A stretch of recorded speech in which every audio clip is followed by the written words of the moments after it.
Moi bo día a todos. Comenzamos o pleno ordinario do 27 de novembro de 2018 cos seguintes puntos no orden do día.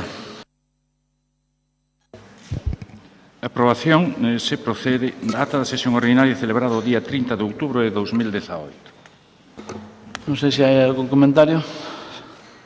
Se non, unanimidade. Segundo punto. Señor presidente, unha cuestión de orden. Esta anomalía pide a palabra, basicamente para manifestar o que xa manifestei na Comisión Informativa. Non sei se teño a palabra ou non, porque creo que a decisión que debe tomar este pleno é anterior ao debate do pleno de presupostos. Creo que vamos a intentar debatir e escoitar as intervencións de todos os grupos e das representantes de cada grupo para que teñan emendas e despois, unha vez tomaremos a decisión en vistas a ese sentido.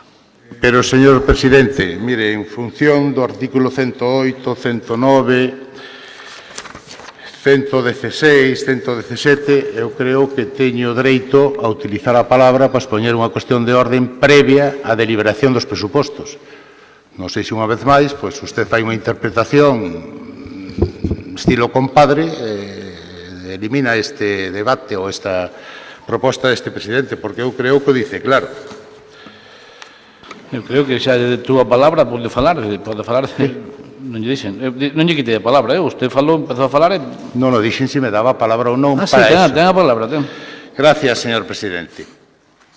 Eu creo que solicito de novo, basicamente o que fago é solicitar de novo deixar sobre a mesa os presupostos xa que estamos ante un debate dos máis importantes de calquera administración pública. Non fai falta mirar para Madrid para ver que é un debate que sempre ten consecuencias, se alarga, se prolonga, e vemos que aquí o exemplo máis claro de visualizar os compromisos, propostas de futuro e incluso a ideoloxía política de quen os propón. Aquí, sin embargo, desde o primeiro momento trátase de ocultar, minimizar o debate, como diría Jesucristo, aparta de mí este cáliz. Por eso, desde o primeiro momento, utilízanse argucias e artimañas legales, políticas, ao fin e ao cabo, co fin de hurtar o debate sobre a proposta de presuposto con unha política, eu sei que non lles gusta o término, pero podíamoslo definir de trilera, porque o que fan e utilizan. Pois como fan? Moi sencillo, inda que xa o expliquei na Comisión Informativa, pois non poñen a disposición dos diputados, e falo por min, tal como exixe a legislación vixente, o artículo 108 do Regulamento e a Lei de Bases de Régimen Local, dicen a documentación íntegra dos asuntos incluídos na orden do día que deba servir de base ao debate e, no seu caso, votación, deberá figurar a disposición dos diputados dende o mesmo día da convocatoria na Secretaría da Corporación. Non nada desto se fixo, polo cual ustedes que recurren ao xulgado, e incluso teñen unha sentencia, eu creo que forzada, pero donde por un defecto de convocatoria, despois de 15 anos, convocando da mesma maneira, se anula, non se entra no fondo do asunto, pero se anula un acordo dun Consello de Suplusa, creo que debían de ser coherentes con esos recursos que plantean e deixar isto sobre a mesa e volverlo a percelar. A documentación íntegra del expediente, expedientes de la Comisión de Economía, en este caso concreto. El proyecto de presupuesto de 2019, que son cerca de 400 páxinas, non podemos dispoñer del hasta o día anterior da Comisión Informativa. E tuvemos para miralo, pois, 3 días, o sea, fastidiando o fin de semana, que parece ser que non temos dereito algún a vida familiar, e o que é máis grave todavía, incumplindo tamén o que dice o artigo 112 do ROF, que ustedes empeñaron que fora polo antigo, non polo novo, ben que o recorriron, donde dice os grupos provinciais ou os diputados teñen dereito a presentar emendas de adición, supresión ou modificación aos ditámenes ou propostas de acordo, sempre que o fagan por escrito con un día de antelación ou da celebración da sesión correspondente. O uso e costumbre desta casa, o día anterior entendíase desde que estaba aberto o rexistro, desde as 9 da mañá ás 14 horas. A nosotros obligóusenos a presentar as emendas antes das 10 horas. O sea, tuvemos o luns unha hora para rexistrar as nosas emendas. E os que traballamos e temos que distribuir os traballadores no noso Concello, pois tuvemos media hora ou 3/4 de hora para poder chegar aquí e poder presentalas. Pero é que máis, cando se plantea o tema na Comisión Informativa, resulta que se declara de urgencia, pero, curiosamente, tampouco se vota. Eu creo que as irregularidades e as presuntas ilegalidades que se fixeron nesta convocatoria aconsellarían, pois, deixalo sobre a mesa. Pero o que pasa? A parte, chama a atención unha cousa, que nosotros non podamos dispoñer destes presupostos cando en outubro se vai ao Parlamento Galego e se montan aquel arre, supoño que con estes presupostos, cos mismos. Invítase a dáselles aos medios de comunicación as cifras, as macrocifras. Os diputados que temos que votar e conocelo, nada de nada. Isto eu creo que debe de ser, repito, motivo para facelo e para deixalo sobre a mesa. Por eso, pido que se retire de orden do día o proxecto de presupostos con fin de darme, neste caso a min, que obviamente son solo, non teño asesores, non teño nada, tempo para estudialo ben. E se incluya con posterioridade cando se facilita a documentación en tempo e forma e se axusten os plazos. De non facerse, presentarei os recursos que me correspondan, xa que creo que esa falta de tempo para preparalo afecta aos meus dereitos fundamentales como diputados. Pola miña parte, nada máis. Usted decidirá. Nada, eu entendo a súa preocupación por eso, e o que teño moi claro é que non se obligou a naide. Creo que chegou un acordo ali e todos estábamos máis ou menos de acordo aquel día de presentar as emendas hasta as 10 da mañá do lunes. Eso está claro. Entón, nese aspecto, eu teño a prerrogativa de declarar de urgencia e vamos a seguir ca tramitación dos presupostos. Hai que votar a urgencia? No, en este caso, no. O artigo, creo recordar, 110 do Reglamento Orgánico establece que calquera diputado pode pedir efectivamente que quede sobre a mesa agás que o declare de urxencia o señor presidente. Isto é a redacción escueta e que está así, en este momento. Esta norma, lógicamente, desplaza a regulación do ROF, que é distinta. Proseguimos co segundo punto no orden do día. Comisión de Economía, Recadación e Facenda e de Goberno Interior e Relacións Institucionais. A aprobación se procede do proxecto de orzamento da Excelentísima Diputación Provincial para o ano 2019 e a documentación que o acompaña. 6 minutos a vocera do Goberno. Gracias, presidente. Moi bo día, señores diputados e señoras diputadas, medios de comunicación e público en xeral. Hoxe, este Goberno provincial presenta o orzamento provincial, a proposta do presidente para o 2019, un orzamento de 88,4 millóns de euros que responde por igual ás necesidades dos máis de 300.000 lucenses dos 67 concellos da nosa provincia, centrando o conxunto de investimentos para todos os veciños no reforzo das súas políticas de emprego, de benestar e da dinamización económica e social a través do impulso do conxunto do tecido productivo, das infraestructuras e dotacións públicas, así como do fomento do deporte, do turismo e da cultura.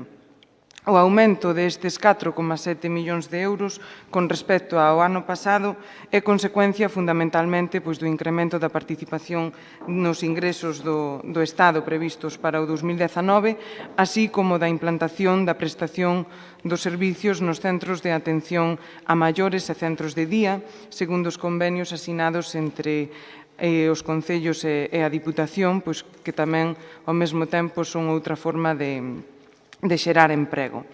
Mantéñense as achegas e investimentos aos concellos co plan único que se prevé executar ao longo do exercicio, tanto coas dotacións iniciais do presente orzamento como coas modificacións financiadas cos remanentes de tesourería, estimando que estes non vayan a ser inferiores. Por así, para créditos iniciais destinamos no orzamento 11 millóns e o noso obxectivo é que se manteña como o ano pasado, chegando como mínimo a uns 20 millóns ou incluso superar esta cantidade destinando o 70% dos remanentes como mínimo para o plan único. Tamén agardamos contribuir á reactivación do mercado laboral, continuando cas liñas de inserción laboral que na actualidade están en marcha a través das programacións de xeración directas de emprego, como son o Ben Empregado, o Depo Emprego, o Tecendo Emprego, Primeira Oportunidade ou Emprendendo no rural, cunhas dotacións a incorporar no 2019 de máis de 4,4 millóns de euros e 5,4 millóns de euros que xa están previstos no orzamento. Outras das actuacións dirixidas á reactivación da economía e do emprego na provincia de Lugo, centralizadas no pulo ao sector gandeiro, son o Centro de Recría xa posto en marcha e a construción da granxa experimental do Campus Terra. Este proxecto conta cunha achega da Diputación a incorporar de máis de 590.000 euros, destinando a maiores 140.000 euros neste orzamento. Así mesmo, aumentan tamén as dotacións destinadas como transferencias correntes para outras actividades en agricultura e gandeiría de ata 200.000 euros. Dedicamos 10 millóns de euros para benestar, aumentando esta partida en 4 millóns con respecto ao ano pasado, destinando 4.300.000 euros para a construción de centros de atención a maiores de Becerreá, Folgoso do Caurel, Portomarín, Guitiriz, Pantón, Pobra de Brollón, a Ponte Nova e Cervantes, e para a apertura de residencias e centros de día públicos para a terceira idade, dedicamos tamén outros 4.320.000 euros para a implantación da prestación dos servicios nos centros de atención a maiores e centros de día que a día de hoxe tenen asinado ese convenio de colaboración administrativa. Porque cando preto do 30% da poboación da provincia é maior de 65 anos e cando desta porcentaxe máis de 20.000 superan os 84 anos, ofrecer servicios sociais e de proximidade ten que ser unha prioridade.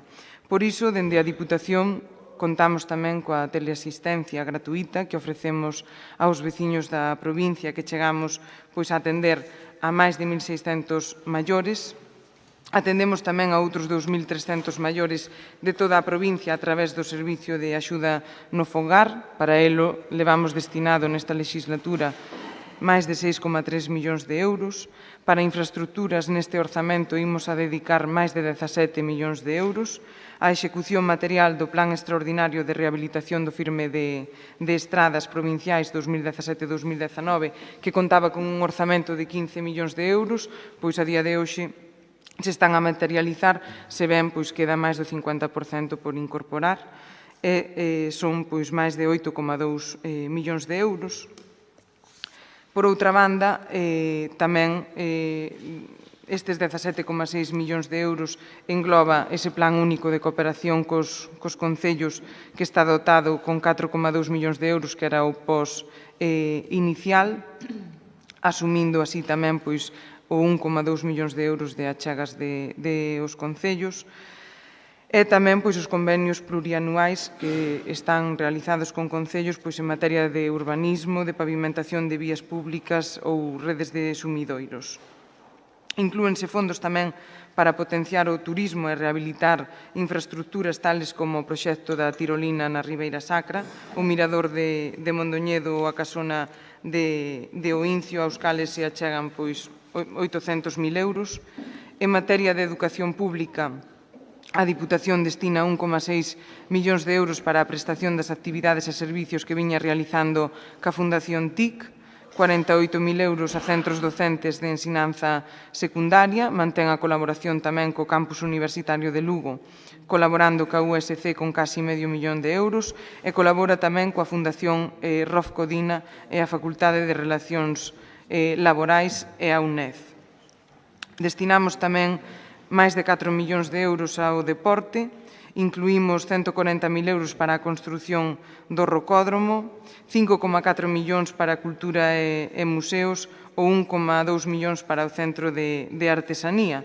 En definitiva, todo isto supón que a proposta do orzamento do 2019 do presidente inclúa 48,6 millóns de euros que representan casi o 55% para investimentos nos 67 concellos da provincia, cuyo obxectivo é fomentar o emprego, o benestar, a mellora das dotacións públicas e das infraestructuras, así como a dos servicios básicos, a dinamización económica e social, coa finalidade de aumentar as oportunidades dos nosos veciños e atender as súas demandas.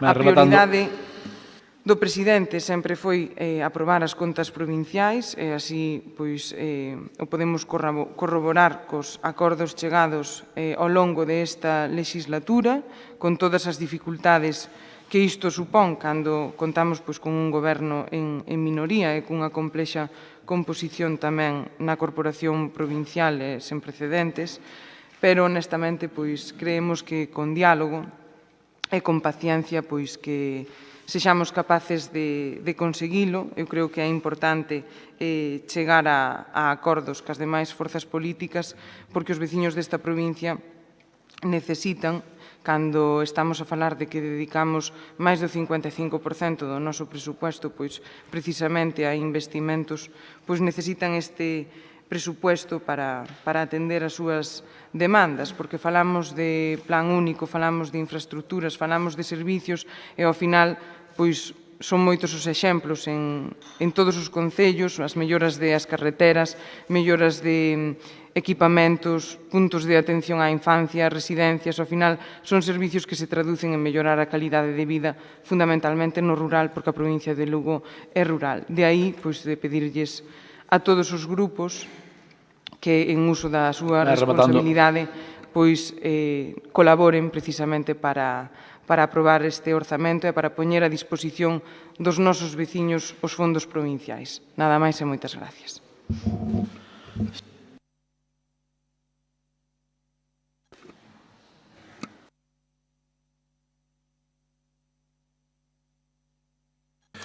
Gracias, señor presidente. Encántame que sempre que hai un debate un pouco complicado me dé a palabra de primeiro. Unha deferencia que suelo agradecer. Como suelo agradecer que nos haya entregado ahora mismo, fai breves momentos, o informe de intervención. Como comprenderá, estudiar cerca de 30 enmendas en 2 minutos aquí antes do pleno, creo que redunda na falta de tempo que tuvemos os diputados para estudiar estes presupostos.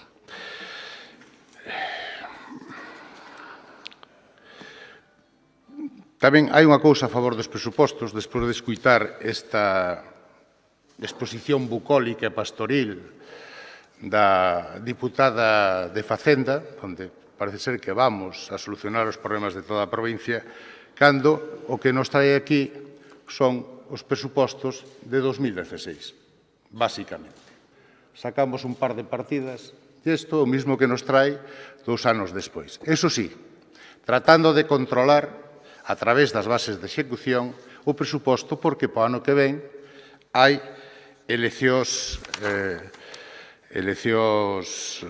municipais e europeas e quizás de outro lado hai que utilizar os recursos públicos con unha política caciquil e clientelar como fixeron este ano, a ver o que poden rascar, porque a gestión, desde logo, dos presupostos, como vou expoñer, si teño tempo, que se igual tampouco me daban a palabra máis tempo, pero mire, 2016, 88.307.166,79. 2019, 88.467.006,58 euros. Equivócanse en 300.000 euros aproximadamente. Eso sí, su plusa tiña en 2016 5.020.864,40 e este ano, en unha emenda a totalidade e ante unha falta de decencia política, porque nunca ocorriu nesta casa, o presidente da Diputación, que non tuvo valor, igual que os conselleiros pertenecentes a Suplusa, a ir defender ou a ir a emendar ese presuposto ao Consello de Suplusa, que non o teñen que facer,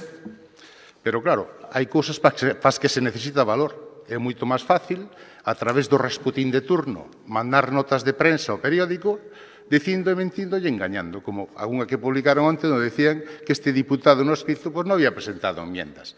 O sea, isto recórdame, os que somos maestros, cando os pequenos no colexio tapan os ollos para non ver. Entonces pensan que a cousa desaparece. Pois non, igual que en el cuento de Monterroso que decía que cuando abrieron los ojos el dinosaurio seguía allí, pues el diputado no escrito esta legislatura sigue aquí. E o que veñen con esta proposta, unha vez máis, pois é a reírse dos diputados desta institución. Presupostos que terían que repercutir, como dice a diputada de Economía, nos veciños e na mellora da vida dos veciños desta provincia, solo repercuten nos intereses do partido ou do grupo social arribista que, como ben dixo a diputada, goberna en minoría esta institución. Mais do mesmo, clientelismo e caciquismo con sello social. Cheo de argucias e artimañas contables que vamos a tratar de evitar coas emendas presentadas. Que volven a vender 15 millóns de euros en carreteras cando, en teoría, se houbera boa xestión, tiñan que estar liquidados o ano anterior e quedarían as baixas correspondientes. É verdade que equiparamos os gastos de propaganda, 8 millóns de euros aproximadamente, datos que non queren dar oficialmente, a parte de pedirllo reiteradamente, co que van gastar en carreteras. Porque se deron conta que, se ven un ano, como veo este ano, onte, por certo, presentaron a maquinaria disposta pa neve, cando a nevada grande pois xa pasou fai un mes. Poden vir algunha máis, pero hai que andar un poquinho máis ágil. A verdade é que, señor Argelio, a nevada sorprendeu-nos a todos, pero a realidade está aí. Tarde, mal e arrastra. Por certo, dicen que atenden as peticións dos veciños. Eu estuve mirando por aí, en as bases, aqueles famosos presupuestos participativos, desaparece a participación. Voulles dicir exactamente o que dice a memoria deste presuposto. Na prioridade 1, absolutamente nada. Na prioridade 2, dice atendendo precisamente as peticións dos cidadáns. Que eu sepa, nin se lles escuitaron, nin se lles pediron, nin nada deles se sabe. Na prioridade número 3, outra das preocupacións dos veciños de Lugo desta Diputación. Que sepa, aquí a nadie, a ningún veciño, se lles preguntou cales eran as súas preocupacións e menos estes diputados, que temos tamén un elemento importante que é presentar enmiendas aos mismos, inda que sea, pois, con un esforzo sacando tempo de onde non hai. Outra tomadura, en fin, de pelo máis e cúmprese cos peores presagios tratar de facer uns presupostos electorales para un grupo de amigos. Só hai que ver os convenios que se veñen aprobando por decreto habitualmente, saltándose as normas incluso de información ao pleno. Pero voulles a dicir un por exemplo. Adquisición de terrenos, 130.000 euros nun municipio desta provincia. De quen será o terreo? Porque hai que comprar terreo de carai. Noutro, 351.722. Noutro, este parece ser que é pouco, 8.000 euros. Outro, 40.000. Outro, 70.000. Nin un solo concello que non sea do Partido Socialista. E así. Estos son a distribución equitativa, subjetiva, do goberno social arribista. E despois, outra trampa máis. Utilización de las partidas de personal. De personal, hoxe, si temos que falar largo e tendido, porque despois de escuitar algunhas declaracións, algún non sei como ten vergonza para estar presidindo esta institución. Porque hai que ser cínicos e incoherentes. Obviamente, cando un mira os presupostos, nadie discute as partidas de personal. Créese que son as axustadas aos sueldos, seguridade social, etc., para pagarlles aos funcionarios de productividade, aos funcionarios desta institución. Pois non. Aquí tamén hai trampa. Nos collemos os decretos do presidente, incluso o último de fai 2 días, ou a min chegoume onte, donde liquidan 100.000 euros de unha pasada. Retribuciones básicas personal laboral fijo, subvenciones para fomento de empleo, Administración Xeral de Cultura e Seguridade Social, e así, hasta sumar aproximadamente as que teño eu, 2 millóns de euros. Outra trampa máis.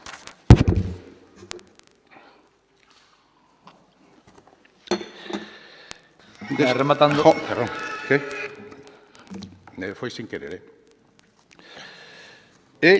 para todo isto, non lle vou falar teño que falar do que onte usted dixo antonte, o sábado, donde fan unha selección de personal para residencias, pero isto falaremos máis tarde probablemente, porque, repito, isto é totalmente indecente. Porque, decir a estas alturas, a Diputación non ten que ver nada na contratación de personal de Suplusa, pois, obviamente, é unha desvergonza total e absoluta. Mire, Suplusa, ven aquí tamén na memoria, sempre se facía referencia ás cantidades que correspondían a Suplusa. Fan o mismo texto que en 2016, pero anúlano. E eu entendo, probablemente o señor secretario ou interventora me poden desmentir, porque, obviamente, a miña ignorancia administrativa e xurídica é moita, de que o presuposto que se manda de Suplusa debía de meterse aquí. E se alguén o ten que enmendar, debería de ser enmendado ou ali na propio Consello ou aquí a través de enmendas. O presidente de motu propio, respetando o dereito de participación, pois incorpora o presuposto que a él lle dá a gana. Quitou 1.200.000 euros, como podía haberlo quitado todo, que eu non sei por qué, porque dado a tirria, dado que lles irrita o presidente de Suplusa, supoño, e a propia Suplusa, pois o mellor é laminar. Vai rematando. De feito, xa teñen presentada unha demanda no xulgado para eliminar Suplusa e que os diputados, os membros de Consello, asumamos os gastos todos da súa irresponsabilidade durante os anos que gobernaron. Usted, por certo, 2 anos e medio antes de entrar eu, que tamén hai para todos. Pero, bueno, isto é o práctico. E dicen que aprobamos un presupuesto de Suplusa sin validez. Hombre, yo hasta ahora creo que los acuerdos de Suplusa fueron todos válidos y ustedes no pudieron o no consiguieron acabar con él. Mire, antes, si no me da máis tempo, obviamente, tampouco podo falar das emendas, pero aquí míntese e engáñase os concellos e os ciudadanos desos concellos que teñen residencias que ustedes dicen que van a abrir, usurpándolle 1.200.000 euros a Suplusa. Mintenlles e engañan aos veciños do Incio. Mintenlles e engañanlle o personal desta Diputación. Mintenlle e engañan o personal seleccionado en Suplusa. En fin, que lle minten e engañan a totalidade dos veciños desta provincia, que esperan unha Diputación para todos e teñen unha Diputación sectaria, partidista e secuaz. Ahora creo que debe de entender porque nun momento determinado reprobaron don Darío Campos. É verdad que vale igual, o que ustedes piden en Madrid por reprobados non aplican aquí, porque además teñen esta provincia os dous cargos máis importantes do Partido Social Arribista, a alcaldesa de Lugo e o propio presidente da Diputación reprobados. Vai rematando. Por algo será, señor presidente. A ver si no segundo turno me dá tempo a explicar as enmiendas. Lle dar 3 minutos como os demais. E leva 12 prácticamente. No, pero eu non teño inconveniente. Eu creo que un debate deste tipo, señor presidente, onde estamos a debatir o destino de 90 millóns de euros, hai que ser laso. Hai que ser laso. Aviso a primeira vez. Non teña que avisarlo máis veces, que me fastidiaría moito ter que votarlo do pleno. Xa estamos. Está buscando o xogo. 6 minutos o vocero do BNG. Antes de empezar unha cuestión, que se supón que temos 6 minutos para defender a nosa postura con respecto aos orzamentos máis as propias emendas? Máis as propias emendas. Non se van defender as emendas á parte noutro turno? A ver, hai 6 minutos para todo. Para vosotros. Vale. En todo caso, depois de oír aquí intervencións de máis de media hora por cousas que eran unha auténtica chorrada, que nos den 6 minutos para definir a nosa postura con respecto a un proxecto de orzamentos onde se decide o destino de 80 e tantos millóns de euros, pareceme canto menos, bueno, se non é tomado de pelo, pouco menos, non? Pero, bueno, alá vostedes cas súas posturas. Antes de empezar, creo que, para ver a importancia que ten estes orzamentos, e incluso para constatar o que nós pensamos do que son as diputacións, eu gustaríame que souberan os cidadáns desta provincia co diñeiro que aquí repartimos, descontando os concellos de máis de 20.000 habitantes, neste caso o Concello de Lugo, que nos tocaría a cada habitante desta provincia 440 euros por habitante. O orzamento desta diputación repartido non teria que ser por outros criterios, pero, bueno, imaginando que fora por criterios de habitantes, a un concello como o meu, o do Teiro de Rei, con 5.000 habitantes, tocaríanos 2.200.000 euros. Que se pense cada cidadán se realmente o que lle aporta a Diputación, tanto a nivel individual ás persoas desta provincia como a cada concello en particular, é equivalente a ese esforzo que pagamos todos e todas con nosos impostos. Eu creo que non, nós creemos que non, é unha razón máis pola que creo que antes, mellor antes que tarde, hai que rematar dunha vez con estas institucións e as súas competencias derivadas aos concellos e á propia Xunta de Galiza, como teria que ser, como teria que estar feito xa hai anos. Pero é o que hai, e mentre é o que hai, pois hai que, cando menos, ter unha posición.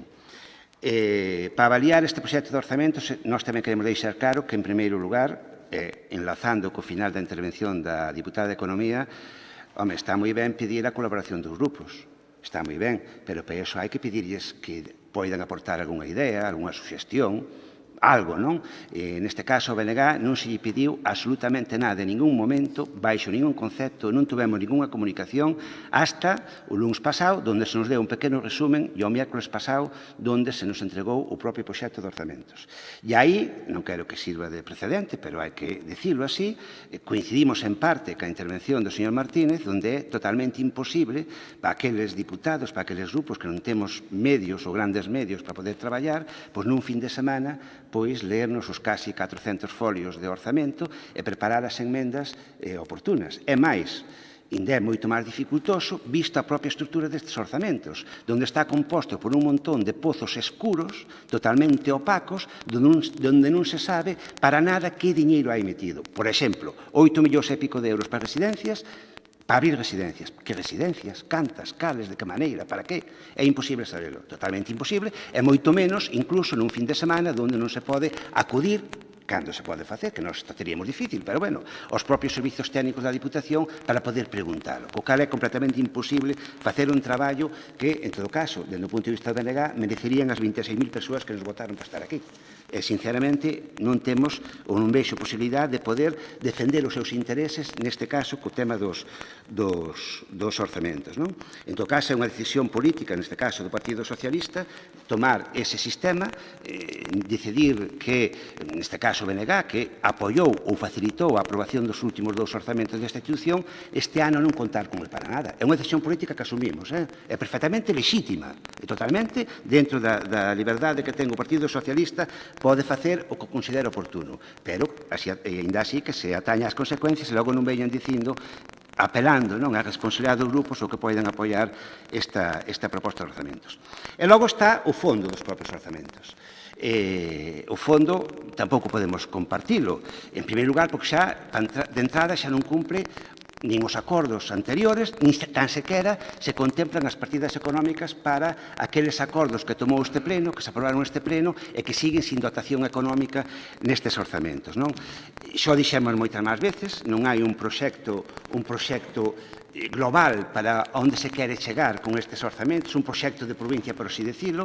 Unhas veces dicen que o tema das residencias hai que pechalo porque non se pode seguir tirando, logo o ano seguinte propónse outra, o ano seguinte outra máis, o ano seguinte outra máis, unha cuestión sin rumbo que hoxe dáse un bandazo, mañá dáse outro, hoxe dice unha cousa, mañá dícese outra distinta. Non? A parte, falando de residencias, que creo que todos os que estamos aquí e todas somos perfectamente conscientes que isto, mentre que a Xunta non se implique dun xeito directo nas residencias, é un sinsentido. Podránse abrir 2, 3, 4, pouco máis. É imposible que, económicamente, a Diputación poida soster un 14, 15 ou 16 residencias, que xa perdín a conta das que están programadas, é completamente imposible. É un sistema insostible. E todos e todas, recoñezámoslo ou non, sabemos que se a Xunta non se implica, é imposible abrilas. Abriránse esta legislatura, 2 ou 3, se abren, pero para nada se pode facer. En todo caso, insisto, non hai un proxecto unificador, por así decirlo, unha folla de ruta, un rumbo onde se quere chegar, e iso queda bastante claro nesas cuestións e noutras que dixe. Non? A parte disso, dixe no principio tamén, volvemos a ter un orzamento onde ainda que sean reiterativo, non se sabe onde van dirixidos os cartos. E logo despois, vendo ese informe de intervención que nos pasaron hai uns minutos, o cal foi lelo verticalmente, porque é imposible lelo, pero ainda así, claro, dícese, ou dícenos, neste caso o BNG, que non se pode facer unha proposta, unha conta que xa existe, claro, pero se nesa conta hai un pozo sin fondo onde hai diñeiro para todo, e logo encima non podes cargarlle un gasto concreto habendo ese diñeiro nesa conta. Claro, así calquera fai orzamentos, cando non te enteras ni sequera do que hai, non? Bien, e como teño que falar das emendas tamén, pois dedicarei cando menos un par de minutos. Dende o BNG presentamos unha serie de emendas divididas en dous bloques. Un primeiro bloque onde están dirixidas directamente a cuestións que aprobou este pleno, casi todas, ou algunha delas, que iríamos traer, unha delas ven hoxe precisamente ao pleno, ou viría nos próximos. Estamos falando de acabar a estrada de Fonsagrada a Navia, que o aprobou este pleno. Estamos falando do pabellón, iniciar a construción do pabellón de Burela, que aprobou este pleno. Estamos falando da ruta do Río Rato hasta a Campiña. Supoño que habrá que volver a traer os veciños aquí ao pleno para que a vez diante deles volvan a votar en contra de que se faga. Estamos falando de reconstruir e poñer diñeiro realmente, non simplemente falar da Casa de Díaz Castro en Guiteriz. Estamos falando de financiar as escolas de música municipais da provincia, que se aprobou neste pleno e sigue no olvido. Estamos falando de levar os nenos e nenas da provincia en edade escolar ás piscinas climatizadas que hai na provincia, que aprobou este pleno e sigue tamén no olvido. Estamos falando de subvencionar as actividades para os nenos das AMPAs, non actividades de funcionamento, son subvencionar as actividades concretas extracolares que organizan as AMPAs. Estamos falando de axudar os concellos a facer os servizos de conciliación para os horarios en horario non escolar, axudar os que xa teñen en marcha ou aqueles que queiran poñer en marcha. Estamos falando de financiar ese proxecto de instalacións para a Asociación Músico Crisanto, proxecto pioneiro porque agrupa a 3 concellos que se poñen de acordo para levar adiante unha escola de música impresionante. Ou estamos falando que, neste caso, a residencia de Sardes seña subvencionada igual que o resto de residencias municipais que financiou a propia Diputación. E logo, temos un segundo bloque de enmendas que están orientadas a que este pleno poida fiscalizar, por así decirlo, o que é o gasto do carto público que fai a Diputación. Cando debatemos aquí sobre o plan único, falábamos que había que avanzar cara á transparencia do gasto no diñeiro público. Avanzar cara a que todo o mundo soubera como se gastan os cartos desta Diputación e se o fixeran da forma máis obxectiva posible. Fixemos un avance, pero queda moito por facer. Os cartos que se gastan en subvencións excepcionais a dedo do presidente da Xunta ou con quen el acorde o ese reparto siguen sendo un número moi considerable. Nós, lóxicamente, temos a forza que temos e votaremos o que corresponda en cada caso, pero creo que ese tipo de excepcionalidade ten que vir ao pleno. Non hai outra solución. E non é nada novo, ni nada inventado. O BNG, cando propuxo o plan único, dicía que era unha copia do que estaba propoñendo, por parte do BNG, nas Diputacións da Coruña en Pontevedra. Bueno, porque estamos propoñendo con respecto ás modificacións de crédito ou con respecto a calquer subvención que non vai neste proxecto de orzamentos é o que está en vigor na Diputación da Coruña, donde calquer subvención non contemplada no proxecto de orzamentos ten que aprobar o pleno da Diputación. Ese é o que propoñemos aquí e o que intentamos plasmar nunha base de execución. E parecenos que é o máis lóxico, o máis razonable, o máis democrático e o máis transparente. E, de logo, votar en contra deso é moi difícil de justificar ante o conxunto da ciudadanía. Para nós é, desde logo, algo vital que foi pasando estes anos por intentar chegar a un acordo, pero que neste momento é algo ao que non estamos dispostos a renunciar. E logo, e xa remato, non sei como vou de tempo, pero xa remato, en canto ás emendas económicas, somos conscientes que, en moitos casos, non estamos a definir a partida económica de onde queremos sacar o diñeiro para poñelo para iso. Pero tamén somos conscientes que o diñeiro existe. E, igual que se fala aquí, que o plan único vai ser de 20 ou 20 algo de millóns de euros, e só van 14 ou unha cousa así, ou 12, aquí tamén faise unha declaración de intencións que se vai complementar de tesorería, pois nós facemos exactamente o mismo nas nosas propostas. É dicir, somos conscientes que eses propostas teñen que ir financiadas con remanentes de tesorería. Estamos facendo unha declaración de intencións. Non se quererán aceptar as emendas, ni siquiera votalas, vale, pero que quede claro que é a intención política de aceptar esa intencionalidade ou non. E, dende logo, dende o BNG, seguiremos insistindo nesa mesma liña para traer aquí a este pleno que se financien todo este tipo de propostas que, insisto, a gran maioría foron aprobadas por este pleno e é imprescindible para o conxunto da provincia levarlas a cabo. 6 minutos ao vocero do Partido Popular. Moi bo día a todas e todos. Empezando pedindo disculpas pola voz, que hoxe no pleno tamén me acompaña unha gripe. Sen dúbida, o primer punto, logo da acta, pero o primer punto que vai a esta sesión plenaria ten a maior importancia para o ano 2019. Tamén permítanme facer un análise da súa importancia en termos de remate de mandato. Remate de mandato dunha legislatura 2015-2019, porque o instrumento fundamental de calquera institución para poder materializar o seu proxecto ben seña da mau dos concellos, das mau dos veciños, da man das asociacións, en definitiva, da man de todos os lucenses é o orzamento.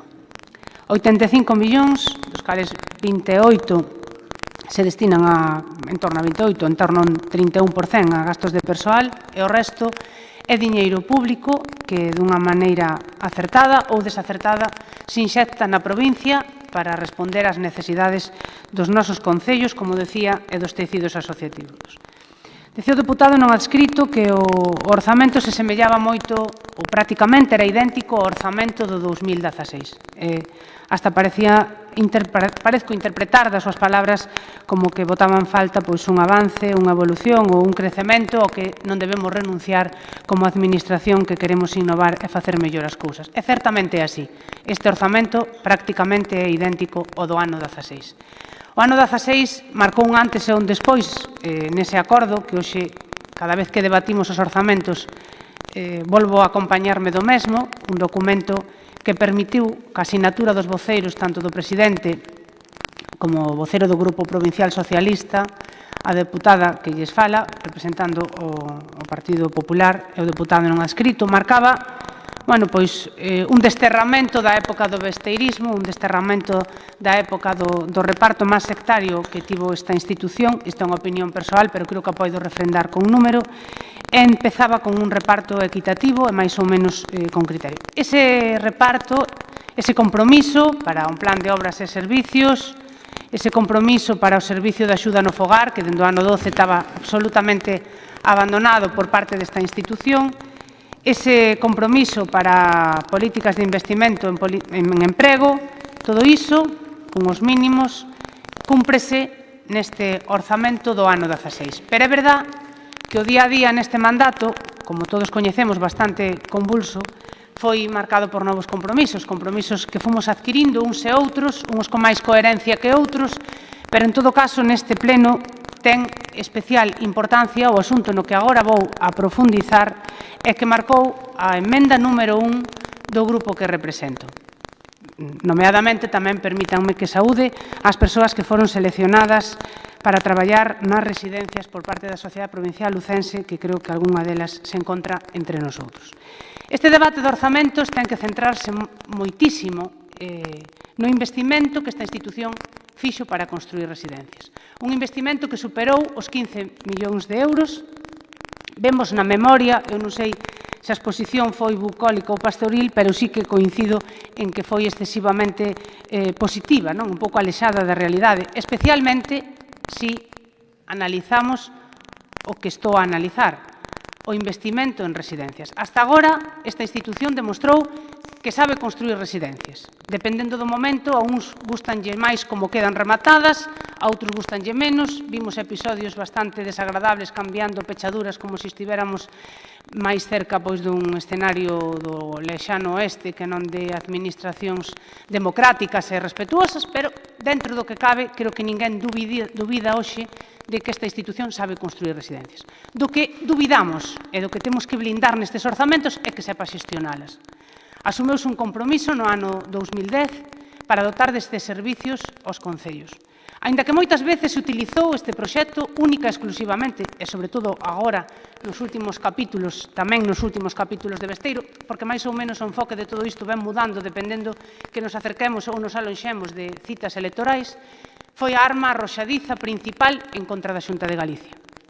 Pasamos a considerar o único responsable e por iso tomábamos a decisión de invertir en residencias, logo era responsable de que non habría porque non daba permisos, logo cando tiña permisos querían plazas concertadas, cando daba plazas concertadas querían convenios excepcionais e agora non queren a Xunta para nada. Agora plantéxase un escenario rompendo absolutamente co pasado, ese marco temporal foi en febreiro do ano 18, en donde saímos de nun escenario de entendemento, nun escenario de compromiso, de apertura de residencias, etc., e dámonos a volta e revisamos os propios anos. Todo iso que non debe eclipsar o resto das cantidades económicas dos orzamentos, queremos expoñelo en primeira persona á hora de avanzar a nosa postura sobre o de facilitar os orzamentos. Os orzamentos son mellorables. Boto en falta, e coincido plenamente, un proxecto de provincia. Boto en falta que lidere dunha maneira comprometida, firme, priorizando o que pudera ser un sector estratégico, porque non, da Deputación Provincial, colaborando cos concellos. Discrepo da vontade de eliminalos, como eu sempre digo, que esta institución, polo menos no tempo que levo eu aquí, que non sei se é moito ou é pouco, pero sí que me permitiu conocer dous bloques nacionalistas galegos totalmente distintos, non? Uns que se encontraban absolutamente felices de gobernar a institución, que, bueno, pois, probablemente non protexeran máis dereitos da oposición. Non vou entrar aí porque é pasado, non? Pero, bueno, estaban, en todo caso, moi contentos da utilidade e da importancia que tiña a institución para a provincia, agora que non controlan, que non cogobernan, que queren eliminar. Que aí sí que teño que dicir que hai bastante coherencia moitas veces tamén co equipo de goberno. Cando estamos nunha institución porque a gobernamos, estamos moi contentos, aplaudimos os investimentos de Suplusa, defendemos a xestión de Suplusa, pero cando perdemos o control hai que reventalo. Por iso, e volvo a donde empecéi, este grupo, dende o ano 16, bueno, realmente, dende que se constitueu esta corporación, intentou, a pesar de ser certamente complexo, ser coherente. Este grupo presentou unha iniciativa, unha emenda no punto 1, en donde digamos que quedara dunha maneira clara e, por suposto, respetando a lei, que os concellos que asinaran convenios ca institución provincial poideran elexir a entidade para xestionar as súas residencias. Hai concellos que xa dixeron públicamente que queren romper todo o construído desde o ano 10, respetamos a autonomía local, e hai concellos que dixeron que queren executar ese convenio que asinaron no ano 10. Iso pasa pola xestión en mans dunha sociedade pública que depende da institución provincial. Iso foi a emenda número 1, que o diñeiro que vai consignado nestes orzamentos, que ascende a cantidade de 4.321.407,66 para xestionar residencias, que os concellos poidan elexir a entidade para facelo. Por que pedimos isto? Que tampouco se trata de ningún capricho. O primeiro argumento é por coherencia. O segundo argumento é porque a deputada que lle fala máis ao resto de compañeiros que formamos parte do Consello de Administración estamos a defender isto nun tribunal. Varios deputados denunciaronnos polos acordos que adoptamos para executar eses compromisos que adquiriu a institución dende o ano 10 e incluso obligándonos, pretenden, esperemos que non sexa así, a que respondamos co noso patrimonio personal. É obvio que, chegado este momento, non nos vamos a encontrar con unha situación que un tribunal nos dé razón, estamos traballando para elo, e despois non poidamos executar o acordo porque resulta que os orzamentos da Deputación vaciou de partida orzamentaria para poder xestionar. Se isto é así, por un lado, seremos coherentes, por outro lado, defendemos o que estamos defendendo no xulgado, en tercer lugar, que por poñelo no último non é menos importante, 60 familias que participaron no proceso de selección, que pasaron unha proba, que aprobaron, que se publicou no Boletín Oficial na provincia, podrán, polo menos, se algún dos concellos que eu citei mantén a súa palabra, ter unha opción laboral e respetaremos os seus dereitos. Iso é o punto primeiro, esa é a emenda máis importante. Temos tamén unha emenda dun compromiso que adquiriran públicamente, porque claro, aí coincido tamén co voceiro do BNG, a veces os compromisos de titulares e despois non están nas achegas económicas. Víamos o alcalde de Cervantes dicindo que tiña xestión xa en marcha para facer unha residencia naquel concello e vemos na memoria que non o citan, ainda que só o señor por responsabilidade, non sei o tempo que lle levará dependendo de como teña o proxecto iniciado, pero en todo caso creo que debería ser citado, ainda que só o señor por responsabilidade, especialmente que así nos lo trasladou o noso representante do partido nese concello. Pedimos tamén algunhas axudas económicas, coincidindo co BNG en algunhas delas, e respetamos a acción de goberno. Nos aspiramos a gobernar esta institución algunha vez. Non sei se vai ser no 19, vamos a traballar para que sexa así. Agora, queremos ser respetuosos co presidente. Si un presidente goberna, non podo facilitarlle uns orzamentos que o deixe absolutamente desnudo de ninguna competencia nas bases de execución. Ou facilito os orzamentos ou non os facilito. Ou cumplimos o acordo do 16 ou non o cumplimos. E todo iso, evidentemente, facendo un exercicio, non sei, de paciencia, decía a voceira do Partido Socialista, pero, dende logo, de memoria selectiva de moitas cousas, unhas deslealdades que no segundo turno probablemente concretarei, que fomos recibindo durante todo este mandato, non? Pero temos que facer un esforzo, dixémolo, podría reproducir o que se dixo no debate do 16. COGAM, todas as asociacións da provincia de Lugo que fan un gran traballo social na nosa provincia. Moitos concellos que estamos esperando por esa axuda económica, porque temos moitos concellos pequenos que necesitan a institución provincial técnica, pero tamén económicamente, para facer ou para prestar os servicios mellor día a día. En definitiva, os veciños e veciñas da nosa provincia que están, desgraciadamente, vemos estes días no Congreso como supostamente hasta se chegan a escupir, e sentimos todos os que temos algún tipo de responsabilidade pública vergonza allea, pois demándanos altura de miras e demándanos esforzos en intentar facilitar os orzamentos. Con coherencia, unha petición creo que bastante fundamentada, a exposición do Grupo Provincial do Partido Popular e a que intentei explicar.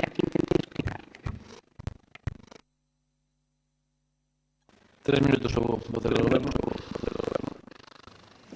Moitas gracias. Eu quero poñer en valor precisamente por esa actitude que nos acaba de amosar a voceira do Partido Popular.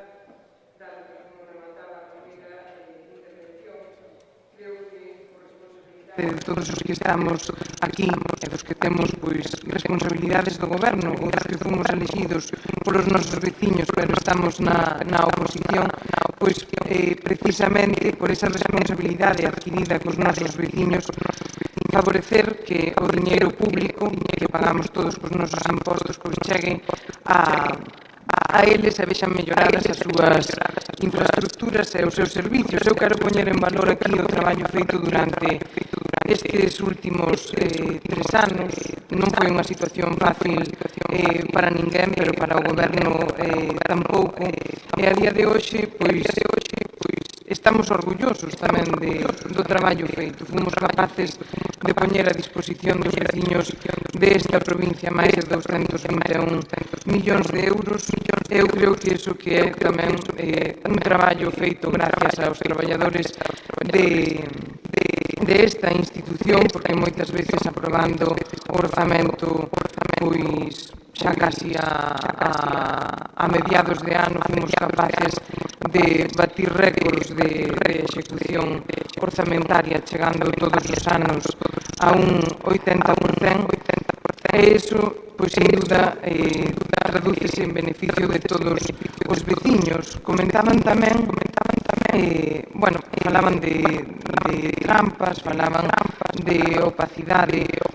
Eu creo que teñen a disposición os decretos, teñen a disposición as actas das xuntas de goberno, e aí precisamente pois é onde se aproban prácticamente a totalidade dos investimentos e non hai nada que ocultar, o que sí hai que decir a verdade, porque falaban dos decretos nos que se aprobaban axudas para os concellos gobernados polo Partido Socialista.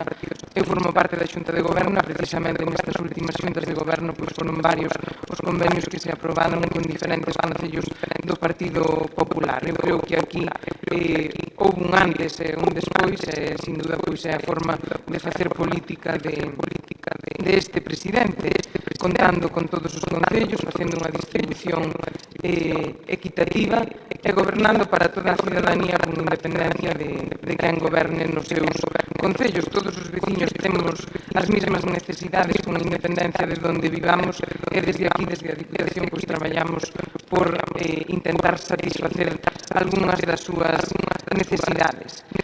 No que se refiren, pois, por exemplo, a publicidade, a propaganda, eu creo que tamén que é necesario destacar que hai moitas programacións que fai a Diputación, pois que evidentemente sin darlle difusión non terían sentido, porque naide participaría. Eu creo que hai que non se pode devaluar os términos propaganda e publicidade como uns queren, porque realmente pois é fundamental en calquer ámbito, e máis sobre todo pois naquelas iniciativas nas que o que se intenta favorecer é a participación dos veciños. Moi brevemente, xa para ir rematando, indicar que a pesar de que un diputado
Partido Popular, pedirlle ao BNG pois que de alguna forma intente colaborar, porque a nós nos gustaría evidentemente desenvolver todos estes proxectos que plantexan.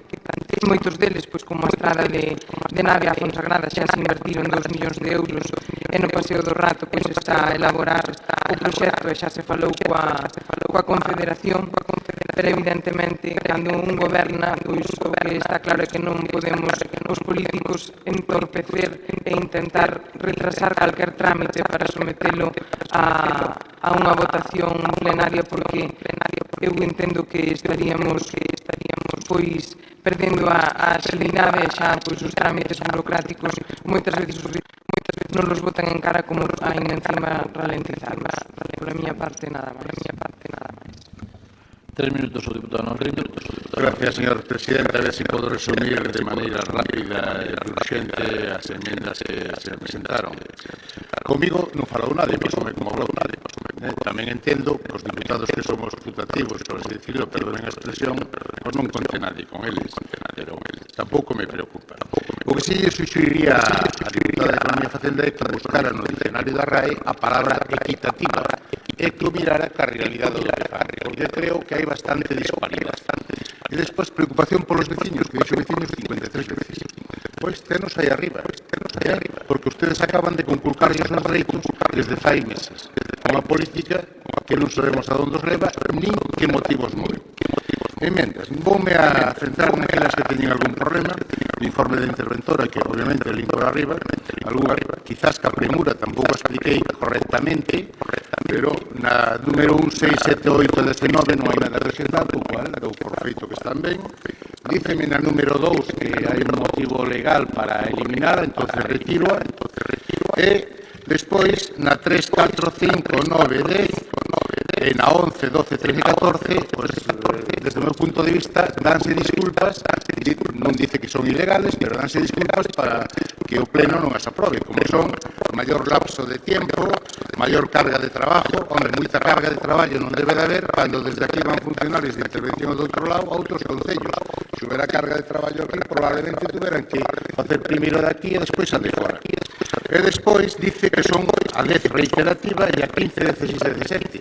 Sí, 15, 16 e 17 son reiterativas, porque obviamente, incluso reiterando esas cousas, incluso aprobándoas en pleno, incluso figurando nos acordos que se toman nas comisións, incluso figurando nas bases, pois ustedes fan da súa capa un sallo e métenola doblado aos grupos da oposición, incumplindo sistemáticamente a lei. E volvolles pedir perdón pola expresión. Entón, hai que reiteralas para ver se a base de reiteración se enteran. Na 18, a explicación da interventora non coincide ca intención da miña emenda. Por iso lles pasei unha explicación que sustituiría, se é así, a miña explicación é na partida de promoción do deporte, que hai 1.449.500 euros, se cada fixen é o mal, creo que podo modificar a inboche ahora aquí. Subconcepto 48.900, subvención 1.400.000, perdón, outras transferencias 1.449.500, subconcepto 48.900 quedaría 1.439.500 e no 48.901 poñeríase os 10.000 euros, o cual a partida non sufriría ninguna modificación e obviamente o presupuesto seguiría equilibrado en gastos e ingresos. Despois, desde o meu punto de vista, hai un pequeno problema porque parece que o Partido Popular mas eu, pois tiramos da mesma partida presupuestaria. Claro, cando ves 1 millón de euros en publicidade, máis da 100.000 euros arriba e abaixo en publicidade. Isto falta porque non falamos e non nos coordinamos. Pois eu voules dar varias partidas das que poden deixar as do PP ali e poñer a miña ao revés. Noutras administracións estes problemas cando xurden, a Secretaría de Intervención e incluso o Grupo de Goberno pois xúntanse dicindo onde quita a posición. Pero é que ademais é que a garantizan. O sea, a preocupación que ten o señor Darío Campo de que respeten a integridade das contas, as emendas deste diputado garantizan esa preocupación, xa que evitan modificar a lixeira e fan recaer no pleno calquer modificación de calado que se quixera facer no presuposto. En outras palabras, garantiza que se ejecutara o aprobado polo pleno e non un presupuesto, como se nos fixo este ano e anteriores, modificado vía decretos, ocultando gastos solicitados legalmente. Eu todavía non sei, e teño solicitado tamén que me expliquen canto costan os catamarás desde que deixou de explotar o Suplusa. Non recibín a contestación. Debe de ser unha cousa de secreto de Estado Maior. Non estou, como dixo tamén a portavoz do Partido Popular, medio minuto, contrapartida razonable que o presidente dispoña dunha partida para aqueles gastos ou aqueles problemas que hai, pero bueno, hai utilizar todos os días, incluso as festas de guardar, convenios interadministrativos cos concellos, basicamente de amigos ideolóxicos, pois creo que se debe de acabar, según pedimos a nivel nacional que desaparezcan as modificacións nas bases do presupuesto, pois aquí deben de desaparecer esa modificación vía decretos que encima non ten ningún control e, repito, convirte este presuposto, por moito que diga o presidente e a súa portavoz de Economía, en un presuposto caciquil e clientelar. Pola miña parte, nada máis e moitas gracias. 3 minutos o vocero do BNG. Ben, eu, este segundo turno de intervención, vou empezando xa, adiantándome e pedindo disculpas ao conxunto da ciudadanía. Disculpas, porque estou convencido que hoxe, dende o sentido do voto do BNG, vamos a equivocarnos moitas veces. E voume explicar por qué. Debe haber algo así como 30 ou 40 enmendas, que tivemos que pedir media hora antes de empezar o pleno que nos pasaran as dos outros grupos porque non as tiñamos. Tuvemos que pedilas. O resultado é que temos aquí encima da mesa dos outros grupos, este tocho, e estuvemos 5 minutos antes mirándoas no móvil fora. porque non tivemos acceso a esas 30 ou 40 emendas que presentan os outros grupos. Quero pensar que as nosas tampouco as tiñan os demais. E vámonos ver obrigados agora a votar cousas que non vimos. Co cal, eu estou convencido que en moitas ocasións vamos meter a pata. Vamos votar de forma equivocada, porque non sabemos, é imposible saber o que estamos votando. Imposible. Propóñense subvencións a asociacións que eu nunca na vida oín, que posiblemente a merezan, ou non o sei. Digo según o noso punto de vista político. O normal sería, nunha administración mínimamente seria, que con isto encima da mesa se convocara unha comisión de algún tipo, se puderan estudiar as enmendas, agrupalas en grupos, falar das que son contradictorias, ver como se van votar, como se van debatir para poder saber o que estamos votando, porque non vamos saber o que votamos. Que quede claro, Eu insisto, dentro do BNG xa pedimos disculpas por anticipado porque vamos meter a pata con toda a seguridade. Logo, en canto ás nosas enmendas, eu insisto no que xa intentei introducir na primeira intervención. Facía referencia o señor Martínez á partida 3340 promoción cultural, case 800.000 euros.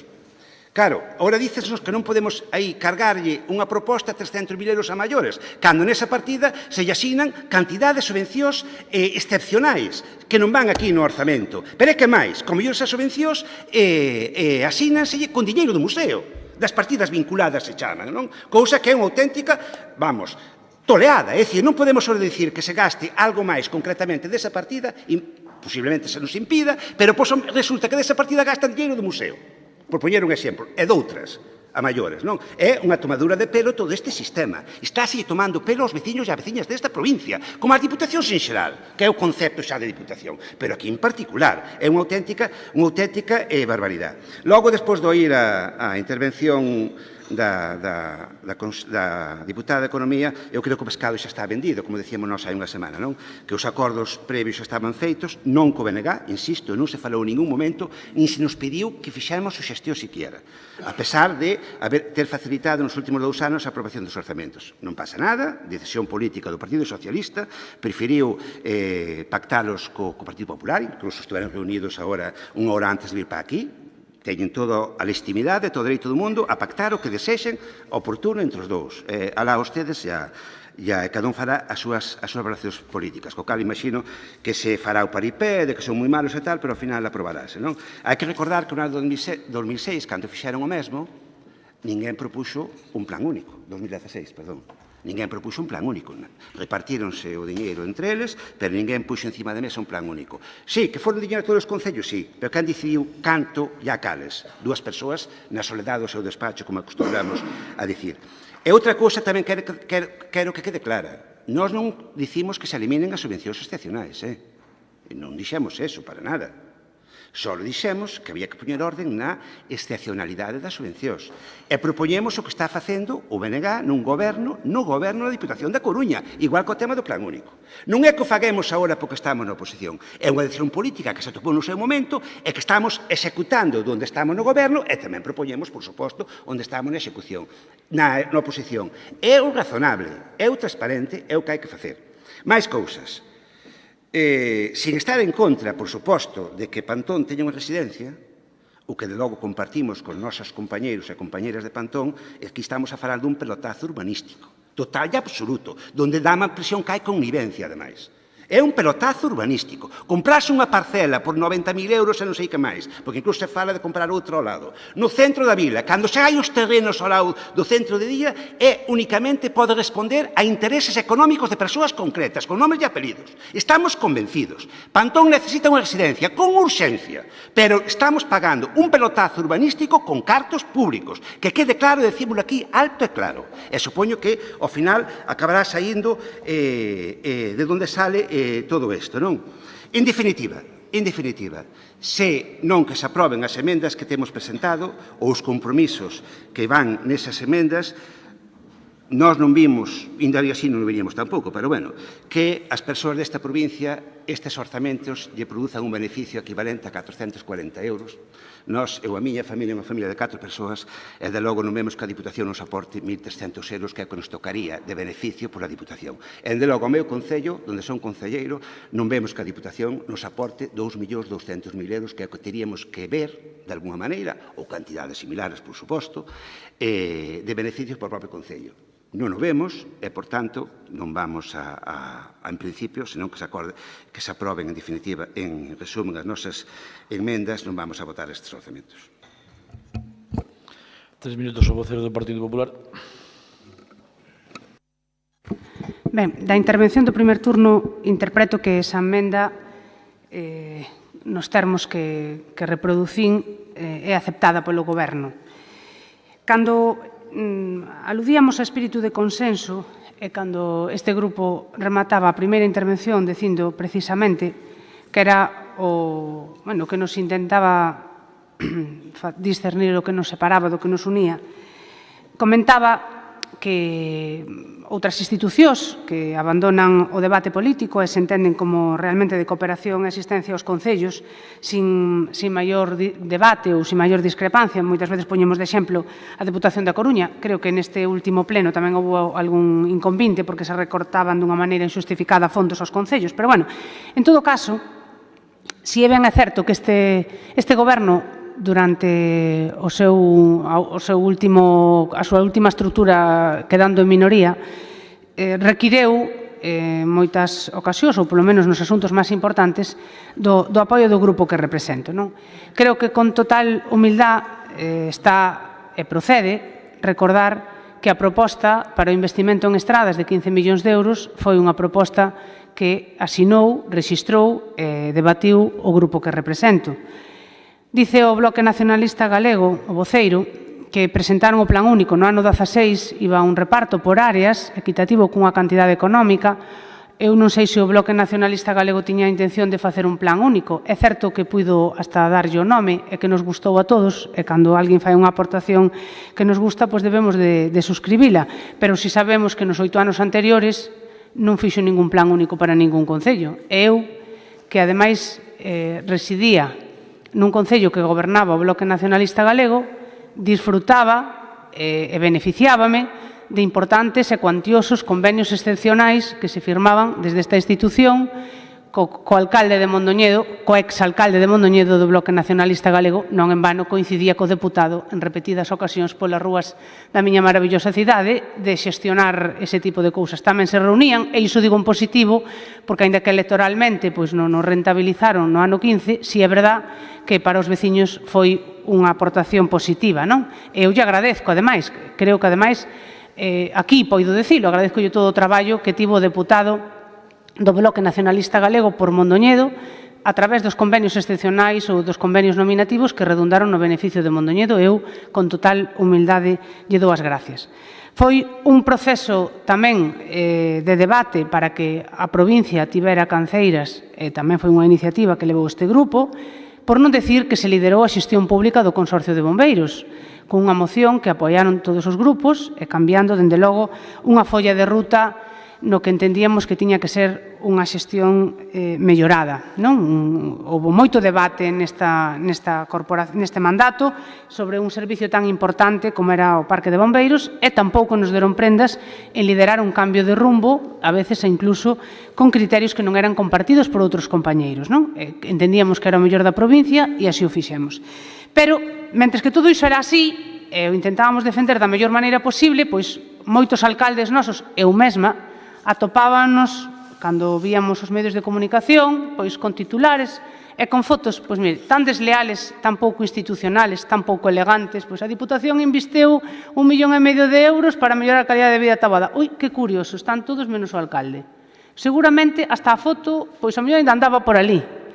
Algo pouco elegante, acompañado do voceiro correspondente do Partido Socialista, que tamén digo con total humildad, e non me refiro a Taboada, moitos deles no investimento de estradas enteráronse que se iba a facer cando chegaron as máquinas ali.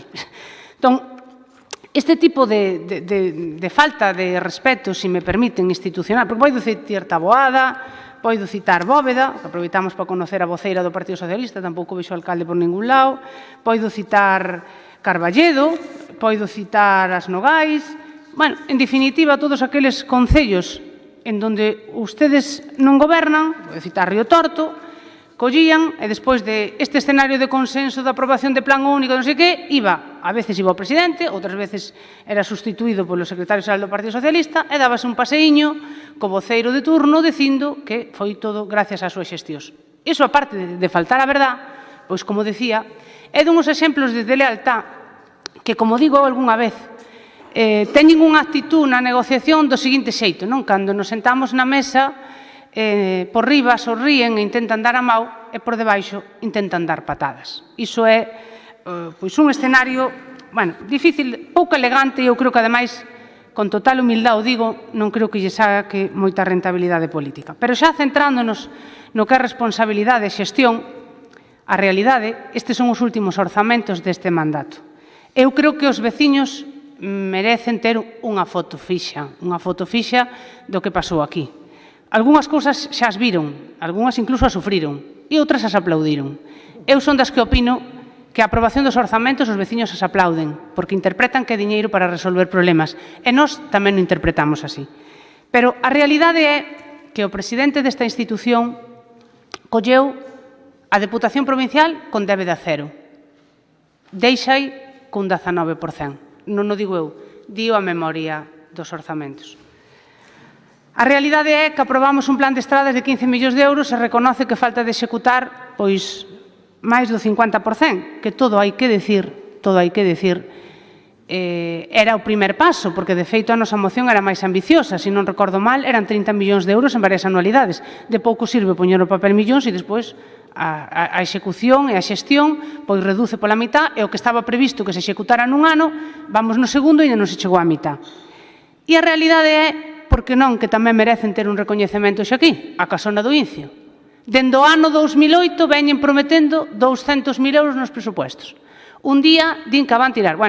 Que conten os veciños do Incio que antes de maio irán por ali, sacarán unha foto e prometeránlles que van a rehabilitar a Casona do Incio.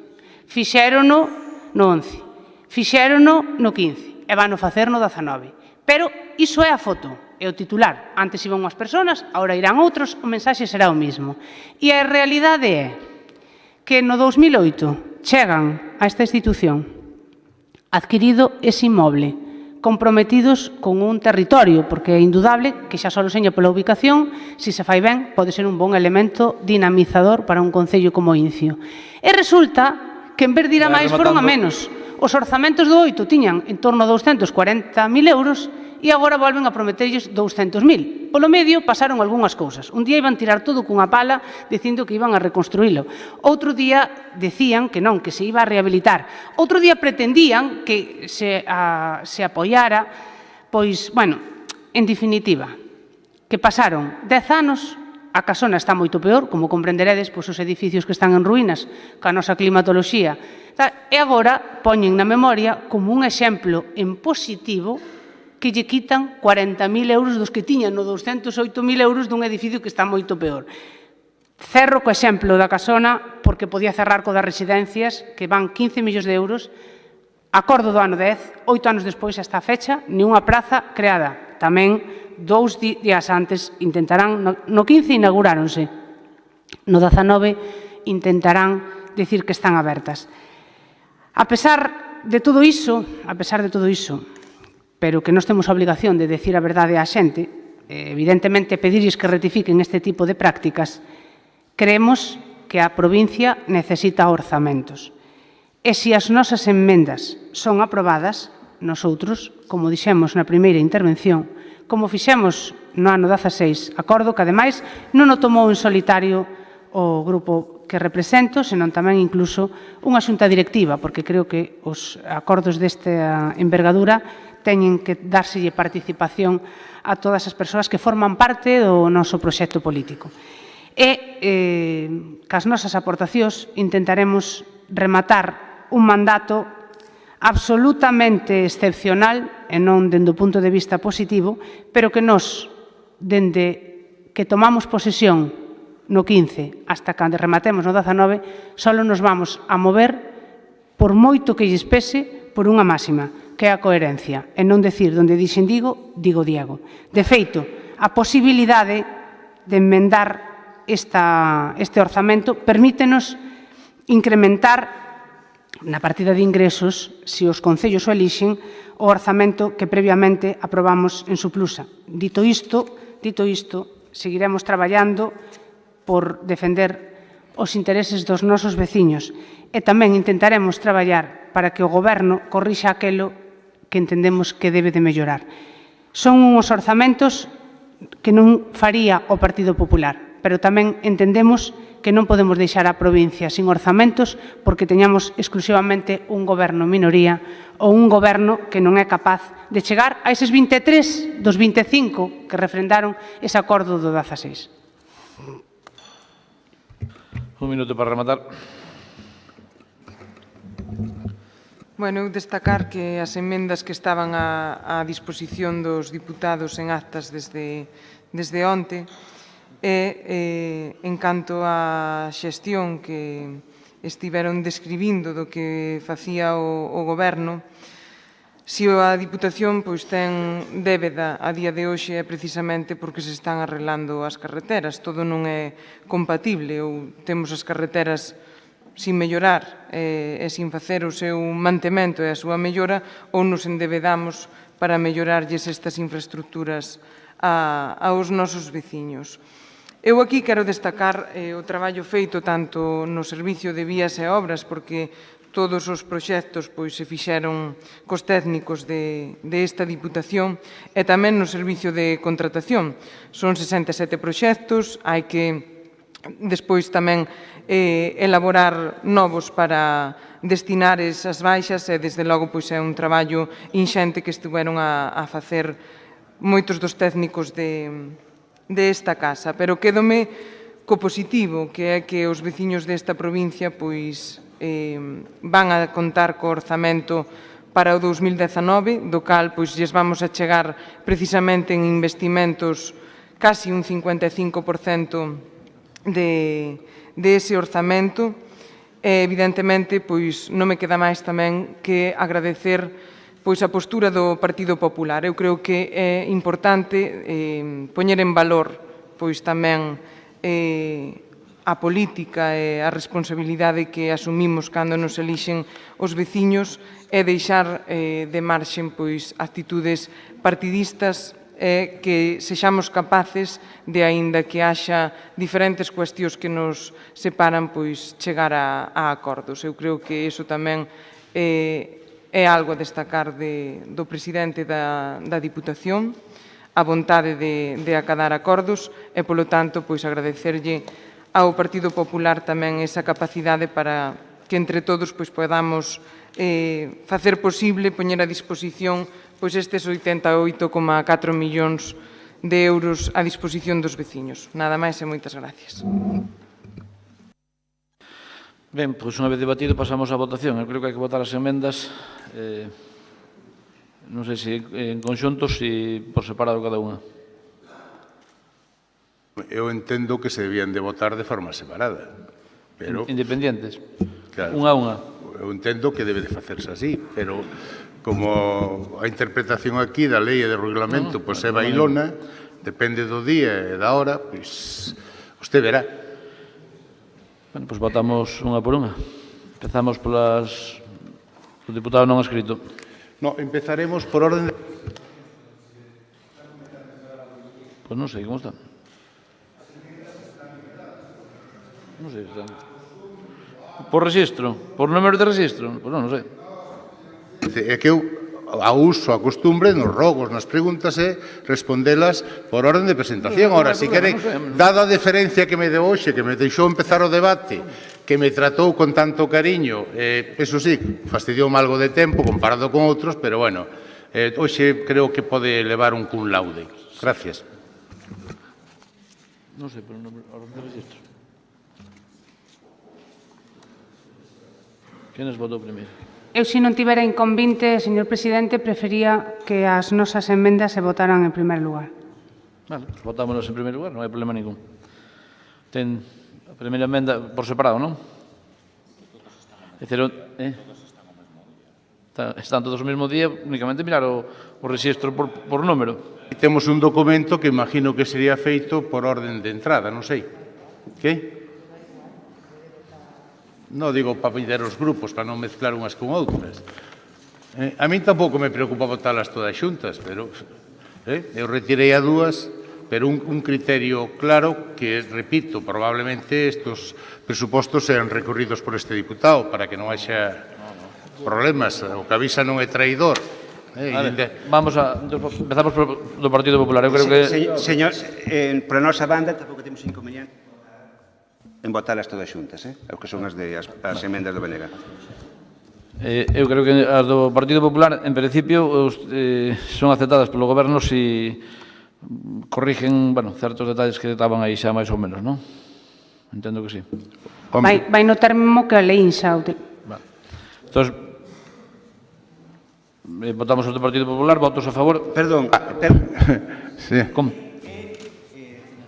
por parte do Goberno se aceptan todas as emendas do Partido Popular? Sí, se aceptan as emendas modificadas. Pero teremos que ver que é o que se modifica. Xa o leo aquí. Pero que é o que se modifica? Xa o leo aí. Eu lamento, tampouco me enterei que modificaban, pero bueno. Nada, pouca cousa se modifica, pero vamos...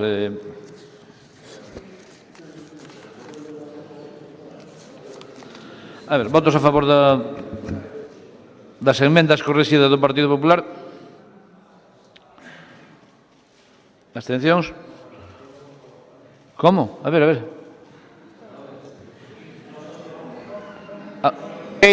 Non me enterei das modificacións. Estou mirando o papel, sáleme que a votación, non sei...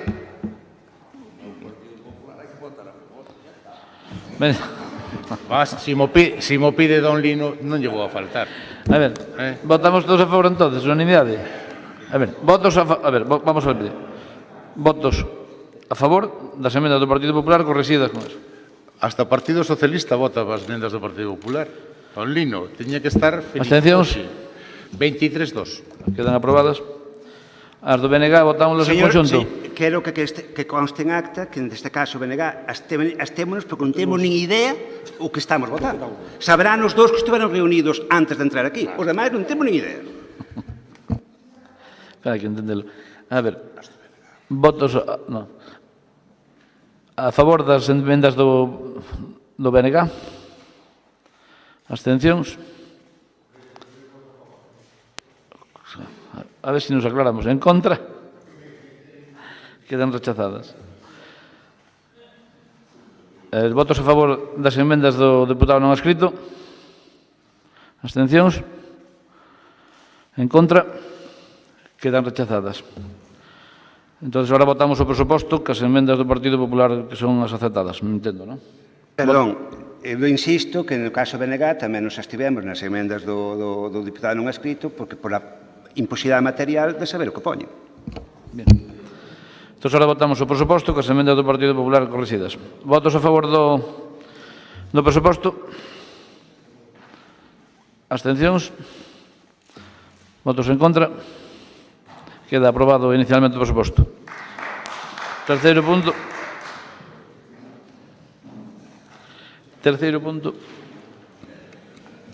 Execución do acordo do Pleno desta Diputación Provincial de data 31 de xullo de 2018, polo que se aprobou inicialmente a extinción da Fundación TIC e a asunción das súas competencias, actividades e servicios por parte do organismo provincial. Aprobación inicial do Regulamento de Funcionamento. Teñen 6 minutos o vocero do Goberno. Intentar axustarse ao tempo porque pasámonos un rato nos temas dos presupostos. Moi bons días a todos e moitas gracias, señor presidente. Tratarei incluso de non esgotar o tempo, aunque reducilo á metade será imposible para tratar de paliar a duplicación, cando menos, do tempo utilizado no anterior punto de debate. Todo o mundo sabe, todo o mundo coñecemos que o Pleno da Deputación Provincial de Lugo, na sesión do 31 de xullo do ano 2018, adoptou, entre outros, os seguintes acordos despois dunha intensa tarefa de traballo e tamén de diálogo cos traballadores e traballadoras da Fundación TIC, que consistía en aprobar que a Deputación de Lugo asuma as competencias, actividades e servicios e tamén o persoal da Fundación TIC cunha plena equiparación das condicións laborais e salariais dos traballadores da TIC cos empregados públicos da Deputación na proporción que permita a masa salarial. Tamén no relativo ás actividades, previo ao 1 de xaneiro de 2019, se aprobaría un regulamento de funcionamento deste servicio que prioriza en todo momento a disposición da provincia e da posta en valor do patrimonio material e inmaterial lucense. Aprobouse tamén inicialmente a extinción da Fundación TIC e comunicouse ao padroado da Fundación para o seu acordo e posterior ratificación polo protectorado segundo a normativa vixente e tamén esa sucesión universal dende 1 de xaneiro en todas as obrigas, contratos, relacións laborais, bens e dereitos da Fundación TIC, a parte de facultar da Presidencia para a constitución das comisións técnicas que sexan precisas para o cumprimento deste acordo. O 13 de setembro do 2018, o padroado da Fundación TIC por unanimidade e, polo tanto, co voto favorable da maioría absoluta exixida polos seus estatutos, acordou a extinción da Fundación TIC con data 31 de 12 de 2018 e esa sucesión pola Deputación de todas as súas obrigas e dereitos. A extinción foi ratificada pola Xunta de Galicia o 19 de novembro do ano 2018, publicouse no DOGA con esa data, polo tanto é a data de efecto e de valor xurídico administrativo e, polo tanto, xa estamos en período de liquidación da Fundación. Polo tanto, e despois desto, por decreto da Presidencia do 26 de outubro do ano 2018, dispúxose a constitución das dúas comisións técnicas para abordar xa esta recta final da extinción da Fundación TIC. Unha xurídica e outra económica. Unha comisión técnico-xurídica que debería elaborar o reglamento do servizo, elaborar o inventario de bens e a equiparación dos traballadores e unha técnico-económica que debería facer balance da situación e demais operacións económicas, condicións e tamén das condicións salariais dos traballadores. O 19 de novembro procédese á negociación cos representantes sindicais da Fundación TIC das condicións laborais nas que se produciría a subrogación do persoal pertencente a dito ente. A proposta presentada pola Deputación foi asinada polos delegados de persoal da Fundación TIC, así como pola UGT, sindicato que ostenta a representación unitaria do persoal da mencionada Fundación. De dita proposta deuse coñecemento expreso e formal a todos os empregados e empregadas da Fundación TIC. O acordo cumple coa legislación vixente. O Tribunal Constitucional, que cabe mencionalo, do 31 de outubro do 2018, declara inconstitucional o apartado 1 da disposición adicional 26ª dos orzamentos do ano pasado e sitúanos nun novo marco para a transmisión ou para a asunción dos traballadores por parte da Deputación de Lugo que eran ou son ata o 1 de xaneiro da Fundación TIC. Polo que a subrogación se nos permite que a subrogación sexa coa calidade de empregados públicos, que non podían selo antes, unha vez desaparecida a limitación contida na citada disposición adicional 26ª que tira ou que anula esa sentenza do Tribunal Constitucional, avalada pola realización dos correspondentes procesos selectivos dos traballadores nos que foron respetados os principios constitucionais de igualdade, mérito, capacidade e publicidade, que así consta tamén no expediente que hoxe ven ao Pleno que ten sido así. Polo tanto, podemos, a Deputación de Lugo, asumir como empregados públicos os traballadores da Fundación TIC. Tamén hai un pronunciamento en ese acordo sobre a aplicación do convenio colectivo a 31 de decembro do 2019. O 1 de xaneiro, as relacións laborais dos traballadores integrados rexeránse polo disposto polo convenio colectivo único para o persoal da Deputación, excepto no disposto nos seguintes capítulos por limitacións administrativas, por limitacións de índole xurídica e tamén pola singularidade da actividade, a permanencia e asistencia no traballo, as condicións profesionais e o sistema retributivo e as condicións económicas. Permanecen en esa situación con un carácter transitorio e debido ás peculiaridades e á diversidade do réxime de prestación do servicio que exixe un estudo e negociación que non é posible realizar no tempo que falta para a disolución. A regulación establecida polo Pleno do 31 de xullo con respecto á integración do persoal foi, como decimos, radicalmente modificada coa sentenza do Tribunal Constitucional de 31 de outubro de 2018, polo que materialmente é imposible realizar ese estudo no novo escenario antes da disolución da Fundación. En canto á tramitación do regulamento, esquecíame no punto anterior, esas limitacións incorpóranse en todo o demais, insisto, o convenio da propia Deputación. No caso do regulamento, o procedimento ven recollido no artigo 49 da Lei 785 de 2 de abril das bases de réxime local e establece os seguintes trámites: aprobación inicial polo Pleno, que é hoxe o día de esa aprobación inicial, información pública á audiencia e audiencia aos interesados polo prazo mínimo de 30 días e resolución de todas as reclamacións das suxestións presentadas. Este será o único servizo da Deputación que contará cun regulamento de funcionamento destas características. Faise de acordo, como tamén así o exixe a lei, os principios de necesidade, eficacia, proporcionalidade, seguridade xurídica, transparencia e eficiencia. E o feito de que a actividade dos servizos audiovisuais sexa desenvolvida en base nunhas normas previamente coñecidas e publicadas redundará, evidentemente, tamén nunha maior transparencia da súa actividade. O servicio estruturarase nas seguintes áreas funcionais: o Centro de Formación de Audiovisuais, que realizará, con base nos fins xerais do servicio, as actividades de formación e educación no eido audiovisual, e o Centro de Produción de Audiovisuais, que realizará, con base nos fins xerais do servicio, as actividades de produción, difusión e divulgación.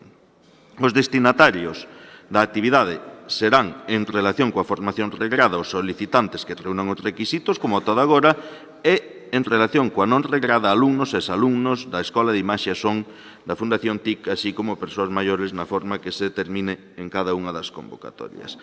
Tamén os destinatarios da actividade do centro de producción, en este caso, serán os seguintes: os alumnos, os exalumnos, asociacións sen ánimo de lucro, colectivos con dificultades de integración, entidades culturais, deportivas, públicas e privadas, empresas de produción audiovisual e creativas, medios de comunicación audiovisual, centros educativos de todos os distintos niveles e concellos da provincia de Lugo.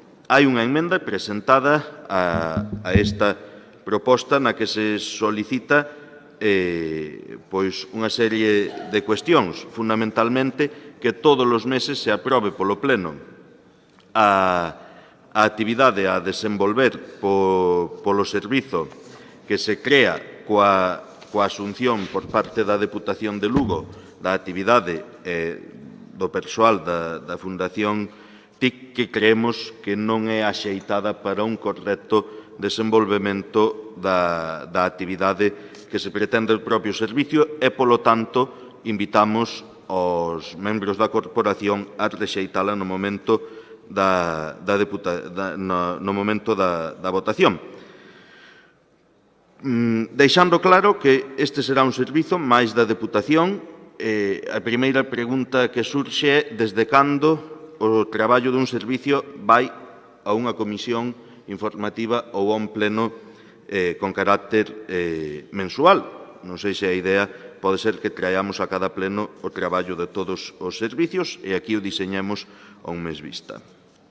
É como se lle exixe, como digo, a calquera servicio da Deputación, da Xunta ou dun concello calquera que envíe o día 1 de cada mes as actividades, obxectivos e demais de todo o mes. En segundo lugar, este servizo dará cobertura e difusión a actividades de asociacións e colectivos en ánimos de lucro ás que non chegan os medios de comunicación masivos. Aceptar esta emenda significaría que quedaría eliminada a cobertura de calquera actividade que unha asociación non teña prevista, pechada ou solicitada con máis dun mes de antelación, sendo o noso obxectivo axudar, pois con isto poñeríamos claramente a trancos. Tamén é importante que a actividade e a cobertura... Moitas gracias, señor presidente. Continuarei e acabarei de explicala no segundo turno. 6 minutos o voceiro de BNG.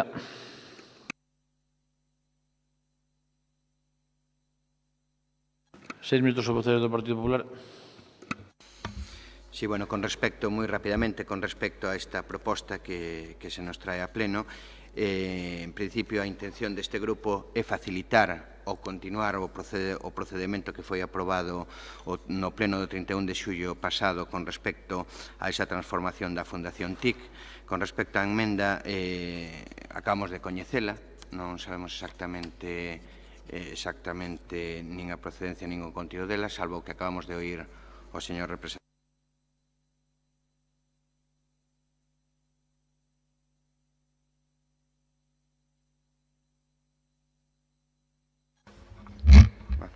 Bueno, pois decía que moi rapidamente para que se recollan as verbas, simplemente que o Partido Popular vamos a facilitar continuar coa execución do acordo plenario do 31 de xullo pasado, no cal se levaba a cabo a idea da transformación desta fundación. Creemos que vai ser un proceso longo, que lóxicamente non vai a rematar nesta legislatura, por o cual vai ter moito que decir a próxima corporación e o próximo goberno. En todo caso, con respecto a esa emenda, non somos moi coñecedores da mesma, salvo polas verbas do representante do Partido Socialista neste intre. Entón, na segunda intervención, pois podemos clarificar un pouquiño máis a nosa postura. 6 minutos o diputado non escrito. Non está. 3 minutos o voceiro do Goberno. Moi ben, moitas gracias. Bueno, efectos da enmenda, evidentemente, pois consultaremos cal é a razón por que non se lle teña facilitado aos grupos políticos despois de ter registrado o 26 de novembro con número de entrada 31.300 ou 830, non o vexo con claridade na fotocopia. É unha emenda presentada polo deputado provincial non escrito, dúas enmendas que din que baixo a dependencia directa de Presidencia corresponde ao xefe do servicio coordinar e dirixir o Servizo de Audiovisuais da Deputación Provincial de Lugo e engadir sobre isto, a estes efectos deberá presentar mensualmente o plan de programas contidos e servicios audiovisuais a desenrolar en cada mes, debendo ser aprobado polo Pleno na última sesión inmediatamente anterior ao mes ao que se refira ao plan. Dito plan deberá vir acompañado das solicitudes formuladas polas persoas, asociacións ou entidades demandantes destes servicios. E propón tamén a incorporación dunha disposición adicional. Dada a especificidade e a singularidade que ten a entidade integrada na Deputación de Lugo, o director ou persoa que dirixa, coordina ou desempeña a dirección da actividade realizada pola entidade integrada terá que asumir a unha comisión, que terá que acudir a unha comisión informativa que estará composta por todos os grupos, entendéndose estes efectos que os diputados non adscritos terá a consideración do grupo político. Esta comisión, que se reunirá unha vez ao mes previa á celebración do pleno e que será convocada polo presidente, coincidindo coas comisións informativas en a que se dará conta da actividade realizada, así como das peticións de actividades que lle fixeran ata o día da comisión. Añádese unha disposición adicional despois do articulado do regulamento. Isto é o que rezan as dúas enmendas que entendo que van no mesmo sentido, de que o deseño do traballo este pechado ou acordado nunha comisión que se celebre con carácter mensual e pola singularidade da actividade que creo que todos coñecimos, pois ojalá fósemos quen de incluso de prever a actualidade social, económica, cultural e política con un mes de antelación, consideramos que é absolutamente ineficiente e que vai totalmente en contra dos principios de operatividade, eficiencia e capacidade de cobertura que debe desenvolver este servicio e que viña desenvolvendo a toda agora a Fundación TIC. Polo demais, o acordo está nos termos que se teñen acordado cos traballadores, que se teñen desenvolto cos traballadores e, polo tanto, pedimos ese apoio para esta parte sustancial do proceso que o convirte nun momento irreversible. Se realmente damos este paso, teremos feito un salto cuantitativo e cualitativo moi importante no que é a xestión dos recursos públicos, no que incluso a política de persoal das administracións públicas, e poderemos continuar cara a ese afán, cara a ese obxectivo que nos temos marcado de equiparar plenamente os traballadores da Fundación TIC cos traballadores da Deputación Provincial de Lugo.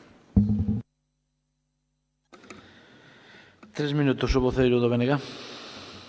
Nada, non vou necesitar os 3 minutos. En todo caso, manifestar que nós non temos esa emenda, non a temos, non nos chegou, e aproveitar, ademais, para ver se pode cambiar o sistema e que, cando se presenta algo relativo ao pleno, que non lo fagan chegar inmediatamente igual que se fai cas mocións.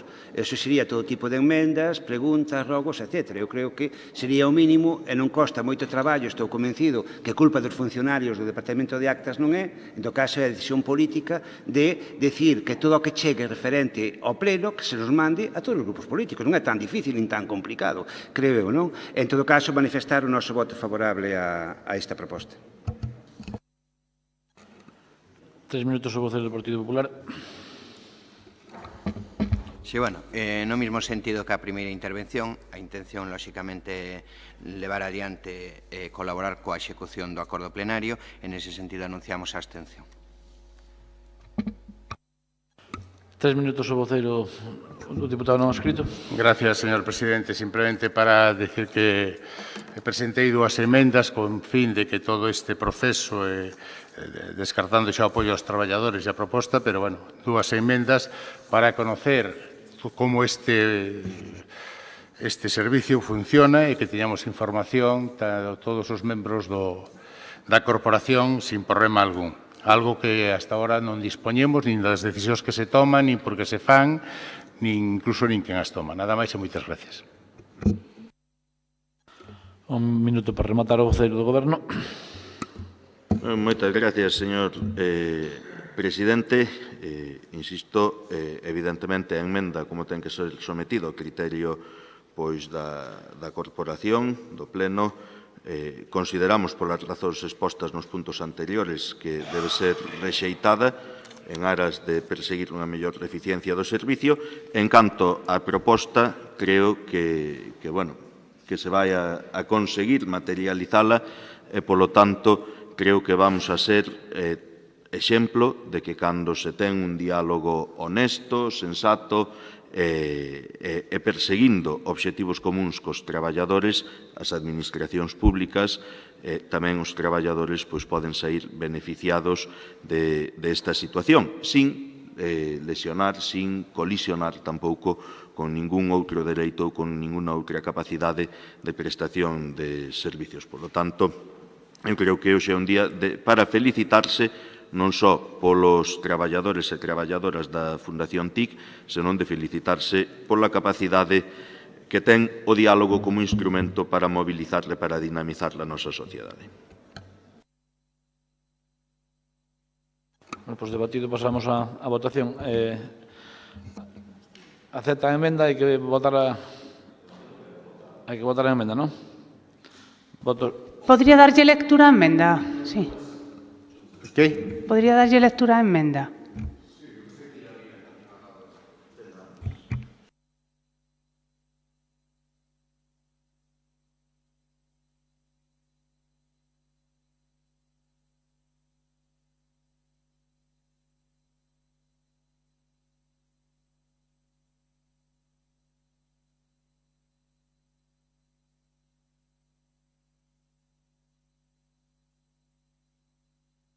As emendas foi as que leo, Álvaro, non? Eu creo que as leo, pero quere volver a lelas? Hai 2 emendas que poden ser incluso reiterativas. A primeira dice, emenda de engádega no apartado 4, Baixo a dependencia directa da Presidencia corresponde ao xefe de servicio coordinar e dirixir o Servicio de Audiovisuais da Diputación Provincial de Lugo. Engadir, baixo a dependencia directa do Presidente corresponde ao xefe de servicio coordinar e dirixir o Servicio de Audiovisuais da Diputación Provincial de Lugo. A estes efectos deberá presentar mensualmente o plan de programas contidos en servicios audiovisuais a desenrolar en cada mes, debendo ser aprobado polo Pleno na última sesión inmediata anterior ao mes en que se refira o plan. Dito plan deberá vir acompañado das solicitudes formuladas polas persoas, as sociedades ou entidades demandantes destes servicios. E unha de engádega, despois do articulado do regulamento, que di: dada a especificidade e a singularidade que ten a entidade integrada na Diputación de Lugo, o director ou persoa que dirixa, coordine ou desempeña a dirección da actividade realizada pola entidade integrada, terá que acudir a unha comisión informativa que estará composta por todos os grupos, entendéndose estes efectos que os diputados non escrito terá consideración de grupo político. Esta comisión, que se reunirá unha vez ao mes previa á celebración do Pleno e que será convocada polo presidente coincidindo coas comisións informativas, en a que se dará conta da actividade realizada, así como das peticións de actividades que lle fixeran ata o día do seguimento. Añades unha disposición adicional despois do regulamento. Son reiterativas, pero, como dixen antes, a pesar da reiteración, os incomplementos son fragantes, polo cual eu propoño que se voten as dúas ou que se rechacen ou que sea. Vale. Emendas de Manolo, do deputado non escrito. No, simplemente ratificar que non coñecíamos o contido desas emendas, pero en todo caso, como nos parece que inciden na transparencia e no mellor funcionamento de dito servizo, vamos a votar a favor dela. Para aclararlo, foron presentadas dentro do plazo legal e antes das 10 da mañá de onte. Lamento, a verdade, non se me ocorreu fotocopialas porque pensei que dispoñían delas. Gracias. Entón, pasamos a votar a proposta. A emenda, en primeiro lugar, non? Se trata a emenda. Votos a favor da emenda? Votos en abstencións? Votos en contra? Aceptas a emenda. Entón, agora votamos a proposta ca emenda de Manolo. Votos a favor da proposta?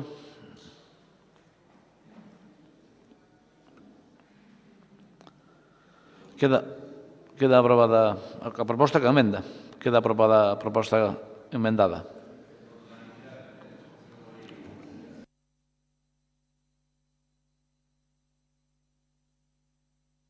Cuarto punto.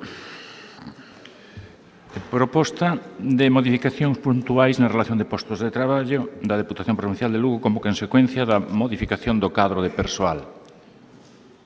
Modificación que está no expediente do orzamento, non? Porque o cadro de persoal apróbase co orzamento. Simplemente esta aclaración, non? 6 minutos o vocero do Goberno. Buenos días a todos. Bueno, pasáronlles ahora un añadido que temos á proposta. Sabedes que a proposta leva a amortización de algúns postos de traballo e a creación de outros e a incorporación na RPT de todos os postos de traballo da Fundación TIC. Había algunha cousa que cambiar e cambiamos unha amortización que se facía de un técnico de relación administrativa que nos parecía que tiña que... Vamos, que non era necesario, pero, bueno, entendemos que si nos fixeron ver que si era necesario, e a maiores, lógicamente, houve que quitar nas propostas de creación un auxiliar de entrada, un administrativo de entrada. E tamén se incluye, por non sei se, porque estaba incluído no cuadro personal, en cambio non o tiñamos na RPT, dous puestos de editor de vídeo, que estaban, que nos habíamos esquecido de poñelo, non sei exactamente qual foi o tema. Entonces, a proposta sigue sendo a que se levou ás comisións, que a incorporación e que a sustitución destes dous apartados que lle estou comentando.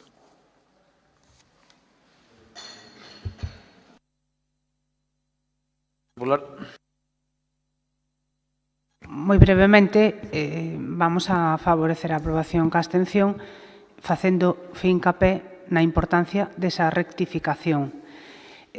Non vamos a entrar en máis análise, pero, dende logo, a este grupo manifestou no momento de ver a proposta a súa disconformidade dunha maneira bastante enérxica.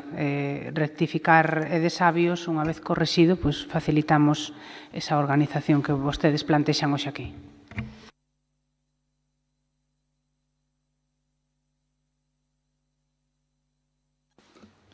Gracias, señor presidente. Eu vou dicir o que aquí non se dixo, nin nadie se atreve a dicir.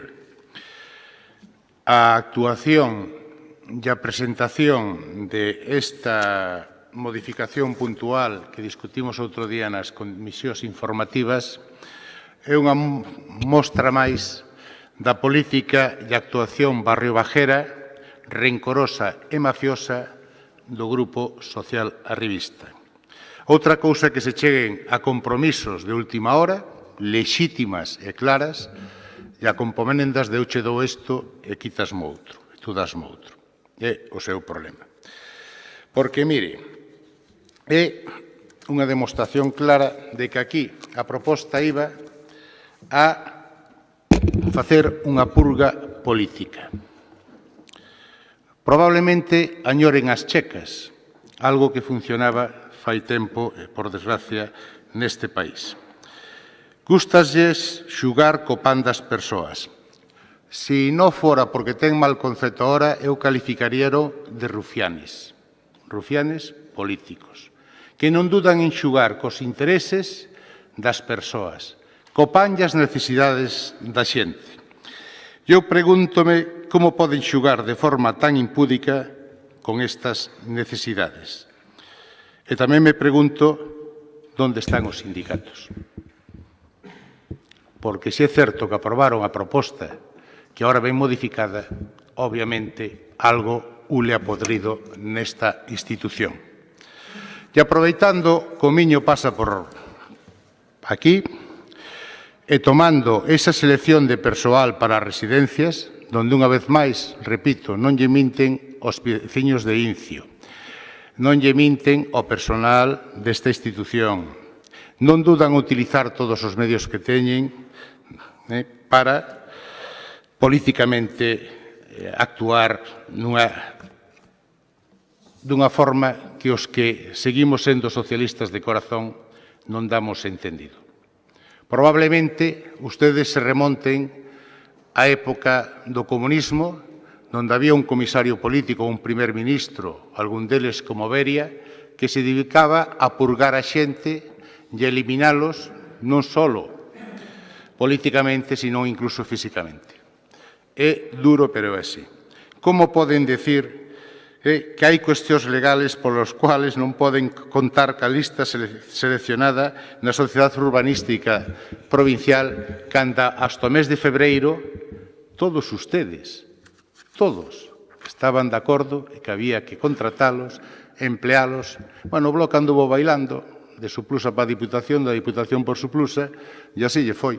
Ahora, na Diputación, danlle que aportan as narices e volven a mandar para a Suplusa, pero obviamente quítanos aquí 1,5 millón para que en principio non se podan abrir.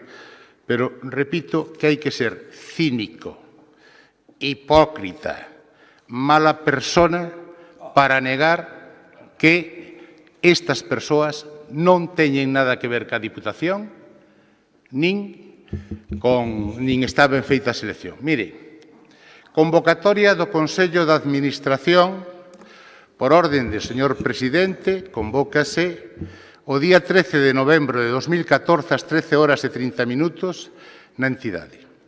Estado de previsión de ingresos, modificación de plan de actuación, investimento e domicilio social.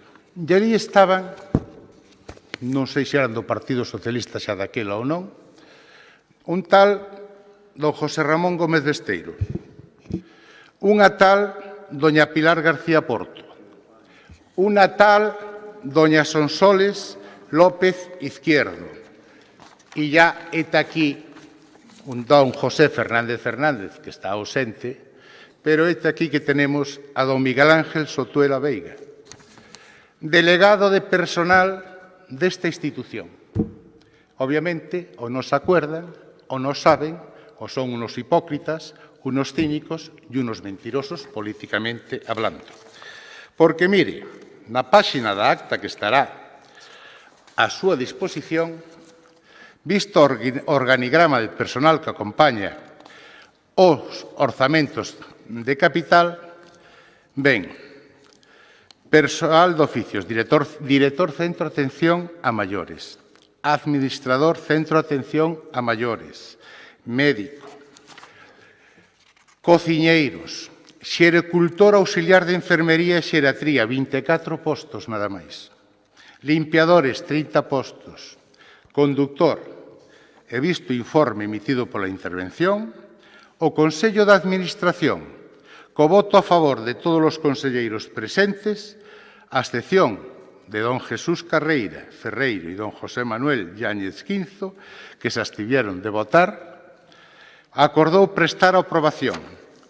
E eu, que están aquí presentes, pois dos 5 representantes do Partido Socialista, hai doña Pilar García Porto, doña Sonsoles López Izquierdo, don Miguel Ángel Sotuela e don Antonio Veiga Otero, que non se acuerda tampouco de que estaba allí e non duda tamén en utilizar los sindicatos y tal para hoy apoyar al gobierno a cambio de que le den pasta por una residencia de su partido y pasado reprobarlo. Pero esto es la vida en esta institución estos 4 años.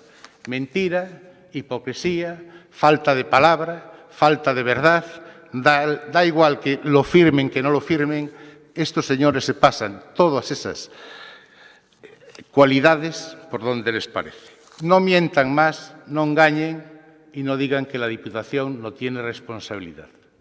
Nada más y muchas gracias. Y paren, si puede ser, de utilizar a las personas en esta institución para sus fines personales. Y voy a pedir aquí una cosa. Hay una persona a la que conozco hace mucho tiempo y que creo que en este momento, si tuviera un poco de dignidad y además que tiene cerca la jubilación, debería de dejar esa jefatura de personal. Ya no digo los que votaron y niegan esas cosas como diputados, que es imposible, porque fuera de aquí hace mucho frío. Pero este señor que está a punto de jubilarse debería ya dejar de prestarse a actuaciones, porque nada de esa amortización se explicó en la comisión informativa. Se nos dijo otras cosas. Y creo que va siendo hora de que entre aire nuevo y entren personas, iba a decir, no lo voy a decir, lo voy a dejar, que puedan actuar correctamente y con dignidad. Se acaba una carrera política y una carrera funcionarial y es importante marcharse con la cabeza alta. Nada más y muchas gracias. 3 minutos, oficial de Benega. Non vou necesitar os 6 minutos. Dende logo non vou usar os cualificativos que empregou o señor Martínez, aínda que saludamos positivamente este cambio que temos que dicir humildemente que, a verdad, cando se nos presentou na comisión informativa esta proposta, nos pasou inadvertida. En todo caso, facer un único comentario, no meu caso particular, ademais, que son funcionario público, que puiden, de feito estuve en 4 meses, ou podo estar en calquer momento nunha situación de servicios especiais, de excedencia do meu posto de traballo por servicios especiales, o certo é que me sentaría bastante mal que se planteara algo como o que se planteaba na proposta inicial, que, insisto, que a min ou a nós pasábanos completamente inadvertidos. Saludamos o cambio, que se faga un pouco de... que se poña encima da mesa un pouco de sentido común e sen algo positivo houve nesa xuntanza de última hora entre o Partido Popular e o Partido Socialista, se desto saliu desa xuntanza, pois, bueno, pois xa por lo menos saliu algo positivo dela, non? En todo caso, pois nós con este cambio votaremos a favor desta proposta. 3 minutos, o vocero do Goberno. Sí. Bueno, eu casi me vou referir solo a isto último que está falando, porque todo o demais non vou entrar a contestar insultos nin cuestións que non, vamos, eu non estou na Diputación para para discutir con un ex compañeiro que se dedica a insultar a persoas da institución que traballan e que fan o seu traballo. Nos dixemos que a RPT é unha consecuencia de hai unha serie de xente que se jubila ou que puestos que desaparecen e con eses puestos que se amortizan cúbrense outros puestos e outras necesidades que ten a plantilla da Diputación. Non había ningunha cuestión política en este tema. Eu sei que pode parecer así que non me vades a creer. Me parece ben que non me creades, pero non había ningunha cuestión política. Había uns puestos que se amortizan por uns motivos e por outros, e este concreto, que é específico e que non quero poñer nombres, pero é unha persona moi concreta, é un puesto moi concreto, era un dos que nos parecía que non era necesario. Se nos fixo ver outra cuestión que tampouco quero entrar en profundidade nese tema. É dicir, nós estamos de acordo, mas non podemos facer. É dicir, damos marcha atrás, son o primeiro que teño dado marcha atrás moitas veces no desarrollo do traballo da Diputación, porque é verdad, non en cuestións de personal, en cuestións laborales é moi complicado facer cumplir e facer unha cuestión exacta e que satisfaga a todos. Eu entendo que é o que procede nestes casos. De aí a insultarnos, a chamarnos non sei que, a meterse cos traballadores que fan este traballo, vamos, eu creo que hai un mundo. Entonces, entendo que non merece máis explicacións o tema e propoño que se acepte este añadido, este cambio nos dous casos concretos dos que estamos falando. O de amortización máis o da creación dese puesto concreto, que, lógicamente, se non amortizamos o primeiro, non podemos crear o segundo. 3 minutos o voceiro do Partido Popular. Ben, o feito que este punto da orde do día suscitara un debate duro, pois, dentro do que cabe, encheme de satisfacción, porque demostra que nesta institución aínda que dá certos valores e certo compromiso cas persoas. Que se pretenda amortizar a praza dunha persoa que está nunha libre designación, cando, ademais, esa persoa asumeu funcións no curto espacio de tempo que eu tiña a responsabilidade de ser presidenta, aínda que non demos nomes e apelidos porque merece moito máis respeto do que se pretendía facer nesta proposta, pois si merece un gran tirón de orellas. Merece un gran tirón de orellas e merece, certamente, un ataque importante que agradezco que se sumen todos os grupos, excepto inicialmente o Goberno e, ao final, tamén o Goberno. Sempre decimos moitas veces, pero a veces hai que demostralo, non? A casualidade, para nós non existe. Dende o noso humilde punto de vista, isto non é unha casualidade. En segundo lugar, probablemente esta decisión non se tomou aquí. Non considero que poida haber alguén dunha maneira tan maquiavélica que pretenda faltarlle o respeto a un funcionario, porque isto é, a todas luces, unha falta de respeto. Con educación, por suposto, por moito que busquen a un que salga das súas casillas, hai que intentar nesta institución non salir, agradezco a rectificación. É de xusticia, pero, ademais de todo iso, sería unha decisión indigna dun goberno mínimamente comprometido ca democracia.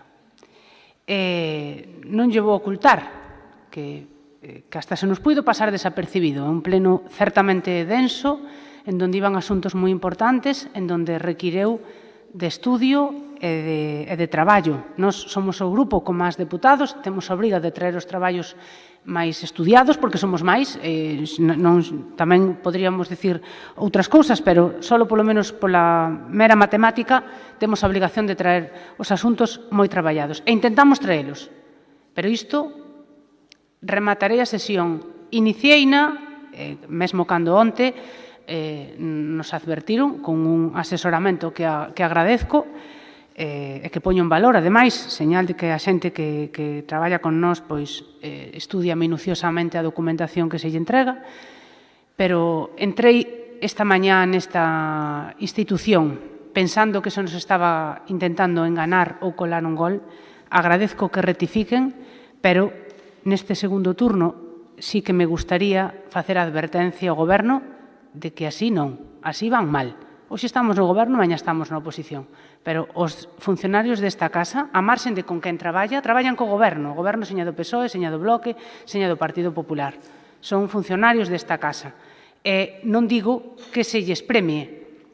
Hasta podo entender que se premien os que consideren de máis confianza, porque o miran con máis cariño e poida entender que considere que rinda mellor. O que non vamos a aceptar é que se castiguen porque crean que non son de confianza. Xa se viveu aquí, houve moitos casos que poderíamos reproducir, que foron, ademais, públicos e que incluso saliron en algún medio de comunicación. Parecía que iso se correxía, e parece que isto é unha reminiscencia daquela tendencia que temos que entre todos comprometernos a erradicar desta institución. Eu agradezcolle que rectifique, non porque yo pida o grupo que represento, que non me doi en prendas en reconocerlle o Bloque Nacionalista Galego que o fun a pedir, porque me parecía unha injusticia e porque nós tiñamos a obligación de poñerlle remedio a iso, que quero chamarlle un error. Quero chamarlle un error. Pero, para a próxima vez, sobre todo cando se amorticen prazas de persoas que están nesas circunstancias, gustaríame que, como mínimo, se contacte ca persona que ocupa, por elegancia, por educación, por persoas que levan moitos anos nesta casa. Se ustedes na consideran necesaria, non sei cando se creou con este nome, pero hasta mellor hasta podíamos encontrarnos unha sorpresa se a buscamos, porque a RPT nesta institución foi un instrumento de execución política probablemente dos máis eficaces. Pero, polo menos, se utilizamos para ben, pois hasta podemos aproveitalo. Ahora, utilizala para mal, non. Así non, señor Sotuela, e así non, señor presidente, como lle dixen fai 2 horas. 3 minutos o deputado non escrito. Gracias, señor presidente. Mire, unha das poucas cousas que deixou o meu pai en herencia foi que se daba unha palabra que a cumplira. Ese foi o lema toda a miña vida e creo que en términos generales sempre a cumplín. A veces hai que chamarlle as cousas polo seu nombre. E a xente que non está aquí, que non utiliza un lenguaje técnico ni é entendido en semántica, pois hai que dicirlle claramente o que é e o que ocurre, señor Sotela. Porque despois de ler esta acta, ustedes que están aquí, se tuveran algo de dignidade, marchábanse. Pero iso é algo que ignoran. Mire, lamento co meu lenguaxe que aplaudían, cando era incluso máis duro e máis fuerte con respecto ao Partido Popular, porque fun portavoz do PSOE, pois xa non recordo cantos anos, aquí nesta institución, e, bueno, pois tería a mesma fama que teño ahora, de duro e cabrón, pero daquela aplaudían, non lle vou dicir o que decían. Ahora non lles gusta. Iso é bon e é positivo, porque indica que o que lles fala sigue mantendo os seus principios e a súa forma de actuar independente de outros intereses. Porque, mire, hai individuos nesta institución, en este país tamén, tan acostumbrados al embuste que les resulta imposible incurrir na verdad, ni siquiera como excepción. En ese círculo ou nesa definición encontranse ustedes. Aquí foron con unha modificación ad personam, clara e contundentemente, que non se explicou en ningún momento, porque o único que se nos dixo foi que era unha, non sei como era a proposta, unha modificación de nada, unhas plazas que caían, outras que levaban, a mesma modificación e o mesmo engaño que despois de 4 anos desta selección que ustedes aprobaron, están a facer ca aprobación desas plazas da semana pasada. O sea, o Grupo Social Arribista, antes eu estaba nel e aprobei e consentín esa selección de plazas que nunca pensei que non se foran a ocupar, porque de feito eu cheguei a Suplusa con ese compromiso tamén, de que se abrían as residencias e de que esa xente iba a traballar de actuar. O que non me encontrei é comprendín ou non entendín son as maniobras destos señores que están ao meu lado. Menuda tropa. E entonces, como non sei todavía as causas por que non poden traballar, xa lles explicarán ustedes, pois volven a repetir o mismo. Como necesitan, para certas autorizacións, ter personal contratado, pois volven a facer a mesma trampa que fai 4 anos. Co cual, os ciudadanos deste país e as persoas que de forma legal e de forma, pois por necesidade ou que sea, se van presentar esas plazas, van a volver a estar engañando. Hoxe é o pleno dos engaños e das mentiras do Goberno Social Arribista. Nada máis e moitas gracias. Benega. Un minuto. Bueno, solo para decir que a propuesta de modificación puntual de relación de postos de traballo RPT da Diputación Provincial de Lugo como consecuencia da modificación do cuadro personal que se fixo chegar o 15 de novembro de 2018 ten un solo responsable, que é o diputado provincial Miguel Sotueva. Non se lle bote a culpa a nadie, nin se fixo isto noutra calle, nin noutro despacho que non fora o meu. Iso para aclarar algún comentario que se fixo. Esta responsabilidade miña é a marcha atrás, é como consecuencia de que entendo o que se dixo, o que non comparto é que haxa un motivo político para que ese puesto concreto fora eliminado da RPT. Eu procurei informar que esa persona que non está agora traballando na Diputación e que está traballando na Xunta ten un puesto de traballo na Xunta de Galicia. Na Xunta de Galicia, onde aprobaría con sus condiciones e con sus méritos e ten ese puesto de traballo asegurado. Asegurado. Eu non lle propoñía aquí eliminar o puesto de traballo de nadie que non tuvera traballo. Ten o puesto de traballo asegurado. Non había unha cuestión política. Pódenme creer ou pódenme non creer. De todas formas, entendo que deron un motivo. Non vou poñelo. Que ao millor que se ten que optar a outro traballo na Xunta que a poden desplazar para Sarria en vez de para Lugo. Bueno, non o sei. Ao millor resulta que é verdade. Hai que manter este traballo que, lógicamente, posiblemente, non se ocupe, pero vámonos manter na plantilla da Diputación. É a única explicación que hai. E, desde logo, o responsable son eu. Non é nadie, nin é o Partido Socialista, nin son os funcionarios desta casa, nin é o presidente da Diputación. É o diputado de Recursos Humanos que, a postre, é o que fai a proposta e chega a acuerdo ou non cos sindicatos, chega a acuerdo ou non cos diferentes departamentos da Diputación e diputados da Diputación para conformar a plantilla, a RPT desta Diputación e que isto siga funcionando. Nada máis e moitas gracias. Pasamos logo á votación. Votos a favor? Abstencións? Votos en contra? Sí, señor presidente. Básicamente porque votei en contra de RPT, obviamente, son consecuente voto en contra ahora, ainda que a modificación xa non tiña que haber vido, polo cual manteño ese voto negativo. Queda aprobada a proposta. Quinto punto. Pasamos a dictámenes da Comisión de Promoción Económica e Social. A aprobación se procede da segunda adenda ao convenio da subvención directa excepcional outorgada por esta Diputación Provincial a Raiolas Lugo, Asociación de Pais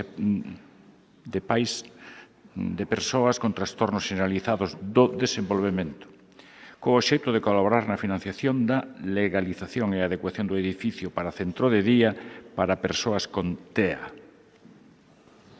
Si se queren debate nesta proposta, si aceptamos...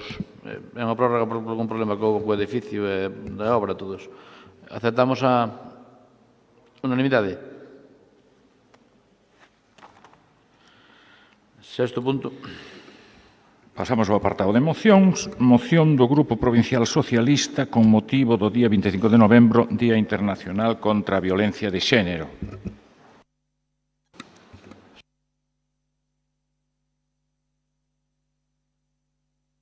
6 minutos o vocero do Goberno. Moitas gracias, presidente. Bueno, un ano máis chegamos a estas datas con esta moción sobre violencia de xénero, un ano máis coa condena de todas as situacións de violencia que sofren as mulleres polo mero feito de selo, que sofren as mulleres en calqueira ámbito da vida por parellas, exparellas, compañeiros de traballo, xefes, veciños, familiares ou descoñecidos.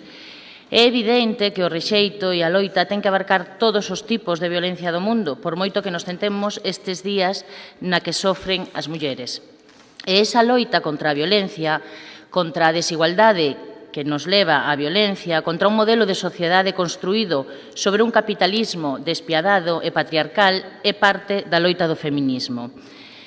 Este ano nos ubicamos, por fin, nun punto de partida diferente. Arrancou a chamada cuarta ola feminista, que, como as tres anteriores, ven a situarnos nun punto sen retorno. O 8 de marzo pasado puidemos vivir un día histórico coa presenza das mulleres e tamén de homes de todas as idades e condicións que quixeron deixar claro que non estamos dispostas a admitir máis desigualdades que sofrimos por ser mulleres. Este movimento social, este basta xa das mulleres, ven a mellorar a sociedade no seu conxunto porque o feminismo fala de igualdade, fala de respeto ás mulleres, fala de respeto ás persoas, fala dunha sociedade máis xusta para todos. O pasado ano, por estas datas, estábamos celebrando a aprobación do Pacto de Estado contra a Violencia, que por fin fora ratificado un ano despois de que se acordara chegar a él no ano 16. Estábamos de noraboa pola súa existencia, polo feito de que se chegara ao convencemento de que era necesario e por fin xa era unha realidade. Mágoa que tantas mulleres e nenos non o poidan celebrar con nós. Sen embargo, tivemos que esperar 10 meses e un cambio de goberno para que se empezasen, apenas 2 meses despois de ese cambio de goberno, a materializar os acordos aos que se tivera chegado nese Pacto de Estado. Así, na reunión da Conferencia Sectorial de Igualdade celebrada o 31 de xullo de 2018, acordouse por unanimidade a xestión dos 100 millóns ás comunidades e cidades autónomas segundo os criterios acordados nese pacto e se distribuiu o fondo de procedencia da Delegación de Goberno contra a Violencia de Xénero de 9,5 millóns de euros. O 3 de agosto, o Consello de Ministros aprobou un Real Decreto Lei, agora convalidado por unanimidade no Congreso dos Diputados, que devolve as competencias aos concellos en materia de igualdade e loita contra a violencia de xénero e establece o reparto dos 20 millóns de euros comprometidos no pacto que se duplicarán hasta os 40 millóns nos orzamentos do ano que ven. Ese Real Decreto tamén modifica a Lei Integral contra a Violencia de Xénero, tamén modifica o Código Civil en distintos aspectos que facilitan e melloran a situación das mulleres víctimas. Outras das accións deste Goberno, que consta con un Ministerio de Igualdade e 17 ministerios traballando pola igualdade de forma transversal, é a reactivación do Observatorio de Saúde das Mulleres. Tamén se prevén solucións habitacionais para mulleres víctimas de violencia de xénero dentro do Plan Estatal de Vivenda. O próximo curso escolar contará unha vez máis, con materias en valores e dereitos de igualdade. O PSOE, ademais, ten presentado no Congreso dos Diputados unha proposición de lei para reformar a Lei Orgánica do Poder Xudicial e así formar os xuíces e magistrados en materia de igualdade, así como para aumentar o número de xulgados do penal especializados en violencia machista. No avance dos orzamentos para o 2019, o Goberno de España se ten comprometido a financiar de maneira completa o Pacto de Estado contra a Violencia de Xénero. Isto supón o incremento dun 10% nos orzamentos.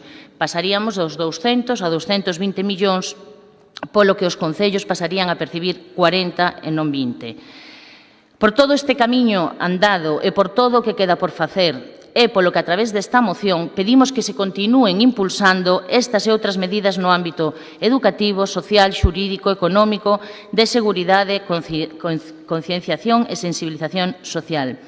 Tamén lle pedimos ás Cortes Xerais que se axilicen os cambios legislativos precisos para poder aplicar os acordos do Pacto de Estado, así como aprobar os orzamentos do 2019 que permitirán executar, ademais, outras políticas e facer real ese incremento nas partidas das comunidades autónomas e concellos. Outros frontes nos que hai que facer presión e nos medios de comunicación, polo que pedimos ao Goberno que inste a que se eliminen contidos que manteñan estereotipos ou mensaxes machistas. Por ahora, nada máis. Moitas gracias. Vocero de BNG. Bueno, antes de empezar, manifestar que mentres que a compañeira Sonsoles facía exposición da súa moción, faltaban 12 diputados. Cousa que para un tema do que estamos tratando indica, fora das palabras, a importancia que se lle dá a este tema.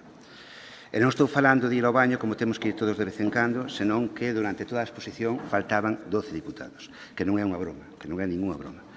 Indica, para min é moi significativo o tema. Cando estaba falando de orzamentos ou de RPT non faltaba ninguén. Bien, tamén dicir, a pesares de que eu creo que a nosa postura política neste pleno será bastante dura con actitudes que está a ter o Goberno, o Partido Socialista neste caso, tamén dicir que neste tema a sintonía en xeral é bastante xeralizada e concretamente ca compañera Sonsoles eu creo que estamos de acordo, se non no 100%, cando menos no 99%, sempre que falamos neste tema.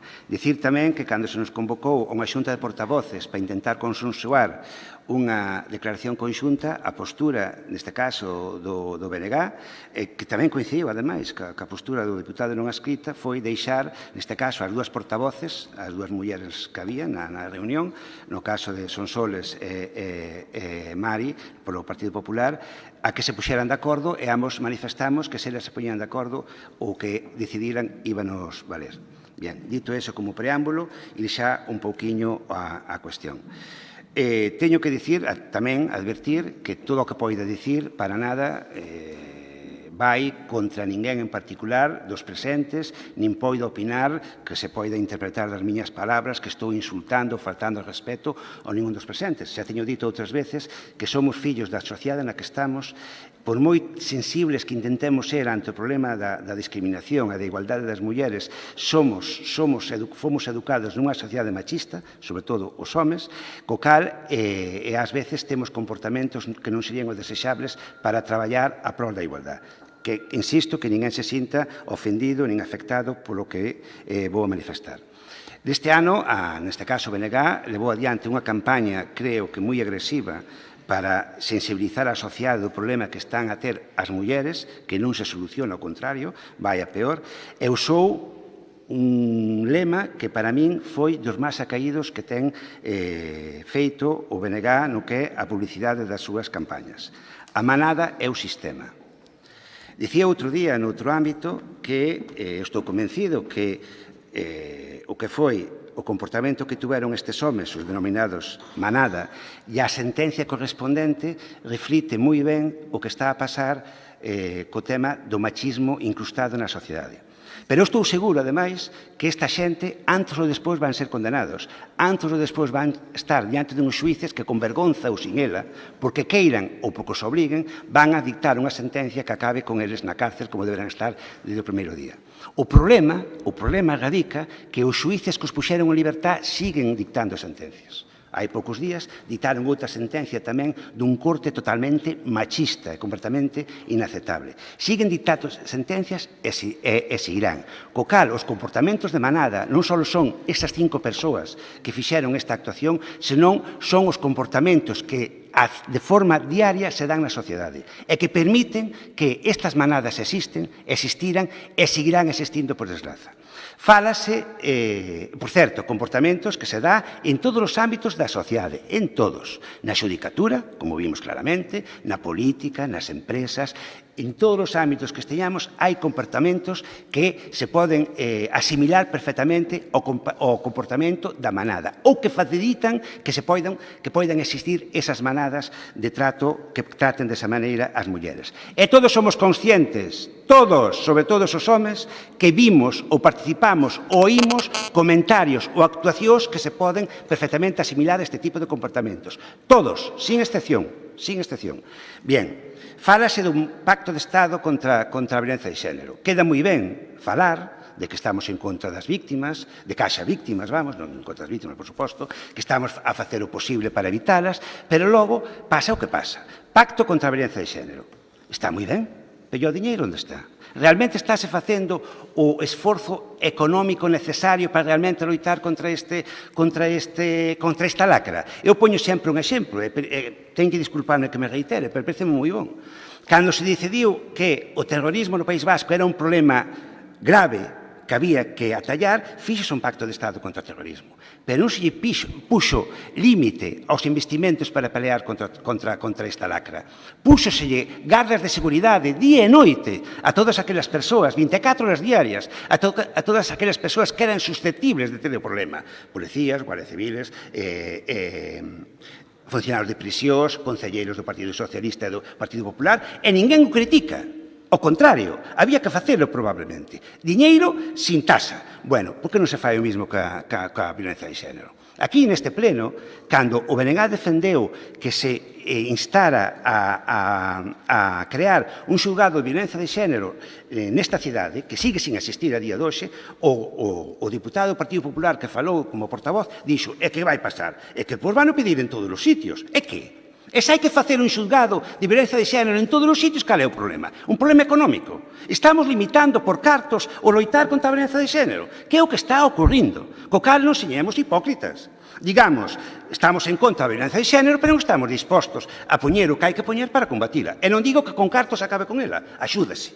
É unha ferramenta máis, pero hai que facer outras moitas cousas.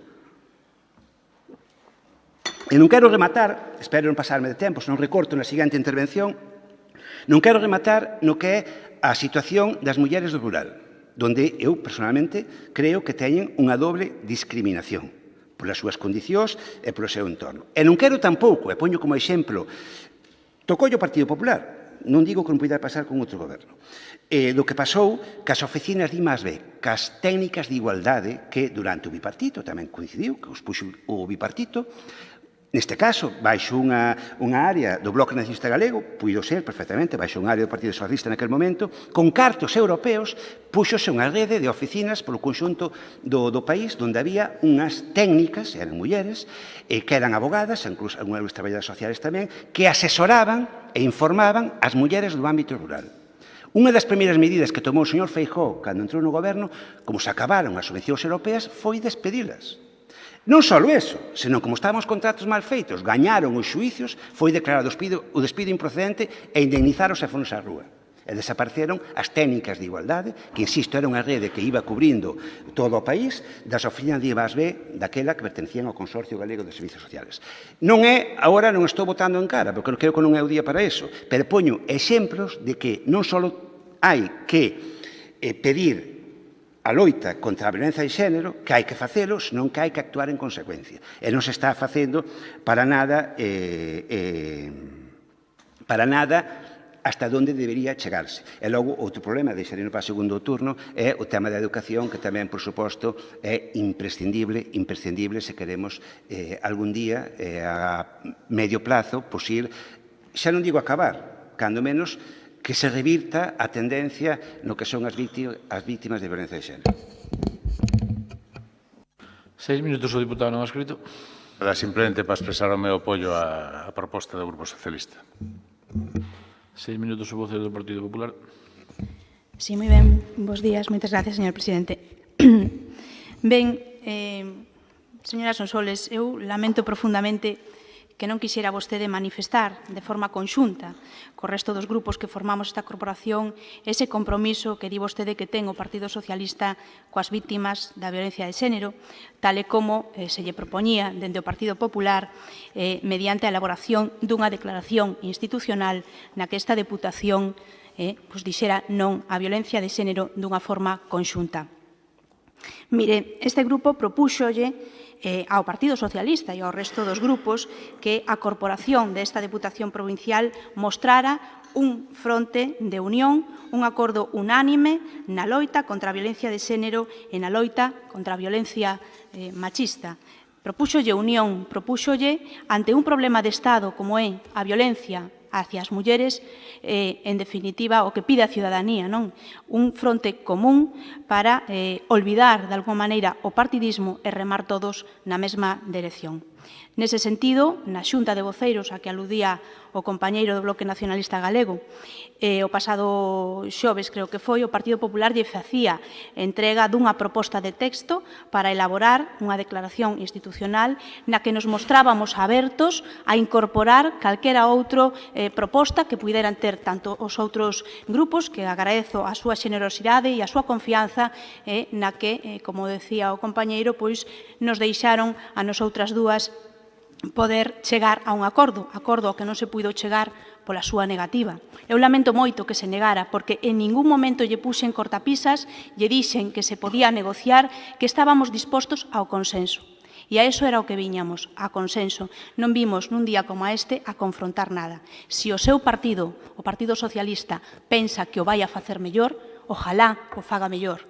Mire, creo que neste tema, neste problema de Estado que afecta ao conxunto da cidadanía e, sobre todo, e especialmente, ás mulleres, ningún partido político nos podemos, de momento, colgar ningunha medalla, lamentablemente. Nada máis, moitas gracias. 3 minutos o vocero do Goberno.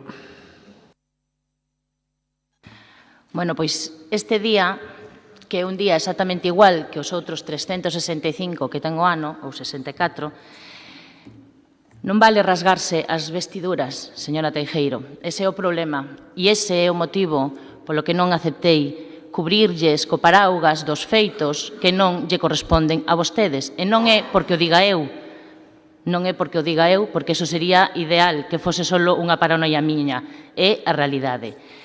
Esta Deputación, como institución, non necesita facer ningunha declaración institucional, e menos un día como hoxe ou como era a semana pasada, o día 25 de novembro. Porque esta institución, da man deste Goberno, ten feitas xa moitas declaracións institucional en defensa das mulleres, ten feitas xa moitas declaracións de condena das agresións e asasinatos, pero, ademais, ten apoiados con orzamentos proxectos de igualdade e en contra da violencia de outras entidades, ten coordinado a campaña en negro cos concellos da provincia. Por certo, bastantes concellos do Partido Popular non se adheriron a esa campaña. Polo tanto, aí tamén habería que aplicarlles o mesmo conto de unidade. E, ademais, ten programado desde o servicio, desde a área que coordino, precisamente campañas que están a dar moito, están a ter moi exitosas en canto a divulgación e a formación en igualdade. Esta Deputación, o Goberno desta Deputación é declaradamente feminista, non teña medo por eso. Ahora ben, os grupos políticos, cada un terá que defender e demostrar que o son. En ese sentido, penso que o Partido Popular ten moito traballo por facer. Podería pasarme aquí un bo rato. Creo que a estas alturas ningún dos diputados que están aquí terán ganas de que me pase a describir un por un todos e cada un dos plantós que o Partido Popular lle fixo ás mulleres dende que ten capacidades ou donde ten capacidades de goberno. O señor Ferreiro xa fixo aquí algún avance. Pero voulle recordar, ceñíndonos os tempos nos que vivimos. O Pacto de Estado, aí estábamos todos unidos. Señora Teixeiro, todos unidos, todos estábamos de acordo. Eso sí, estábamos de acordo despois de limar moitos requerimentos do Partido Popular, porque senón ese maravilloso Pacto de Estado houbera sido incluso máis ambicioso. Pero, en calquera caso, chegouse a un acordo. Moi ben, mira que bonita, unha foto estupenda. Pasaron 10 meses hasta que hubo un cambio de goberno, e menos mal, porque senón igual seguíamos esperando.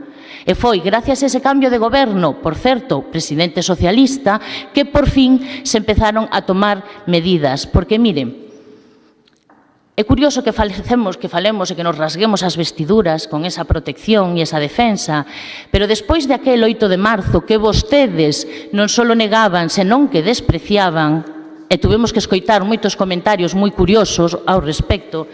Despois do 8 de marzo fíxose o avance dos orzamentos por parte do goberno de Rajoy.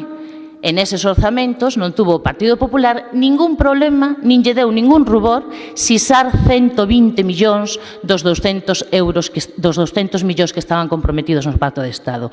Eso é o que se chama unión, verdad? E loitar todos en conxunto. Efectivamente, menos mal que houve ao final un cambio de goberno que permitiu reintegrar os orzamentos que estaban previstos no pacto de forma íntegra. Polo tanto, repítolle o que lle comentaba na primeira intervención, gracias ás decisións tomadas o 31 de xullo nesa Conferencia Sectorial de Igualdade se fai o reparto dos 100 millóns ás comunidades autónomas, que según vostedes tiñan que aportalo elas.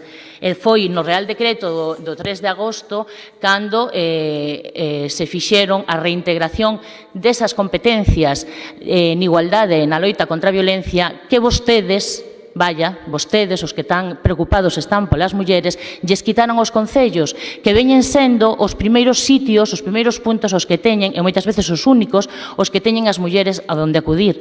E aquí podemos falar do que falaba o señor Ferreiro, das técnicas de igualdade ou o actual mapa dos CIM que hai nos concellos do rural. Na propia montaña poderán ver vostedes os servicios que teñen as mulleres rurales, que efectivamente son unhas das que máis problemas teñen. Pero podemos seguir falando. Podemos falar tamén do que fixeron vostedes ca educación, subvencionando a centros privados que segregan por sexos. Podemos falar do que quixeron facer ca lei de aborto. Podemos falar da negativa persistente de vostedes por crear xulgados da muller. Podemos falar do seu compromiso ca saúde da muller. O mes pasado negábanse a admitir a problemática que había co tema da endometriosis. Podemos seguir falando de moitas e moitos frentes porque, por desgracia, señora Teijeiro, o Partido Popular dedicouse a desmantelar os servizos públicos en todos os sentidos e que viñan precisamente a facer unha sociedade máis xusta, e a desigualdade, señora Teijeiro, señores do Partido Popular, a desigualdade xenera violencia. Así que esta moción pretende precisamente reforzar todas esas medidas que por fin se puxeron en marcha. Como se ten dito aquí, como se dice xa por moitos sitios, xa está ben de discursos. É evidente que o discurso políticamente correcto, queda moi ben, e máis na semana que se conmemora esa loita. Pero o que hai que facer é feitos. O Goberno está nese camiño, así que aproben a moción, aproben as consideracións que se piden na moción.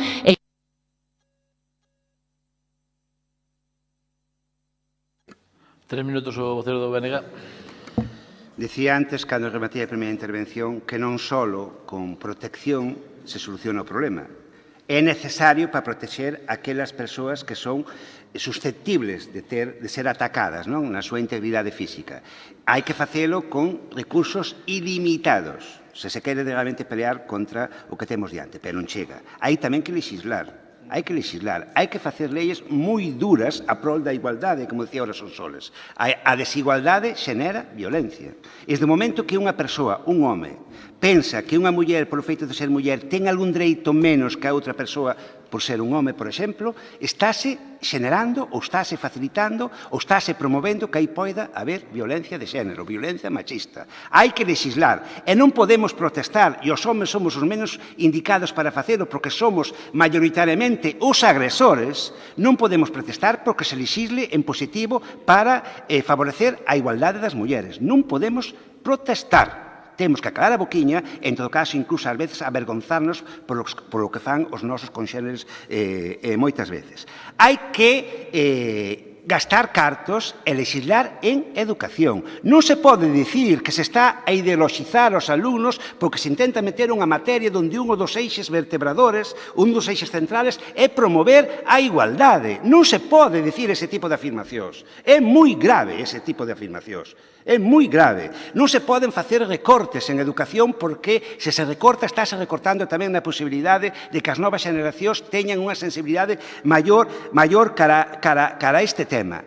E, sobre todo, e quizás seja o máis importante, ten que haber unha loita individual de todos e cada un de nós en todos os días, todas as horas e todos os minutos do día. Non podemos seguir permitindo que na nosa vida diaria, na casa, no bar, no traballo, no fútbol, donde esteamos, permitamos que haxa ni un solo símbolo que promova a desigualdade. Mentres que eso non asumamos o 100% da poboación, ou por menos aquelas persoas que estamos de verdad pola igualdade das persoas, seña cal seña o seu xénero, por suposto, a súa raza, color, etc., pero neste caso estamos falando de xénero, temos que leválo a cabo en todas as facetas da nosa vida, absolutamente en todas, e incluso deixarnos reprender como dicía eu antes, os que fomos educados nesta sociedade machista polas persoas que temos ao redor cando metemos a pata, asumilo, recoñecelo e intentar non volver a cometer o mismo erro. E xa remato simplemente poñéndolle un pero á señora Sonsoles, porque na súa moción si é certo que peca, sobre todo na parte resolutiva, dun pouco de autobombo.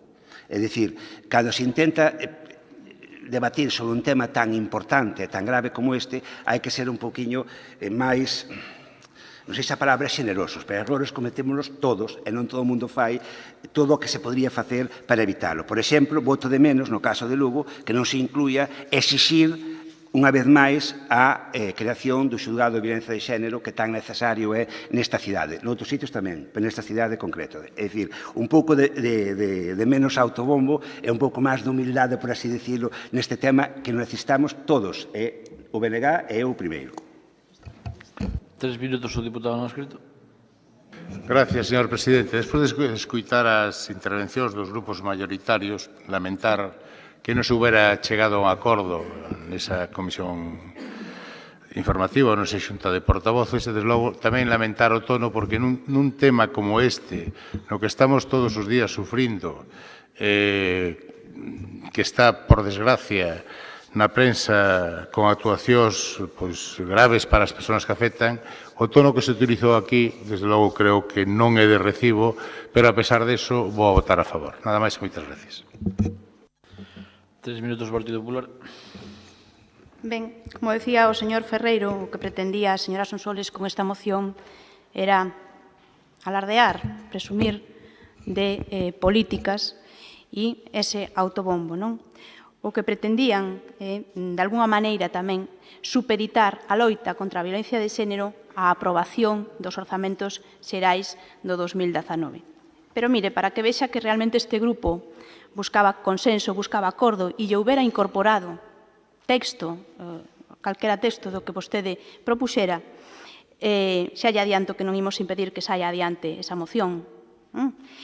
Aínda que tamén lle digo que se realmente o Partido Socialista ten a intención de cumplir coas medidas do Pacto de Estado, se realmente o Partido Socialista ten a intención de invertir na loita contra a violencia de xénero, de incrementar a inversión na loita contra a violencia de xénero, non é necesario que elaboren mocións para traer a plenos de diputacións ou de concellos nas que vinculen ou chantaxen aos diferentes grupos do Goberno do Estado coa necesidade de aprobación duns orzamentos que, xa lle digo, son un perigo para a estabilidade económica deste país, e non yo digo eu, senón que se o dixeron e así foron vetados polos seus aliados no Congreso, pola Unión Europea, así como por organismos internacionais en materia de desarrollo económico. Por lo tanto, uns orzamentos que, ademais, incluso o seu presidente xa dubida, sequera que chegue a presentalos. Por lo tanto, vostedes simplemente, se queren dar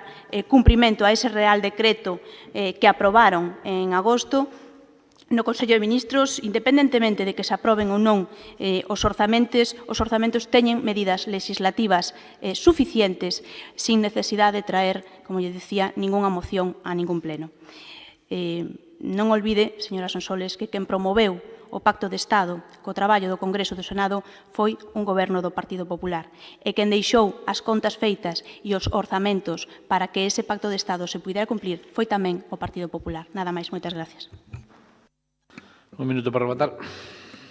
Bueno, a lamentar que solo ter un minuto porque habría moito que decir para corrixir precisamente, señor Ferreiro, se está facendo a lei orgánica do Poder Xudicial precisamente para incrementar o número de xulgados nos concellos. Precisamente por eso xa non o incluín. Unha vez que se vexa esa modificación poderemos falar ao respecto. A señor non ha escrito. É curioso que me fale a min do tono cando utiliza el o tono que utiliza. E me parece que este asunto merece moitas veces non só este tono, senón algo máis. Non hai ningún chantaje, señora Teijeiro. Vostede acepte ou non acepte. Se non quere apoiar esta oposición política, non a apoie. Non nos sorprendería en absoluto. A min, dende logo, non me sorprendería en absoluto. Quero simplemente rematar facendo unha mínima alusión para o non esquecemento do millar de víctimas de violencia de xénero que figuran nos datos oficiais dende o ano 2003 e tamén o número de víctimas descoñecidas que non están catalogadas como víctimas de violencia de xénero, pero que seguramente é un dato inasumible que, dende logo, ao longo desta historia temos que lembrar, que recordar a hora de aprender e de asumir que hai moitas cousas que facer e non só declaracións institucionais para quedar ben. Bueno, pasamos á votación da moción. Votos, entendo que hai unanimidade. Unanimidade. A abstención. Votos a favor? Abstencións? Votos en contra? Queda aprobada a moción. Seguinte punto. Asunto número 7, moción do Grupo Provincial Socialista para instar a Xunta de Galicia a que adote as medidas necesarias para evitar os reagrupamentos actuais dos alumnos do CIP Virxe da Luz de Portomarín. 6 minutos o voceiro do PSOE. Moitas gracias, señor presidente. Moi bons días a todos e a todas, e de xeito especial as persoas de Portomarín que nos acompañan hoxe no Salón de Plenos e que tiveron a paciencia de chegar case ata a tarde para escoitar o debate e votación desta moción que lles chega ben de preto. Primeiro que vou a facer é a descripción da situación actual dos alumnos do Centro CEIP Virxe da Luz do Concello de Portomarín, por se alguén non a coñece, e que este centro sufriu neste curso, un recorte na dotación do profesorado, contando cun docente menos respecto ao curso anterior, e isto que trouxo consigo foi o agrupamento de 3 cursos escolares que anteriormente estaban agrupados en 2, é dicir, de ter 3 aulas nese centro nas que estaban por unha banda os de primeiro e segundo, por outra os de terceiro e cuarto e por outra os de quinto e sexto, pasouse únicamente a ter 2 aulas, agrupando os alumnos de primeiro, segundo e terceiro, e noutra aula os de cuarto, quinto e sexto, cando ademais neste curso escolar non disminuíu a matrícula, senón que se mantivo ou aínda se mellorou un pouquiño, porque houve un alumno máis. E isto quere dicir que o pasado ano, con un alumno menos, contaban con un profesor máis nese centro educativo. Esta situación supón, sin lugar a ninguna dúbida, unha perda na calidade do servicio educativo, porque na mesma aula se están concentrando 3 grupos de primaria e, evidentemente, as necesidades deses menores son diferentes, xa partindo da diferencia de idade que teñen entre eles, polo que se produce xa aquí tamén unha falta de igualdade, de oportunidades con respecto a outras escolas. Saben todos vostedes que cada hora de clase, e se non o saben, lle lo explico, ten que repartirse en 3 niveis diferentes, precisamente por esa diferencia de idade dos alumnos. Uns están empezando, poñamos por exemplo, a ler, e os outros xa saben facer dictados. A diferencia é grande, pero é que, ademais, as horas de clase, tal e como se están impartindo, divídense no tempo, divídense en tercios, e así, cada alumno de Portomarín recibe 16 minutos de clase por cada 50 que recibe, por exemplo, un alumno de Lugo que comparte aula con nenos da súa idade. Non é que se dediquen os 50 minutos repartindo o ensino, sino que se divide en minutos e se dedica a cada franxa de idade 16 minutos. E iso, como digo, pois significa, comparándoos, por exemplo, cun alumno de Lugo, que reciben 2/3 menos do que ten un neno aquí na capital. As nais e pais do CEIP Virxe da Luz do Concello de Portomarín enteráronse, ademais desta situación, co comenzo do curso escolar. A partir de aí, reuníronse con representantes da Consellería de Educación e lle manifestaron que non están conformes coa postura da mesma sobre os ratios que aplica a Xunta de Galicia. Fálase, por parte da Xunta, de 8 docentes, cando na realidade son 4. E, ademais, como dixen antes, hai que ter en conta a idade dos alumnos. Por ese motivo, iniciaron unha serie de actuacións de protesta para exixir que se revirta a situación e se dote ao Colexio de Portomarín, alo menos, con un profesor máis. A reivindicación de nais e pais dispón tamén de un amplio apoio da veciñanza, eu creo que en xeral da poboación, porque veñen amosando isto coa recollida de firmas e xa levan máis de 2.000. Levaron esta proposta por unanimidade ao Pleno de Portomarín. A Corporación, o Grupo Socialista, levou unha proposta consensuada cos pais e nais ao Pleno do Concello de Portomarín e esa proposta foi apoiada e aprobada por unanimidade e, ademais, tamén foi plantexada esta situación ante a Valedora do Pobo. As nais e os pais dos alumnos do CEI Virxe da Luz de Portomarín consideran que debe garantizarse o dereito a recibir unha educación no rural en igualdade de condicións cos alumnos da cidade con respecto aos accesos a recursos educativos en materia de profesorado. E, dende logo, nós compartimos esta idea, o Grupo Socialista apoiou e levou na pleno en Portomarín, foi, como dixen antes, aprobada por unanimidade por todos os grupos e nós a traemos hoxe aquí. Ademais, tamén foron os propios docentes os que lle transmitiron aos pais e ás nais que o sistema de docencia na situación na que estaban recibindo os nenos, dende logo, non é a idónea para educar, precisamente polo que dicíamos antes, por unha diferencia sustancial na idade dos nenos que están compartindo aula. Dende logo, non é o mismo ter nunha aula un grupo elevado de nenos da mesma idade que ter o mesmo número, aínda que sexa máis reducido, de nenos de diferente idade. A maiores tamén desa reducción de profesorado, especialmente nas zonas rurais, esta medida afonda máis no despoboamento, porque se estamos perdendo servicios, a dotación de servicios no interior de Galicia é menor, pois isto é algo que nos leva a un despoboamento irremediable. Estamos dicindo aos pais e ás nais neste caso que teñen dúas opcións, ou ter os seus fillos e fillas nestas aulas compartidas con nenos de ata 3 idades diferentes ou teñen que traelos a Lugo. E a min isto, dende logo, recórdame algo que acontecía nos anos 50, cando existían as escolas unitarias, e con isto non quero dicir que foran malas, quero dicir que son situacións históricas diferentes. Naquel momento, se tiñas cartos, pois perdías a túa infancia en familia, mandávante a estudiar fora da casa, e se non os tiñas e querían educarte, compartías escola con nenos de moitas idades diferentes. Os tempos cambiaron e creemos que esta non é a educación nin o sistema que teñen que ter os nenos do rural en Galicia. E aquí temos un exemplo claro cos de Portomarín. Ben, vendo que esta proposta, o igual que a que se levou por parte do Grupo Socialista, o Pleno de Portomarín foi consensuada cos pais e nais, vendo ademais que os docentes dese centro comparten este razonamento, nos lles traemos dous acordos ao Pleno, que son apoiar as reivindicacións dos nais e pais dos alumnos e alumnas do CEI Virxe da Luz de Portomarín para que se dote a ese colexio con un profesor máis que foi anulado neste curso escolar e non se teñan que agrupar 3 cursos nun. En un segundo punto de acordo, exixirlle á Xunta de Galicia que adopte as medidas necesarias para que se reincorpore ao CEI Virxe da Luz de Portomarín o profesor que foi anulado, que non se teñan que agrupar 3 cursos nun e garantir así o dereito a recibir educación en igualdade de condicións no rural.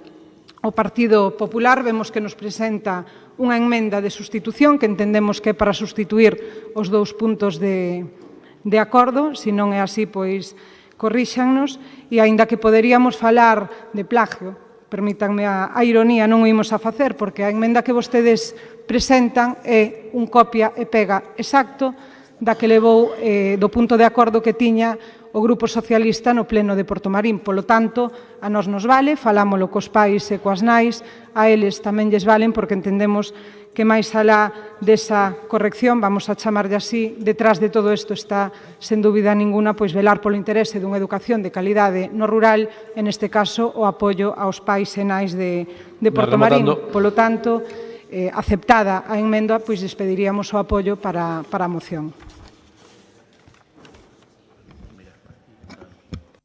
Diputado non escrito. Gracias, señor presidente. Simplemente para añadir que como maestro que son, e ainda que non estou activo nestes momentos, eu creo que as ratios e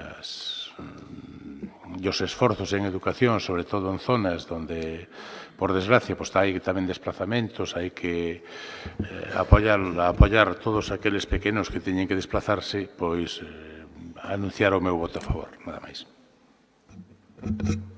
6 minutos, Partido Popular. Bos días, gracias, presidente. A emenda que presentamos simplemente é un reflexo do que se aprobou no pleno do Concello de Portomarín por unanimidade. Non simplemente foi por respetar a autonomía do Concello na aprobación por unanimidade desta emenda, perdón, deste punto, polo tanto, nos van a contar con o noso voto a favor e simplemente, bueno, pues agradecer tamén a presencia da xente de Portomarín que nos acompaña, é dicir que nós, como se aprobou xa no pleno de Portomarín polo Grupo Popular e polo Grupo Socialista por maioría, pois vamos a respetar dita decisión e vamos a votar a favor. 6 minutos o Bloque Nacionalista. Neste tipo de actuacións o que estamos a discutir é realmente se estamos ou non a prol da igualdade de oportunidades de todas as persoas. Non? Está moi ben, é moi bonito dicir que a educación é universal, que é para todos, pero resulta que a realidade é que non todos os nenos e as nenas teñen as mesmas posibilidades de acceder a esa educación universal, co cal, lóxicamente, deixa de ser tan universal como pretendíamos para ser, dependendo de onde nazas, dependendo de onde vivas. Non? Eu non quixera, e vou poñer o exemplo meu, supoño que moitos máis aquí poderían dicir o mismo, logo ao longo do país da miña xeración. Non? Eu fui á escola, a un colexio onde máis ou menos o 50% do alumnado éramos das aldeas e o outro 50% era da vila. As estadísticas eran demoledoras, mentre que entre o 30 e o 40% dos alumnos e alumnas que eran da vila se titulaban daquela o que se chamaba o graduado escolar, só o 10% da miña promoción que viñamos das aldeas conseguimos ese graduado escolar. É dicir, non creo que por nacer nunha aldea como nacera eu, fóramos máis tontos, nin menos traballadores, máis ben ao contrario, cos que nacían na vila. Sin embargo, os resultados escolares eran completamente distintos. Era exemplo de que non todos tiñamos as mesmas oportunidades á hora de acceder ao ensino. Eu, dende logo, pelearei mentres poida para que eso remate. Ainda non rematou de todo, Ainda non rematou de todo, nin moito menos, pero pelearei mentre que teña forzas para que eso non ocorra e todos os nenos e as nenas do noso país teñan exactamente as mesmas oportunidades. Non?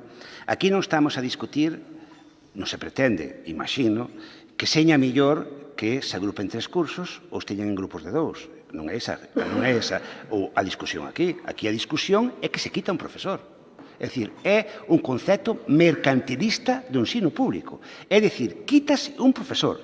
Por o que costa un profesor ao longo do curso, os nenos e nenas de Portomarín, en vez de estar agrupados de 2 en 2 cursos, que xa é grave da abondo, vanse agrupar de 3 en 3, por unha cuestión meramente económica.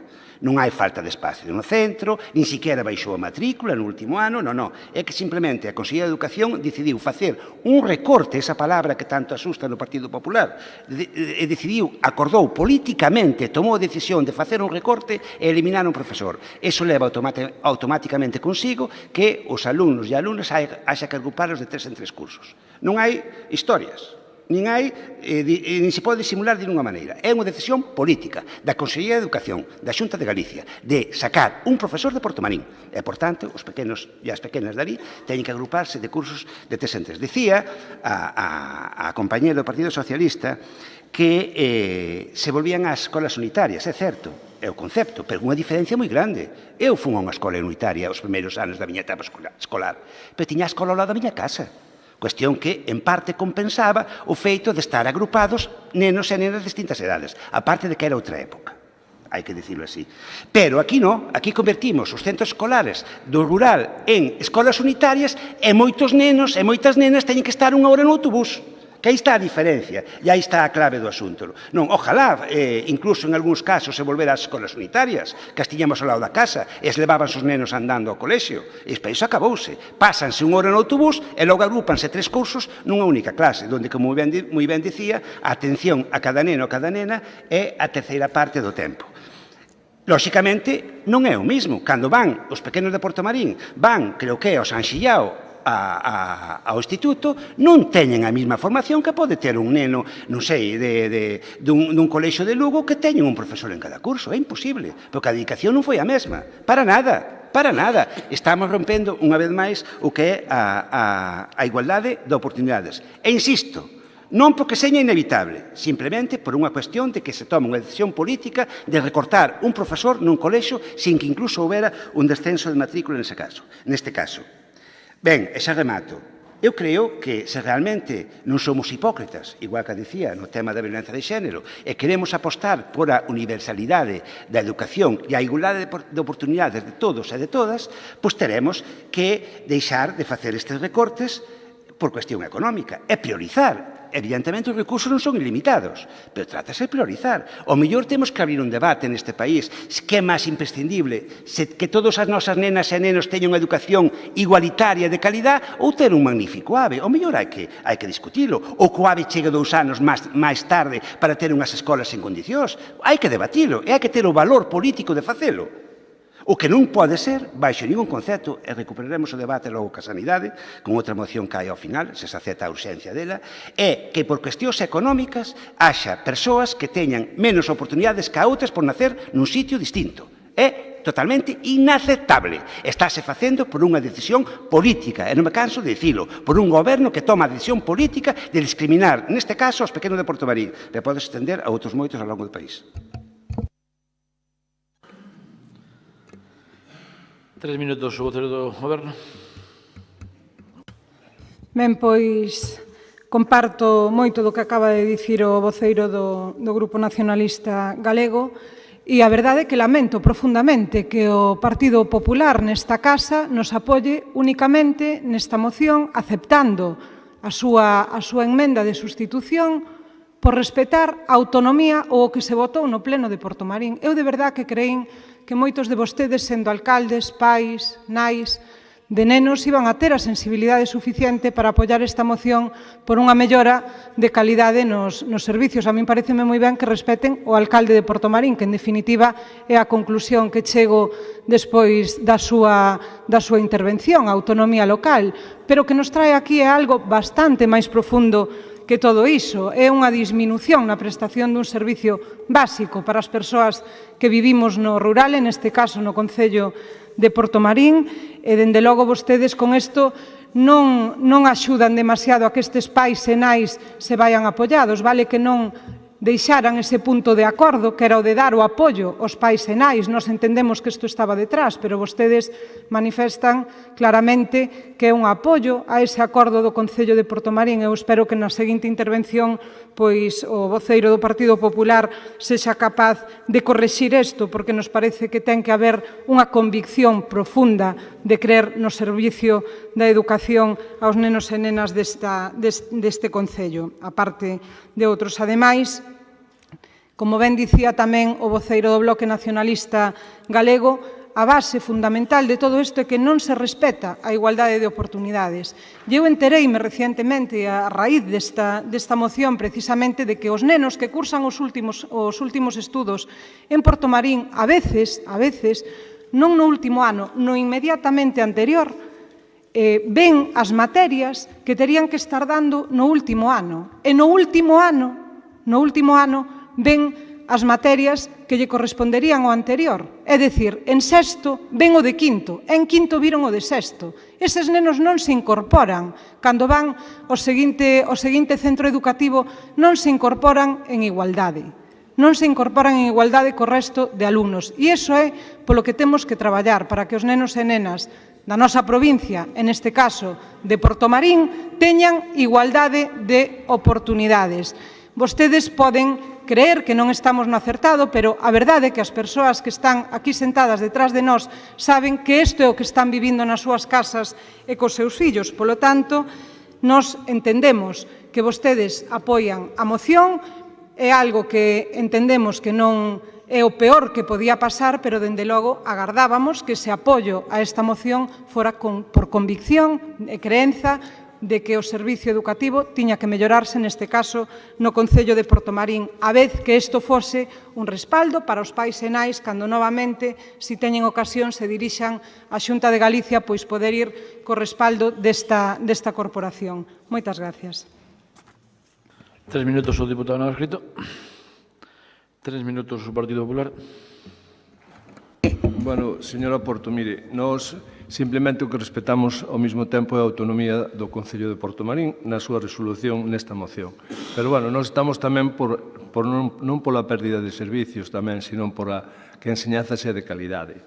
En o que se refiere a ustedes, é simpático que ahora se queixen dos ratios de alumnado cando está funcionando unha norma que foi aprobada por unha conselleira do Partido Socialista, a señora Laura Sánchez Piñón, en junio de 2007, no cal dicía que as escuelas con 2 unidades tiñan 4 mestres, un en infantil e 3 en secundaria. Polo tanto, quero dicir, nese momento foi un acordo xa feito cos sindicatos. Nós non quere dicir que estemos a favor desa norma tampouco, porque en moitos casos perdese calidade na enseñanza.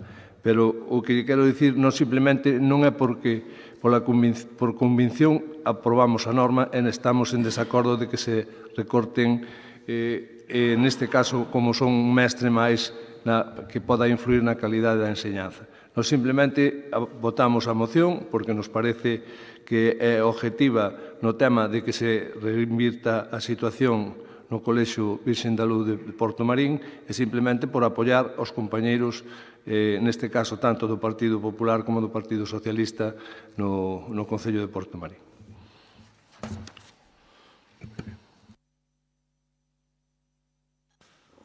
Pois moi brevemente, contestándolle ao que acaba de dicir ao señor Ramiro, se non lles gusta, levan vostedes 12 anos, dende que esa norma foi aprobada. Tuveron oportunidades de abondo para cambiala, non? Seguramente, se nos houbéramos gobernado durante todo este tempo, xa houbéramos modificado, pero dito isto, a maiores tamén me gustaría incidir no cómputo que fan dos ratios, porque vostedes están dicindo que no CEI Virxe da Luz de Portomarín hai 8 docentes, e é mentira. Non hai 8, hai 4. Voullos contar. Mire, hai un mestre de infantil, 2 de primaria e unha directora que a computan como docente, pero ten que facer tamén labores administrativas. E logo vostedes contan outros 4 que son un que fai conversación en inglés. Para vostedes é un docente, para nós non, dende logo. Unha orientadora laboral, compartida con outros centros. Para nós tampouco é un docente a tempo completo. Unha formadora de linguaxe, que para nós tampouco é unha docente a tempo completo, e unha docente de religión, que tamén é compartida. E tampouco é unha materia que reciban todos os alumnos. Polo tanto, tampouco compartimos esa lectura que fan dos ratios. Dito isto, votamos a moción, nos votamos a moción coa súa enmenda, polo tanto, entendemos que vostedes a partir de aquí tamén saberán ser responsables e defender esta postura de defensa do ensino público no rural donde toque. Moitas gracias. Entendo que se acepta a emenda e que se vota que hai unanimidade. Seguinte punto.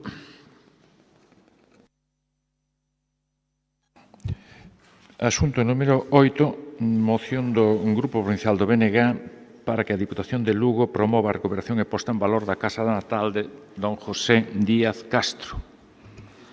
6 minutos o BNG.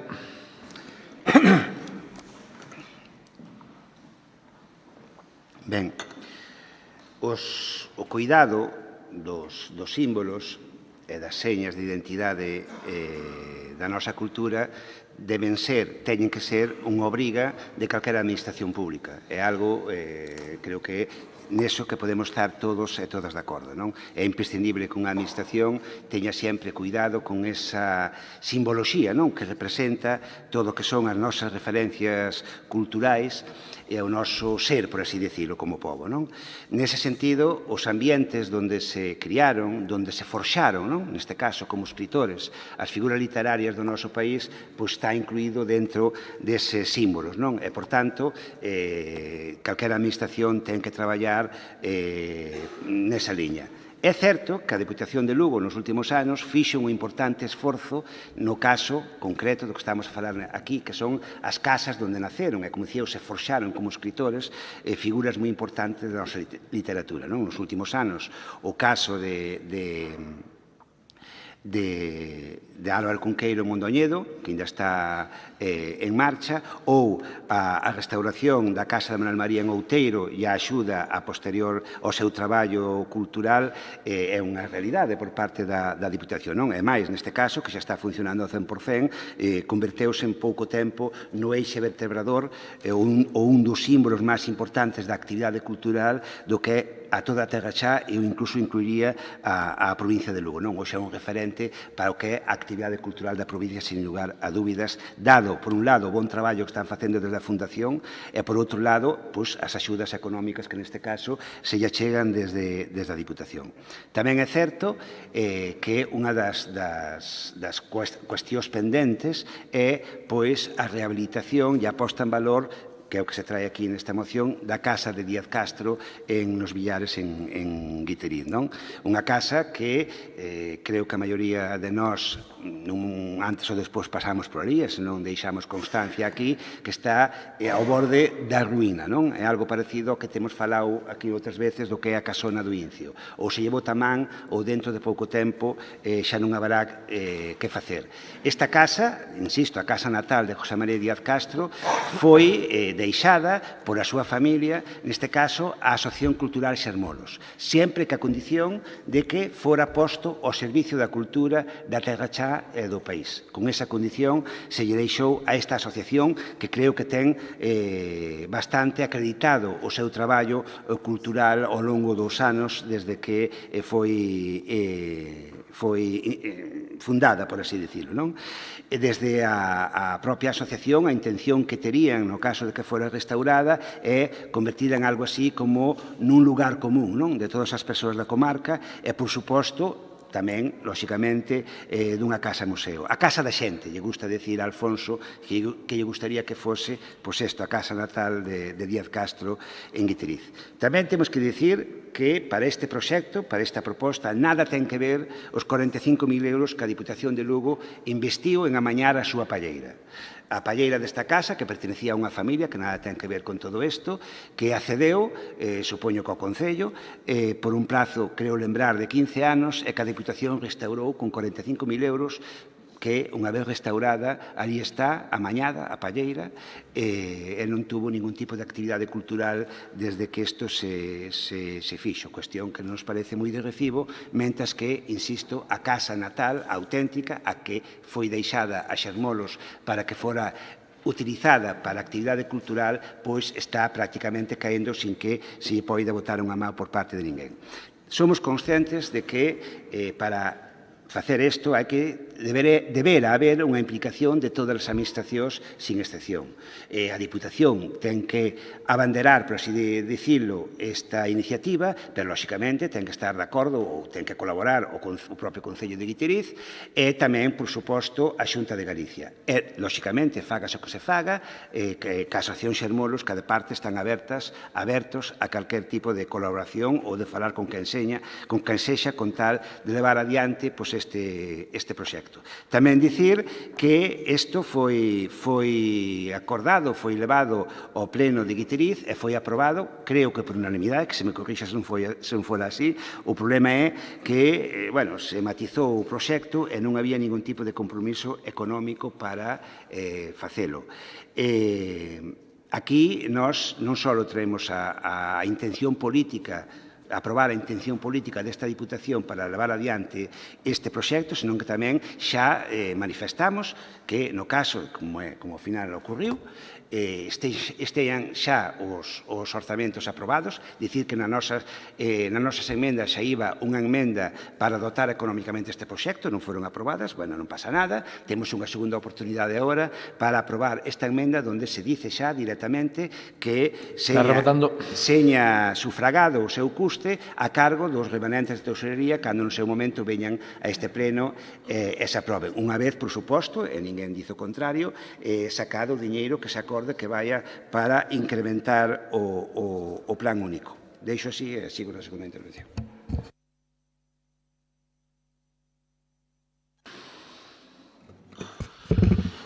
Sí, bons días. Nosotros imos apoiar esta moción, ademais, en coherencia co Grupo Municipal do Partido Popular no Concello de Guiteriz, que foi quen presentou unha moción co mesmo obxecto, non coa mesma redacción, pero o obxecto é o mesmo, a restauración da Casa do Poeta, hai 2 meses aproximadamente. Isto non é que se paralizase o proxecto, é que está recientemente presentado no pleno de Guitiriz, que creo que tivo lugar a principios do mes de outubro, e aprobado ademais por unanimidade.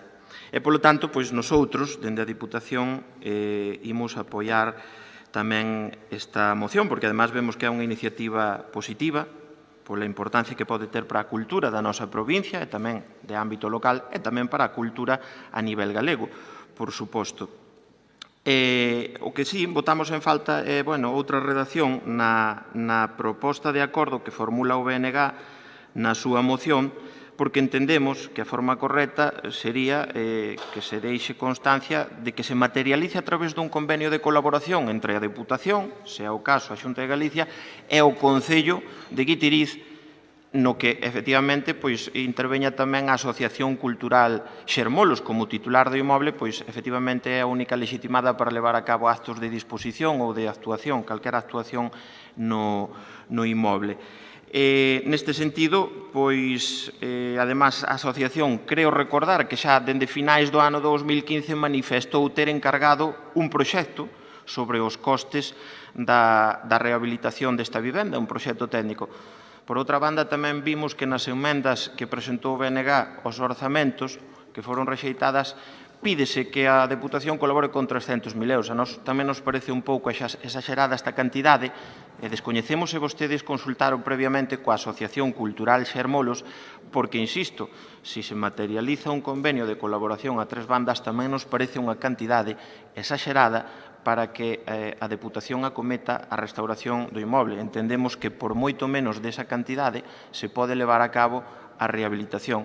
E non só por menos desa cantidade, senón que, además, o propio Concello de Guitiriz, efectivamente, entendemos que ten que ter aportación no que é a rehabilitación do inmoble. Hai unha emenda do Grupo Provincial Socialista que pretende sustituir íntegramente a proposta de acordo, coa que nosotros xa deixamos manifestado desde este momento que non estamos de acordo. Nos imos apoiar a moción tal e como redacta o Bloque Nacionalista Galego coa súa proposta de acordo e, polo tanto, nada máis por esta primeira intervención. 6 minutos de diputado non escrito, que non está. 6 minutos o voceiro do PSOE. Moitas gracias, señor presidente. Gustaríame, antes de debatir, que o diputado propoñente da moción se manifestase sobre se acepta a emenda ou non, porque entendo que xa que estamos tan rigurosos co reglamento, procede que o faga ao inicio da deliberación do asunto.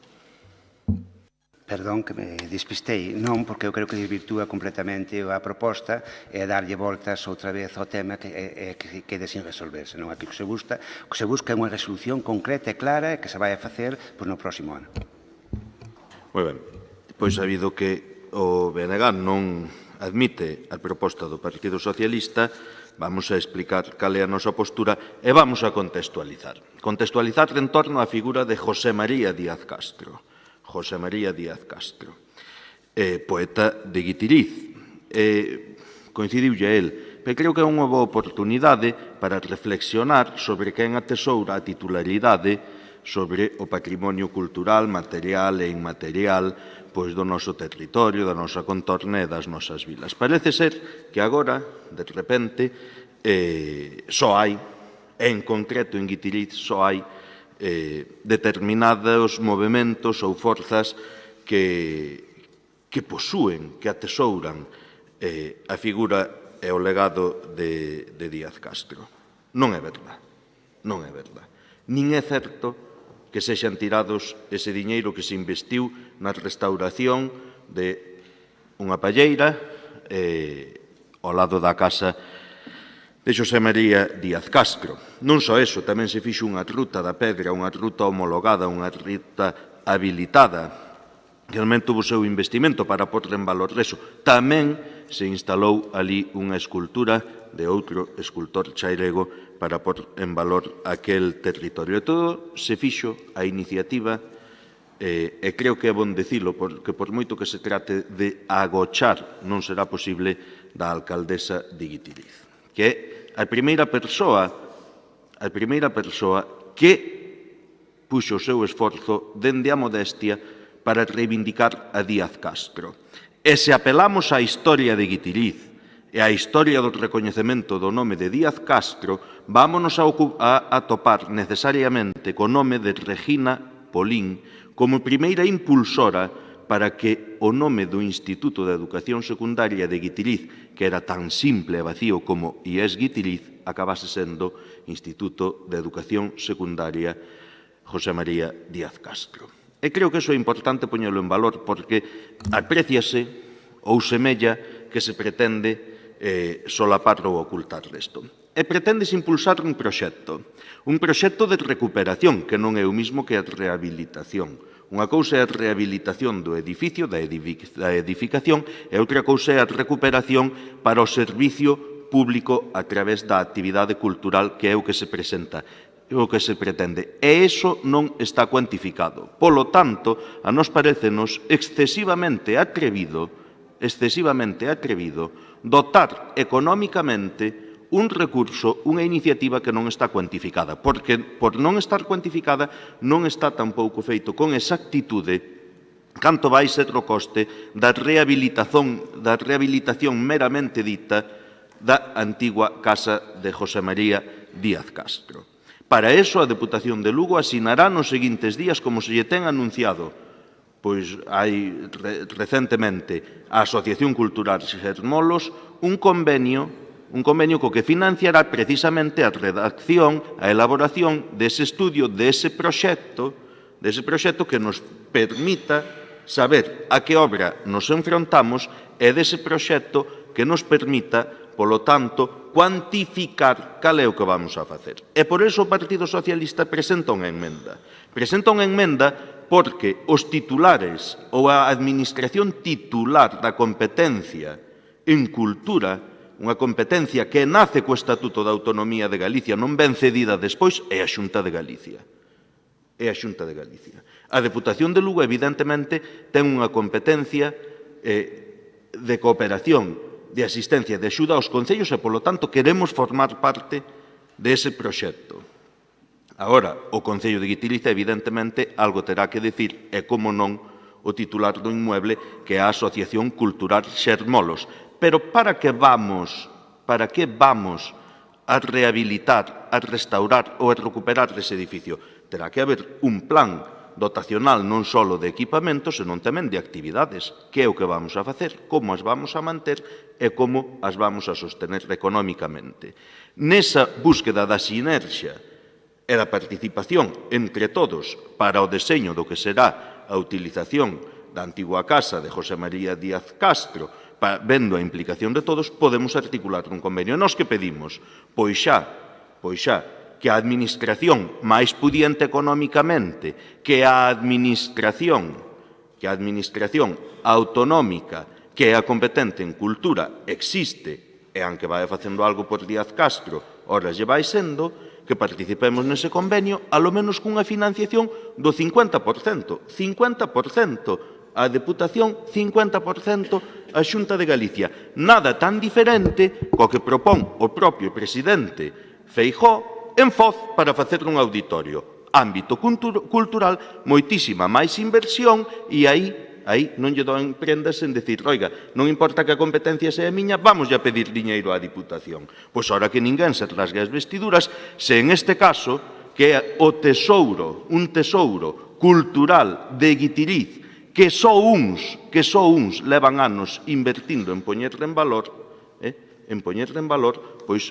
evidentemente que iramos contar coa administración competente para facelo. E o único que sabemos agora mesmo do proxecto é o nome, Casa das Xentes. Un nome fantástico, atractivo, agarimoso, como Díaz Castro, ata poético. Pero hai que desarrollalo, hai que desenvolvelo para saber que é o que queremos facer ali e que é o que vamos a facer co diñeiro público que poidamos invertir ali. Aventurarse a unha cifra económica, sin máis, queda moi ben.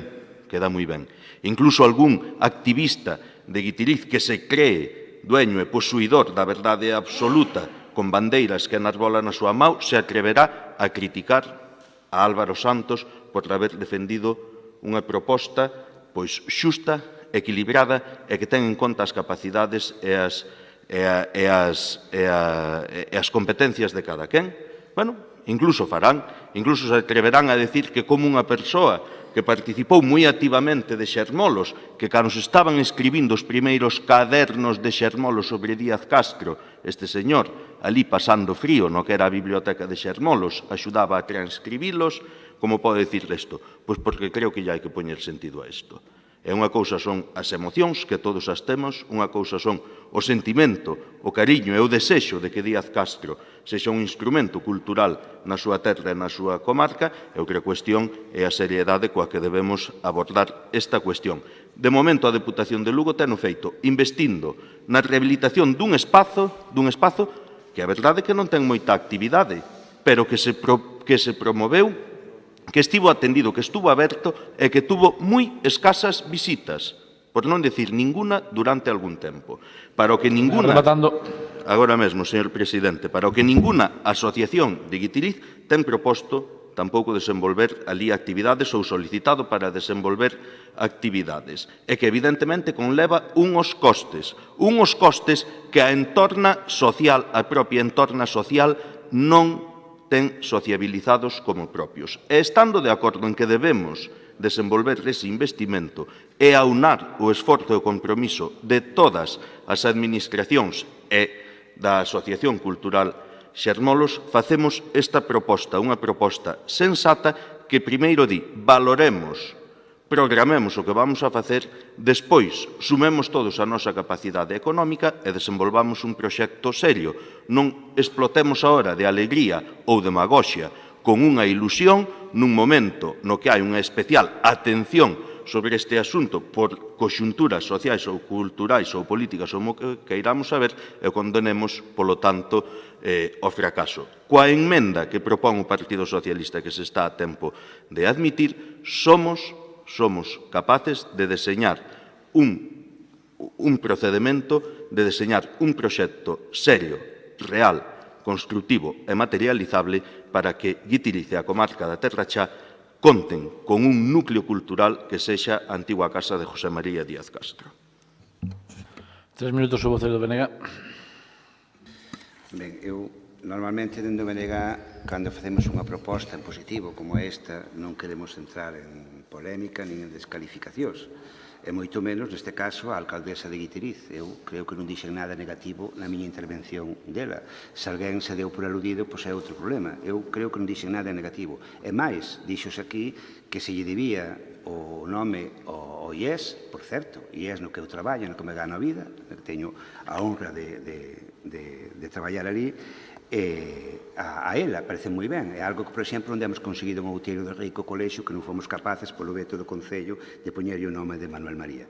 Pero, bueno, é dicir, nesse sentido, hai que agradecerlo e punto, non? E non vou entrar para nada da súa relación que poida ter, neste caso, a alcaldesa de Guitiriz coa Asociación Xermolos. É algo que teñen que amañar en Guitiriz e é problema deles. Lóxicamente, a mí non se me ocurriría, ou ao BNG non se lle ocurriría, traer esta proposta aquí sin telo falado con Xermolos e con Alfonso Branco en particular. E máis, a moción, antes de presentala, eu personalmente paseilla, leínlla, porque, por desgracia, non pode neste momento por problemas de saúde ler, e incluso me fixo suxestións que se incorporaron literalmente á propia moción, e que sería unha temeridade o contrario. É certo que Xermolos ten un proxecto feito, pero tamén é certo que, lóxicamente, se vai financiar desde unha administración, ese proxecto terá que ser posto en común cas administracións que participen nel.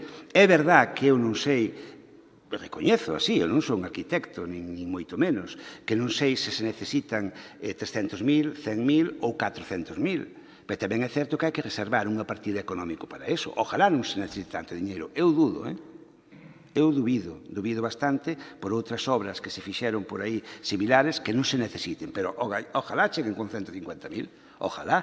Pero eu que si sei é que se non se reserva o dinheiro para facelo non se vai poder facer. E o que tamén é certo que se, neste caso, o BNG rexistrou esta moción o xoves, se presentou á prensa, e é certo que o sábado se anunciou estes, creo que eran 10.000 euros para facer un proxecto. Home, non sei se foi unha consecuencia, non sei, é igual. O caso é que se mova algo. e que se intente facer algo. O que si é certo é que se agora se gastasen eses 10.000 euros no proxecto, habería un proxecto, pero seguiría o tema sin facer. É imprescindible, cando se fai unha proposta, dotala económicamente. Se non se vai facer. É verdade, e a mí non me vai parecer mal, se o proxecto consensuado polas partes é 200.000, pois 200.000, non pasa nada. Pero aquí ten que levar unha proposta económica e dicir onde van salir o diñeiro. E a proposta é dos remanentes, unha vez financiado o que se considere entre todos que é necesario por plan único. Esta proposta e outras que virán nos próximos tempos que, sin duda, traeremos aquí e falaremos. Non, eu, en todo caso, non só solicito que se aprobe, senón que se aprobe que se cumpra o acordo. E, dende logo, dende o BNG, intentaremos recordalo todos e cada un dos días que este acordo hai que cumplilo e que no ano 2019 seña o ano en que realmente se empece a rehabilitar a casa, porque non espera máis. Nós estivemos ali cando foi esta semana ou a semana pasada un día, o xoves ou algo así, ou mércores. E dende logo, ou se fai algo ou a casa non aguanta, pasa igual que a casa no Vincio, desaparece. Non espera facer un proxecto, darlle voltas, a ver se colabora, non sei que, non sei canto. Eu sei que o ideal é que colaborara a Xunta de Galicia, que incluso que tomara o timón, pero eso sabemos que non vai pasar, non vai pasar. En todo caso, teremos que exixirlle políticamente que o faga, e se non fai, votarlle en cara. Pero iso non ten que levarnos porque a Xunta non faga, igual que en outras moitas cousas no que gasta os cartos a Diputación de Lugo, non ten que levarnos a que non se propoña e non se leve isto adiante porque é totalmente necesario. Por certo, se a palleira famosa a levar a Xermolos, seguro que tiña actividade. Estou convencido, igual que aseguro que vai ter actividade a casa de Díaz Castro, se quen a xestiona, e quen programa, e quen leva a súa xestión é a propia Asociación Xermolos, con toda a seguridade. 3 minutos o voceiro do Partido Popular. Sí, nada, moi brevemente, para reiterar a nosa disposición en relación a este asunto, decir ao Grupo Socialista que, independientemente das competencias que teña a Deputación en materia de cultura ou das que non queira asumir, o certo é que isto tampouco non supón, entendemos, ningún prexuízo económico para esta institución, sobre todo porque, sen ter competencia tamén noutras áreas ou noutras materias, en ocasións, se teñen gastado ao mellor os cartos erróneamente noutros proxectos que caeron en saco roto. Polo tanto, eu entendo que isto é algo que se fai unha sola vez e que efectivamente vai ter a súa importancia. En este sentido, tampouco estou falando de excusar a Xunta de Galicia. Eu creo que o que se precisa é vontade política a tres bandas da Deputación, porque evidentemente xa ten colaborado noutros proxectos, do Concello e tamén da Xunta de Galicia. Tampouco ten por que sair excesivamente costoso para ningunha das administracións se hai colaboración e ganas. Nada máis. 3 minutos o diputado non escrito. Non está. 3 minutos o voceiro do PSOE. Moitas gracias, señor presidente. Home, evidentemente non desconfío de que o BNG propoña algo ao Pleno da Deputación relativo ao ben titularidade de Xermolos e non o teña falado con Xermolos. Outra cousa é a información que manexen ou a que trasladen ou a que non trasladen. Respecto do anuncio, o anuncio fíxose nun acto de recoñecemento como fillo adoptivo ou profillado, como lle queiran chamar, de Alfonso Blanco Torrado, presidente da Asociación Cultural Xermolos do Concello de Guitiriz, como fillo adoptivo do Concello de Guitiriz, e considerouse que era o escenario apropiado para facelo, contando coa vinculación que el tiña persoal con José María Díaz Castro. Pois mire, se ustedes creen que é a consecuencia de que presentaron unha enmenda ou unha moción ou o que sea, pois a min pareceme fantástico. O que me importa é que se poida facer un proxecto que nos dé un escenario económico real do que se pide. Do que se pide que é a rehabilitación no plano do que é a rehabilitación da casa de José María Díaz Castro. Pero é que se non sabemos o que se vai a facer ali, Nós non sabemos se se van a necesitar medios audiovisuales, non sabemos se se van a necesitar medios de mobiliario para convencións, para unhos actos, non sabemos nada. Con lo cual é moi difícil abordar en realidad un proxecto de recuperación. Un proxecto de recuperación. Agora, unha cousa é o que se aprobou, bueno, pois no pleno do Concello de Guitiriz está ben que é a rehabilitación da vivenda, pero non un proxecto de desarrollo do que vai a ser ese centro ou esas casas da xentes ou de como o que se chama. Evidentemente, a palleira, bueno, pois parece ser que non lles gusta. Bueno, pois mire, na palleira, se non houve máis actividades, seguro que non foi por falta de empeño en que a houvese. Outra cousa é, oiga, se nos queremos poñémonos a medir, pero con metrómetros de verdade, a actividade de moitísimas entidades e moitísimas asociacións. E probablemente nos poidamos atopar ata con sorpresa, señor Ferreiro. E digo yo, de verdade, con todo o cariño e todo o respeto a todo o mundo. Pero é certo que ten a socialización que ten este tema e que ten a capacidade de actuar que ten. Non me consta, pero atrévome a decir que Xermolos non deixou de desenvolver ali ninguna actividade que considerase por la oposición de ninguén. Estou convencido. Agora, se para desenvolver unha actividade é imprescindible a titularidade ou a disponibilidade absoluta do lugar no que se desempeñe, entonces falamos de outra cousa, pero é ben tamén que todos a teñamos clara ou non. Por eso, ademais, tendo ese convencimento de que hai unha planificación e un interese en desenvolver tan importante cantidade de iniciativas, de actividades permanentes ou periódicas en ese ben, que problema hai en recollelo precisamente no proxecto, no documento que articule, con forma de convenio, a participación e a aportación económica de todas as administracións, que é o que pide a emenda do Partido Socialista.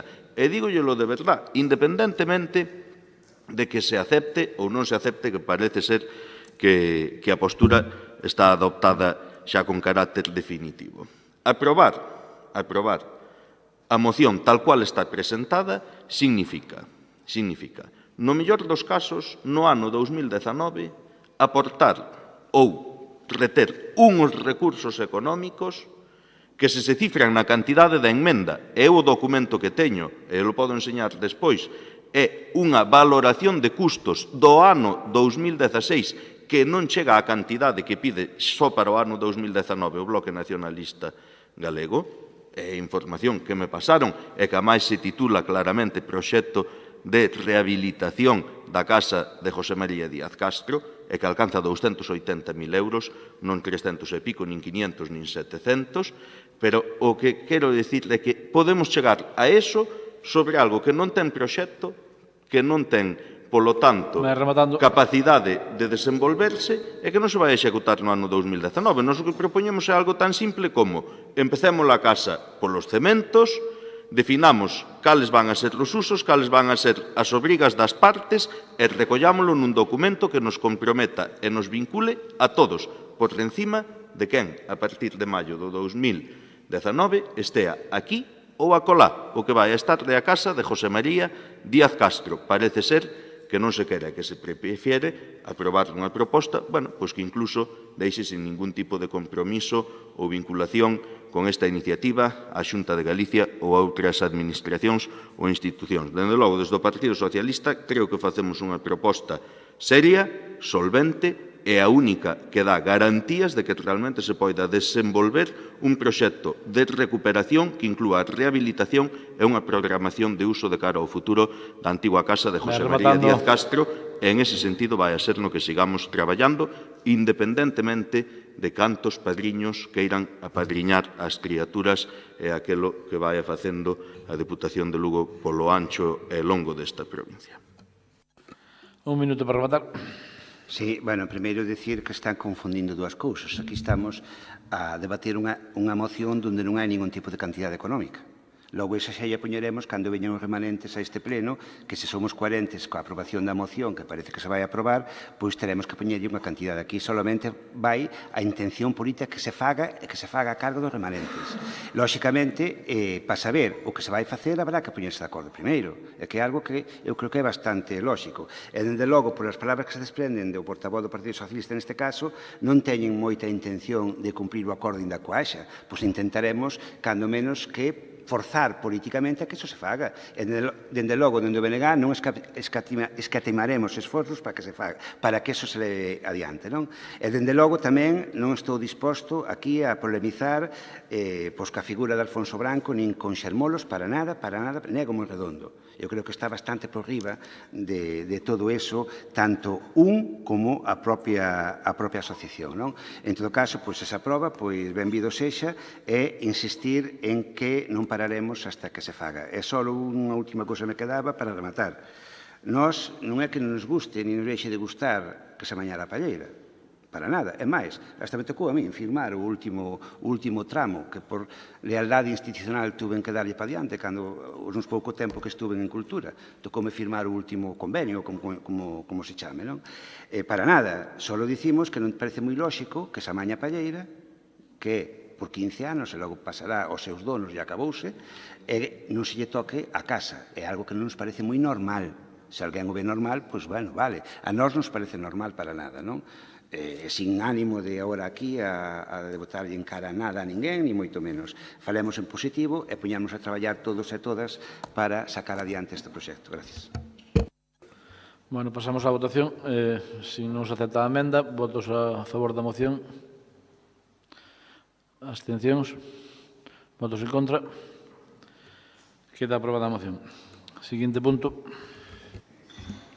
Señor Presidente, nada, unha cuestión. No seguinte punto, que é unha moción que presenta o BNG, se se me permite, pois deixaríamola encima da mesa, bueno, para non interferir en certas negociacións que están a producir entre os traballadores das empresas, pois quedaría encima da mesa o para autopleno ou simplemente, se fora o caso, pois decaería, por así decirlo. Se me permite, pois a miña solicitud é esa.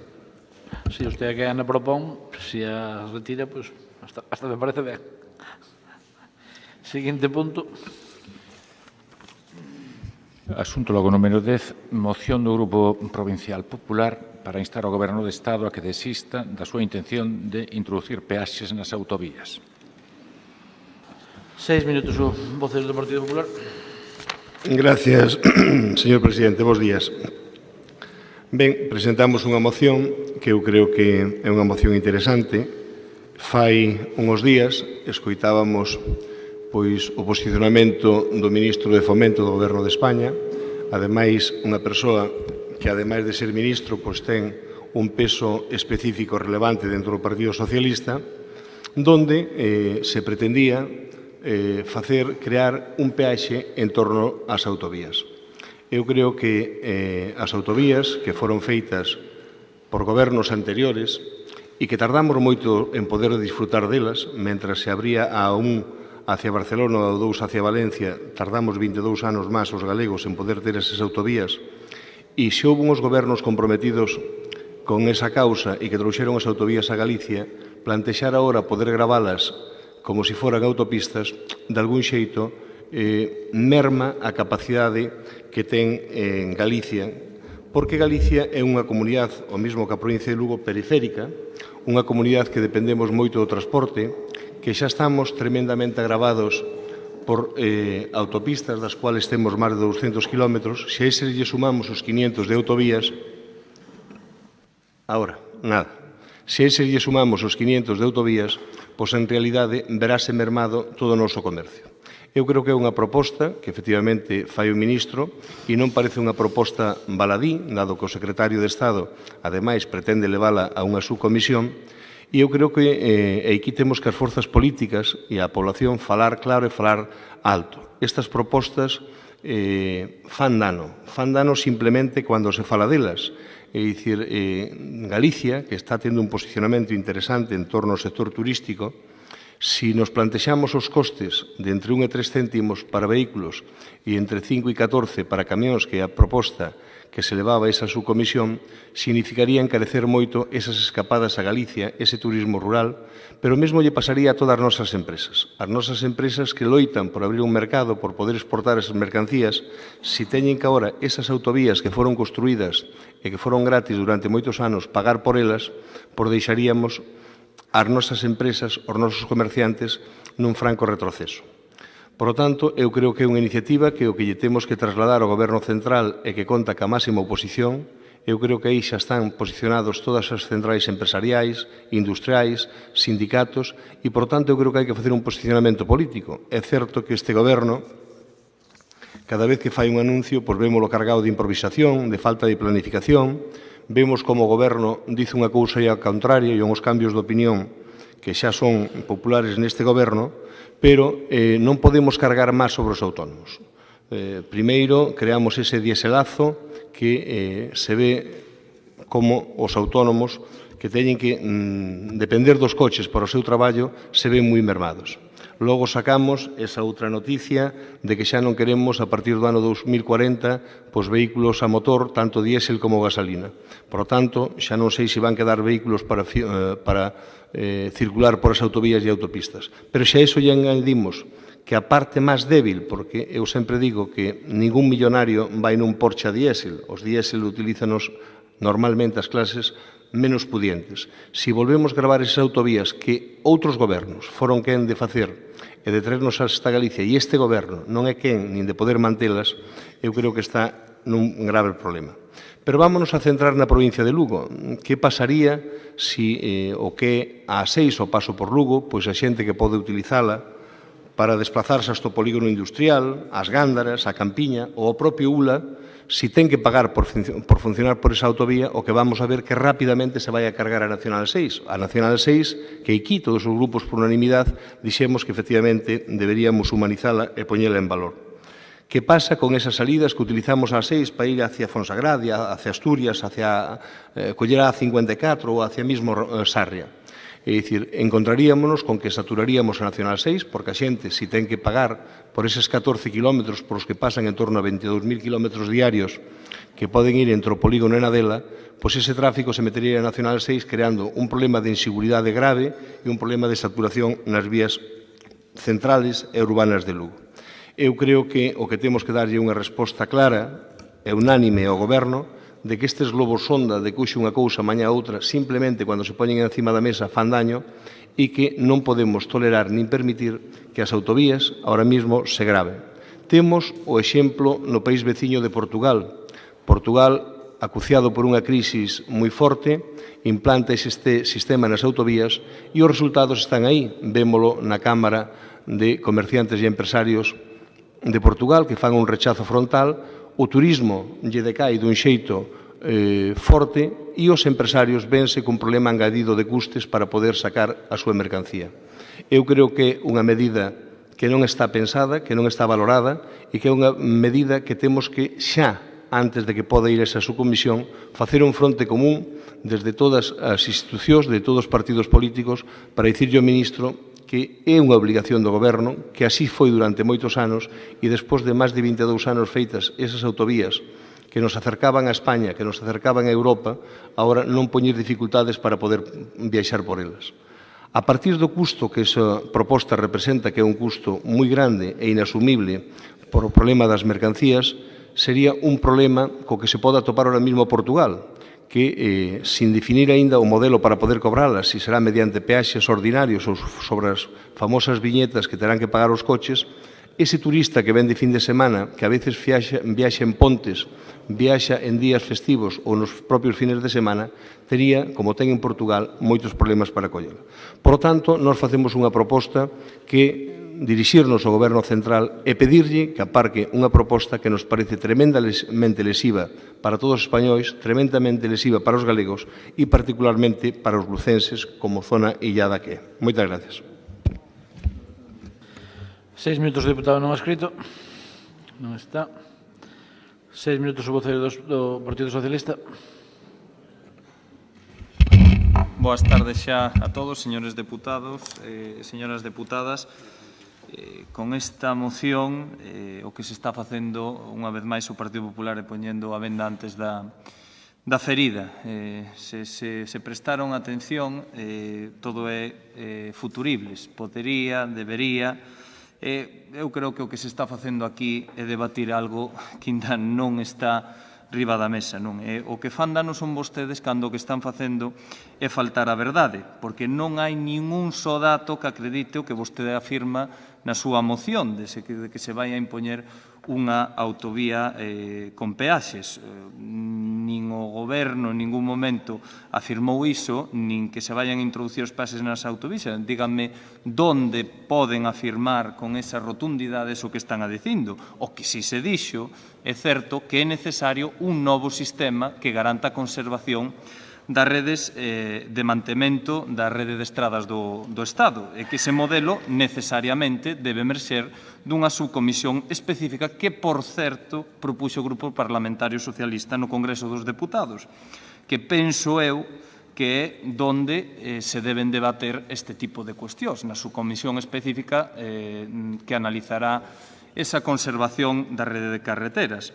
E, ademais, precisamente nesa subcomisión están chamados a participar todos os partidos políticos, todos os sectores implicados, os distintos territorios, expertos, de cara a obter o máximo consenso e definir un sistema equilibrado, homoxéneo para todo o Estado. Chegan tarde, porque o que vostedes propoñen xa se está facendo. Dígolles unha cousa, teñen unha memoria, iba a decir como memoria de peixe, non, pero teñen máis ben a memoria dun peixe que tiña eu, que tiña amnesia selectiva, xa non é a primeira vez que yo digo aquí. Non veñan ahora aquí abandeirando unha cuestión nin que descubriran a pólvora vostedes. Veremos cal é a súa postura ali, porque ahora aquí se las prometen moi felices, pero xa non é a primeira vez que aquí votan unha cousa, despois chegan a Madrid ou chegan a Santiago, votan outra, como é un tema tan importante como foi o de hemodinámica. Non traten de confundir a xente con falacias. Queren que lles diga cal é o motivo real desta moción? Pois moi sinxelo. Vostedes o que pretenden é tapar esa nefasta xestión das infraestructuras e das vías de comunicación que deixou o Goberno do Partido Popular, que fai apenas 6 meses gobernaba en Madrid, non? Saben probablemente por que temos que chegar a plantexar este novo modelo de conservación? Pois mire, moi sinxelo. Isto é moi fácil de explicar e seguramente mo entendan. Entre outras moitas cousas, porque mentres vostedes reducían un 27% os orzamentos para a conservación deses kilómetros de autovías e de redes de estradas do Goberno, seguían incrementando os kilómetros de autovías e de estradas, sin ter nin tan siquiera crédito para manter as que xa había. Ademais, tamén, mentre seguían incrementando ese número de kilómetros de carreteras, unha das cuestións que a vostedes lles daba ben era rescatar as autopistas. E sabe como é este proceso? Pois quizás non se atreva a respostalo, pero se queren tamén yo explico. Primeiro hai unha concesión, e unha vez na que lóxicamente se enriquecen uns cuantos, mentres a cousa é rentable, digamos que, bueno, pois vamos tirando pa diante, e unha vez que deixa de selo, pois non pasa nada, porque se non é rentable, as constructoras apelan á responsabilidade patrimonial da Administración e aquí paz e despois gloria. E todo isto fixérono dous ministros do Partido Popular, un que era Íñigo de la Serna e outro, la señora Ana Pastor, cando foi ministra de Fomento, que tamén, ata onde seiu, é galega. E daqueles polvos estos lodos. Non me veñan agora con lerias, con cuestións que todavía se están poñendo riba da mesa, e que precisamente o señor Íñigo de la Serna, antes de marcharse, plantexou tamén este debate, porque a señora Ana Pastor dixo que os rescates das autovías lles iban a costar 0 euros aos españois, e aí están as hemerotecas para velo. E o señor Íñigo de la Serna tamén estaba a piques de poñer un debate, porque así o dixo e así saliu, sobre determinar e definir os novos modelos que deberán rexer o futuro na rede de conservación das carreteras. Isto provén de un pasado complexo, dun pasado de mala xestión, vamos a tirar pa diante sin saber o que temos, nin hacia onde vamos, e, bueno, pois, así estamos a día de hoxe. Así que, dende logo, pois, creo que o debate é positivo, é enriquecedor, pero onde se ten que debater este tipo de mocións é nunha subcomisión que creou precisamente o Grupo Parlamentario Socialista. 6 minutos, Menega. Sí, bon día, mellor dito, boa tarde, non? Porque non se dera conta aínda, vendo a intervención do portavoz do Partido Popular, agora dámonos conta que está gobernando o Partido Socialista en Madrid. O mismo lle diría a un portavoz do PSOE se fora ao revés, porque o que vimos escoitando aquí pois desde hai moitísimos anos. Agora mesmo abriuse a veda a disparar a Madrid, que aquí paz e despois gloria. Coincidimos no que demanda o Partido Popular, non temos nada que oxetarlle a esa proposta que fai, pero hai que deixar esas dosis de cinismo que se botan ao lombo cada vez que ustedes non están no goberno central. É que é sempre o mismo. Xa o facía o señor Chema Barcia, facía o señor Barreiro, facía a señora Lacandia, fai no vostede. A ver se tenen un pouquiño de seriedade. E non interioricen eso que son capaces de escribilo nun papel e dicilo, que Galiza é periferia. Nós, señor, non somos periferia. Fannos ser periferia, que é distinto. Esa é a mentalidade colonizada e acomplexada que tenen vostedes. Fannos ser periferia, porque o señor Feijóo fai pouco dixo que éramos o centro de Europa. E é certo. O centro de peregrinacións, o referente cultural na Idade Media e durante moitos séculos. Claro, pero se non temos infraestructuras, claro que nos fan ser periferia. E aí hai que corrixir eses conceptos. E non nos corrixen porque, claro, con esa mentalidade, esconder a cabeza cando hai problemas e agachar a orella e só protestar cando hai outra cor política no goberno do Estado, pois nada, claro. Ustedes non protestaron cando nos deixaron sin autovía na comarca da Mariña. Non dixeron nada, E gobernaban ustedes, e gobernou o PSOE, e deixaron sin autovía, desviaron hacia Vilalba. E Viveiro sigue esperando a que un día pase por ali unha autovía ou un corredor en debidas condicións e non anuncios de pontes e todo eso. E, mentras tanto, van dimitindo os concelleiros do PP, neste caso as concelleiras, e vanse indo, porque non se fían do que dice a conselleira de Infraestructuras, por exemplo. Danse conta do que están facendo. Xa lle digo, voulle votar a favor, vámoslle votar a favor, non podía ser de outro xeito, porque son capaces, tanto o Partido Socialista como o Partido Popular, de poñer peaxes nas autovías, nas que foron feitas cos cartos de todos. Son moi capaces, foron capaces de todo. Así que non hai problema. Home, modificaron a Constitución nunha tarde ou nunha noite, do mesmo xeito que se xuntaron tamén para pactar uns presupostos, pero ustedes, PSOE e PP, son capaces de todo. Non sei onde poñerían esas peaxes. Por exemplo, na 8, ao mellor poñían no Fiouco, como xa hai que parar e baixar por Mondoñedo, ao mellor poñían ali a peaxe no Fiouco, non? Ou na A72, saben cal é, non? A A72. Non sei. Demetrio seguro que o sabe. Porque vai chegar hasta o límite do seu concello. É a que ten que salir de Barreiros hasta o Castelo, a San Cibrao. Non se soupo nada. Rajoy non moveu nada. Ao respecto, quedámonos nun estudio informativo, nun estudio de impacto ambiental, sin consignación orzamentaria ninguna. Danse conta do que fixeron con este país?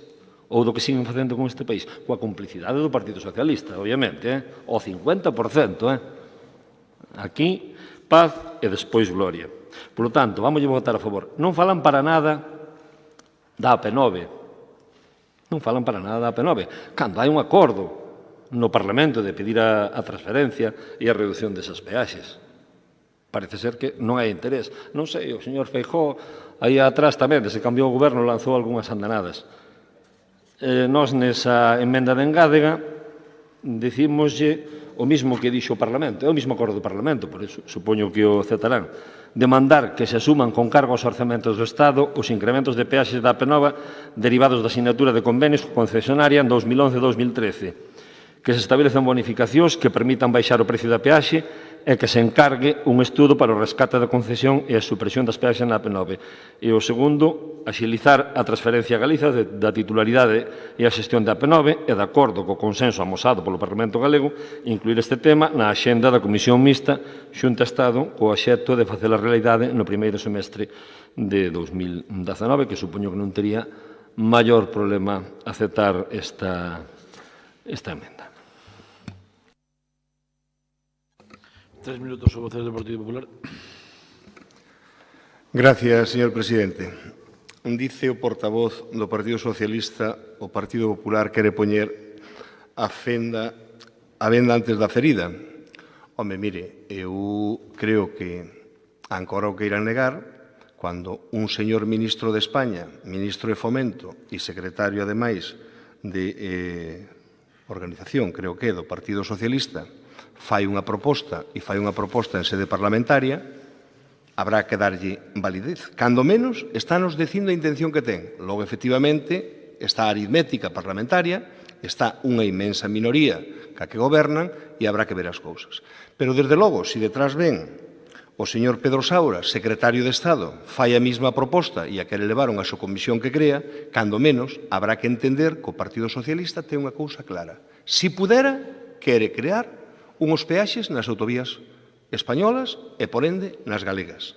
E usted podrá decir que poñemos a ferida. Non, estamos lle dando resposta a unha proposta feita por un goberno, por un secretario de Estado e por un ministro.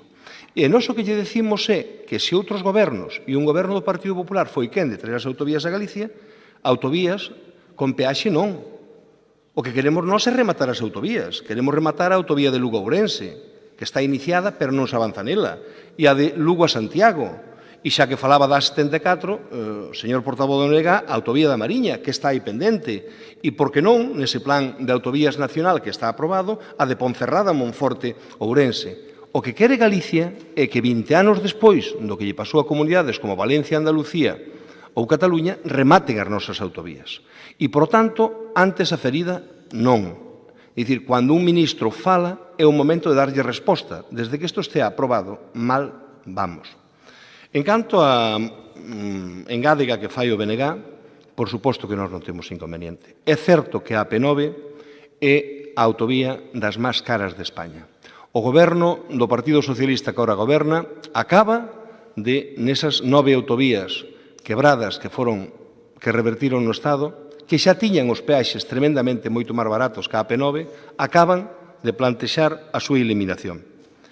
Ben é certo que se ali xa eran máis baratos e plantea a súa eliminación, non entendemos que no período dun ano haxa unha terceira subida, este ano do 2% para a AP9. Por lo tanto, aceptamos a súa emenda. Eu creo que o punto 2 está perfectamente claro, que o consenso que amosaron todas as forzas políticas no Parlamento, que para que, dunha vez por todas, a xestión da AP9 se transfiera a Galicia. En canto ao punto 1, nos apoiámoslo tamén. Entendemos que, ao mellor, ahora mesmo é un tema complexo, é un tema dun brindis ao sol, pero, efectivamente, se queremos e pensamos que esa autopista é das máis caras de España, entendemos que, efectivamente, polo menos, as subas que se fixeron no ano e a última, que, se se pode, sean asumidas por parte dos presupostos xerais. Pero volvo a centrar no portavoz socialista e dice que non hai proposta, que non é nada. Entón, eu entendo que este dossier de prensa que o publican en primeiras planas medios tan diversos como O País, como O Mundo, como a Voz de Galicia, como Progreso, minten todos, porque eu leio titulares. El gobierno quiere decidir sí o sí el cobro del peaje de las autovías antes del junio de 2020. La sombra de los peajes amenaza 560 kilómetros de autovías en Galicia. Las autovías de Lugo non necesitan peajes, necesita terminar las autovías que hai con Galicia. E logo está a resposta que fan os portavoces de todos os grupos. Eu, se quere, leolle a que fai o señor Pablo Arangüena, vicesecretario de Infraestructuras, e que defende que sería unha solución viable. E contéstolle o que lle poden dicir desde o bloque a señora Ana Pontón, que dice que sería non é nefasto para Galicia, ou que lle dice o portavoz do Partido Popular de Infraestructuras, ou que lle dice o portavoz Antón Sánchez. É dicir, que iso é unha irrealidade, non saber onde estamos. Por lo tanto, resulta que o que eu digo e o que nos traemos aquí é mentira, pero o que resulta que 20 medios de tirada nacional de ámbito económico a prensa galega, o sacan os seus titulares e nos inventámonos o PS nas autovías. Oiga, teña un respeto o que dice o ministro de usted e o que dice a prensa, pero a prensa nacional e a prensa autonómica e as críticas. E entonces, se non hai iso, por que ten este artículo aquí do seu secretario de Infraestructuras contestando que iso é viable? Mire, eu creo que as cousas se poden facer. É certo que ustedes cada día traen unha improvisación nova. É certo que o que diga o ministro de ustedes non ten validez porque ao día seguinte o corrige ou desminte e non pasa nada. O fai o propio presidente do goberno, por tanto non o van facer os ministros.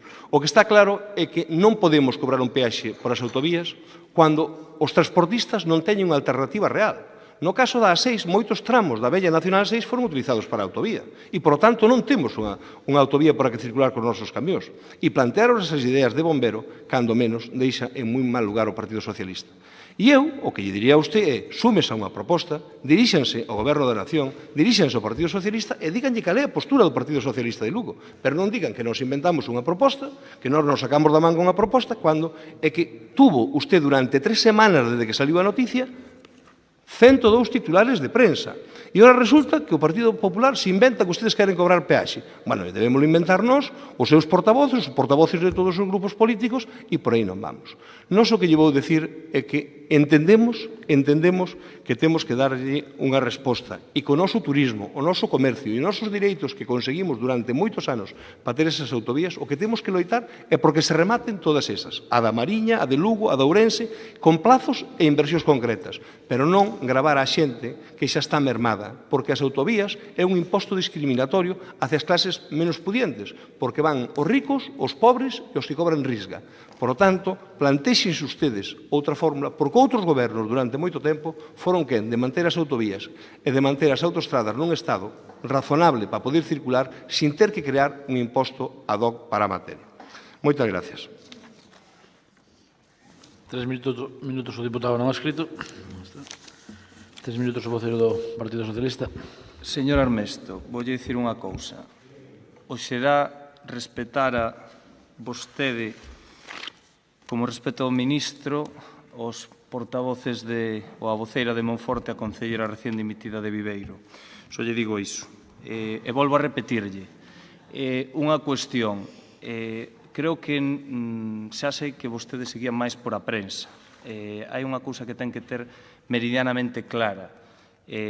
A prensa se sigue lendo, o pasa que leo que lle interesa, tamén hai unha cuestión que está clara.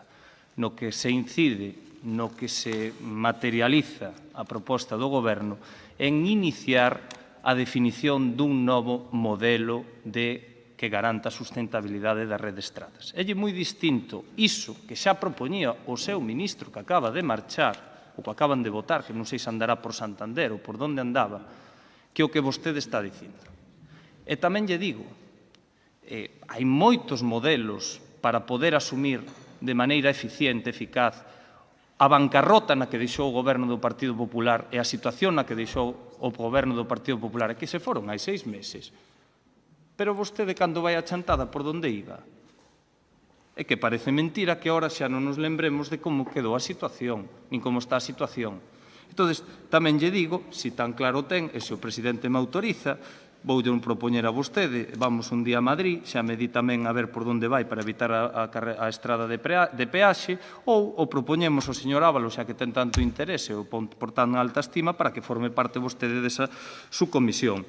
Pero tamén lle digo, a que me sorprende esa postura agora do Partido Popular, cando, de maneira increíble, ora parece que non sabemos nin onde estamos e fai apenas 6 meses. Eu non lle escoitei nunca ao señor Feijóo criticar ningunha postura en contra do señor Rajoy. Era de total e absoluta sumisión en relación ca AP9. Nós agora queremos que se desenvolvan as autovías da Mariña, de Lugo, de Ourense. Pero logo que fixeron? 6 anos de goberno. Que fixeron? Explíquenmo. Cultivar fochancas foi o que fixeron durante 6 anos de goberno. Entón, dito isto, volvo a repetir o que lle dixen. O que non pode ser é que, cando lle interesa o señor Feijóo, ten que subir algúns impostos ao máximo que teñen permitido na comunidade autónoma, diga que, bueno, en un perfecto castelán, isto é para ayudar a la sanidade e a educación, e ora que se presentan modelos que teñen unha consecuencia clara de mala xestión do Partido Popular nos botemos as man á cabeza. Entonces, eu que lle digo que debatir algo que todavía está en pañales, que eu creo que desos 122 titulares de prensa o que non fixeron foi ler o contido da noticia, pois me parece absurdo. Dende logo, tamén lle adianto, no momento que ese debate se xenere de verdade e exista algunha opinión formada desa subcomisión, este goberno vaise posicionar e vaise pronunciar. E, finalmente, xa para concluir, eu creo que non teño claro, pois o mellor na súa última intervención me pode aclarar, que cando falou desas as nosas empresas ou os nosos empresarios, non teño claro se vostede se refire aos pequenos autónomos que teñen que facer esas viaxes a Madrid ou se refire ás concesionarias. Non me quedou claro. 3 minutos o Benega. Nada, simplemente para dicir que hemos guardar esta moción. Eu teño varias nun tablón de anuncios que hai no local comarcal do Benega e vamos expoñendo unha chincheta porque sempre che dan argumentación para cando hai outro pleno, pois recordar o que non fixo o anterior, non? Nesa dialéctica PP-PSOE Estado Galiza, non? O seña que vamos a guardar, aparte, isto queda grabado. Obviamente, eu digo porque non vai a ser que goberne o Partido Popular outra vez. Non sei se se adiantan as eleccións, e como isto está tan indefinido, tan indeciso, tan convulso, non vai a ser que dentro dun ano ou dous goberne o Partido Popular e quen esteña aquí, neste pleno desta Diputación, pois a mellor ven con esta moción. A ver, isto é unha auténtica comedia, pero bueno, gracias por aceptar a emenda, e xa digo, vamos a guardar ben guardada e termar da grabación exactamente. Un minuto para rematar. Gracias, señor presidente. Bueno, o BNG garden e archiven que usted, como xa é un histórico, pode guardar e ter que non pasa nada. En cuyo caso, gracias por o apoio da moción. Señor Rivera, mire, que triste é que cando xa non lle quedan argumentos para defender o indefendible se acorde non sei de que poblacioso. Mire, o Partido Popular gobernou este país con 40 anos de democracia en dúas etapas. 8 anos do señor Rajoy e 8 anos do señor Aznar e 7 do señor Rajoy. Eses anos foron os que colocaron a Galicia no mapa de infraestructuras. Eses anos foron os que trouxeron a Galicia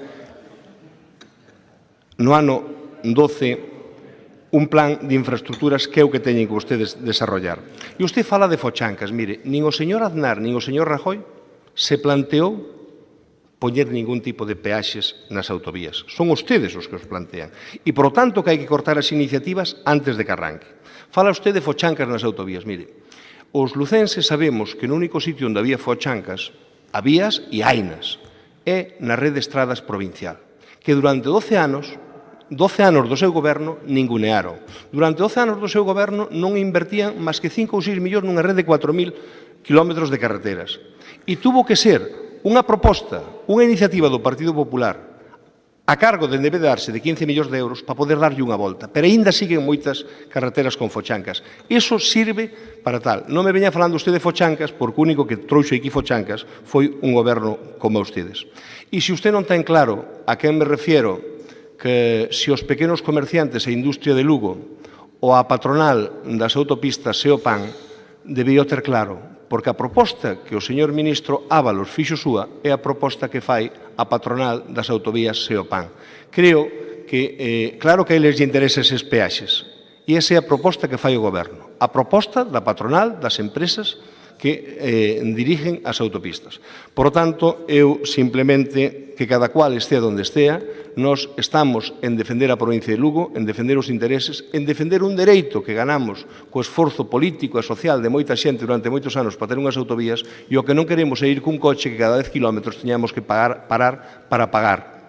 Por lo tanto, esa é a nosa postura. E usted colóquese con quen queira, cos pequenos comerciantes de Lugo, ou, se prefere, colocarse ca patronal das empresas concesionarias, que é o que fai o seu ministro, terálle que dar explicacións á provincia. Moitas gracias.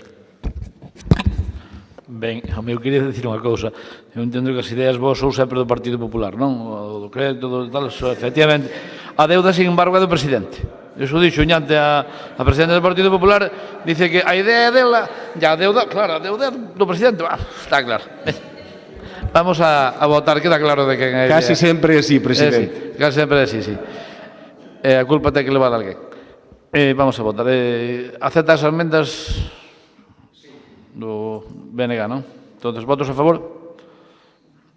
Abstencións? Queda aprobada a emenda. Seguinte punto. Asunto 11. Moción do Grupo Provincial Popular relativa á construción dunha nova comisaría de policía nos terreos da antiga residencia. 6 minutos o Partido Popular. Moi ben, bo día, moitas gracias, señor presidente.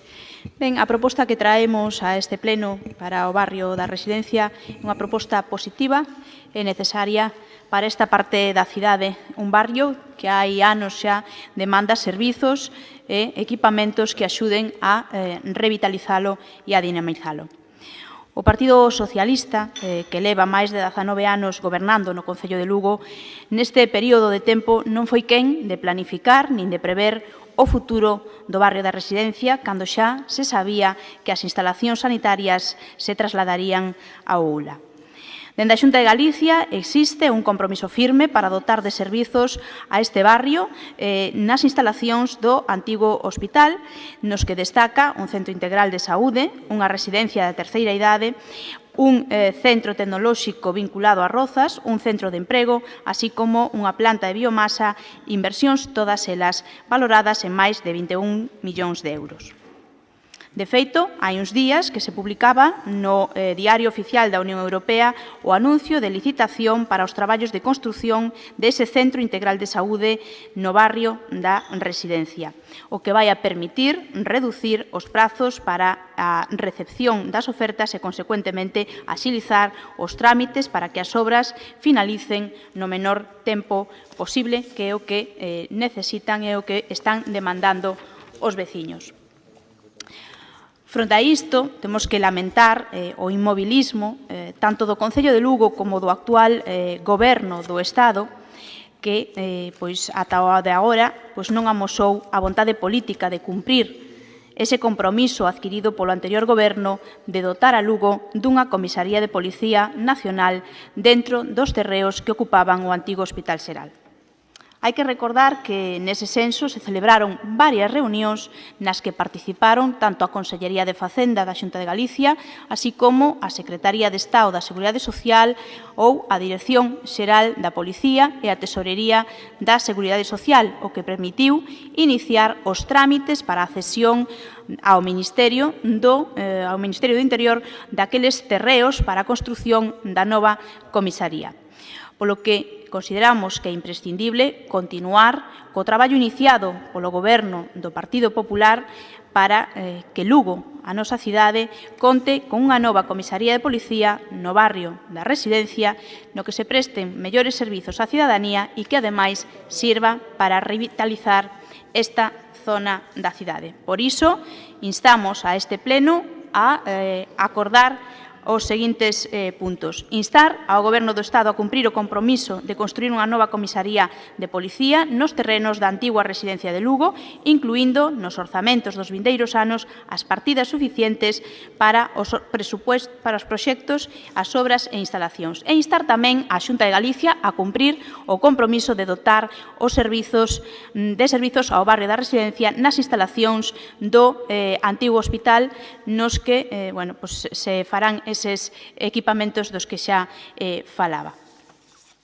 Presenta o Partido Socialista unha emenda que xa lle adianto que non a podemos aceptar, xa que entendemos que se trata dunha maniobra dilatoria que desvirtúa en parte a nosa proposta e o que busca é darlle voltas a un asunto que para nosotros está moi claro. Mire, co que propoñen vostedes con respecto ao primeiro punto, que falan de conversas, esas conversas ás que se refiren, xa se fixeron. Os técnicos das diferentes administracións son coñecedores da situación e dos terreos e dos espazos que quedarán libres para cada uso. Por lo tanto, ese punto consideramos que está fora de lugar. E con respecto ao segundo punto, se aceptamos esta emenda, o que facemos é o que vostedes piden, estaríamos abrindo a porta a paralizar o proxecto para o barrio da Residencia. E por que decimos isto? Bueno, pois decimos isto porque vostedes o que están pedindo é retroceder á Tesorería de Seguridade Social o inmoble do pabellón xeral do Hospital Xeral.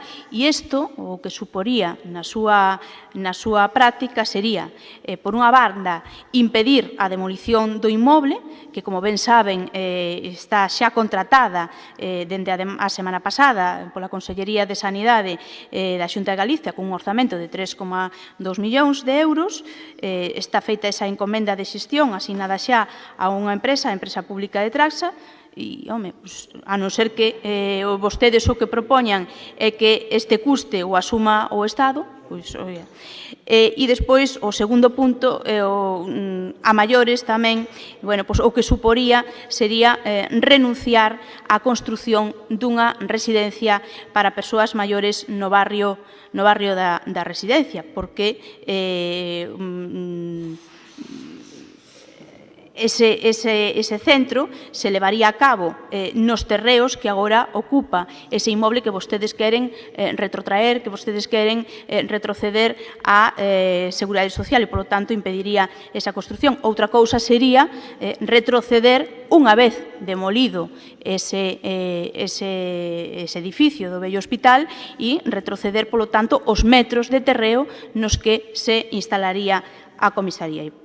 Por certo, tamén deberían falar e poñerse de acordo cos compañeiros socialistas do Concello de Lugo, porque, polo que teño entendido, mañá mesmo vai á Xunta de Goberno a concesión de licencia para a demolición dese inmoble. Por lo tanto, non parece que se contradicen, non? Mire, está claro que o que vostedes queren, o único que pretenden é bloquear para retrasar investimentos que revitalicen o barrio. Vostedes queren que renunciemos a novas infraestructuras planificadas que contan xa con orzamentos e nas que hai xa contratos en vigor. Por tanto, dende o Partido Popular non estamos dispostos a paralizar, a dilatar moito máis esta revitalización do barrio, e, polo tanto, non estamos dispostos a renunciar a cumprir co compromiso de esas novas dotacións para o barrio da Residencia, para os veciños e as veciñas do barrio da Residencia. Por iso, imos a rexeitar a súa proposta. De momento, nada máis. Moitas gracias. 6 minutos o voceiro do PSOE. Moitas gracias, señor presidente. Que gloriosa benvida ao Partido Popular da reivindicación de asuntos que van máis alá da competencia da Administración provincial, tantas veces reivindicada e reprochada aos que nos preocupábamos polos asuntos dos lucenses, independentemente da Administración pública a que correspondesen.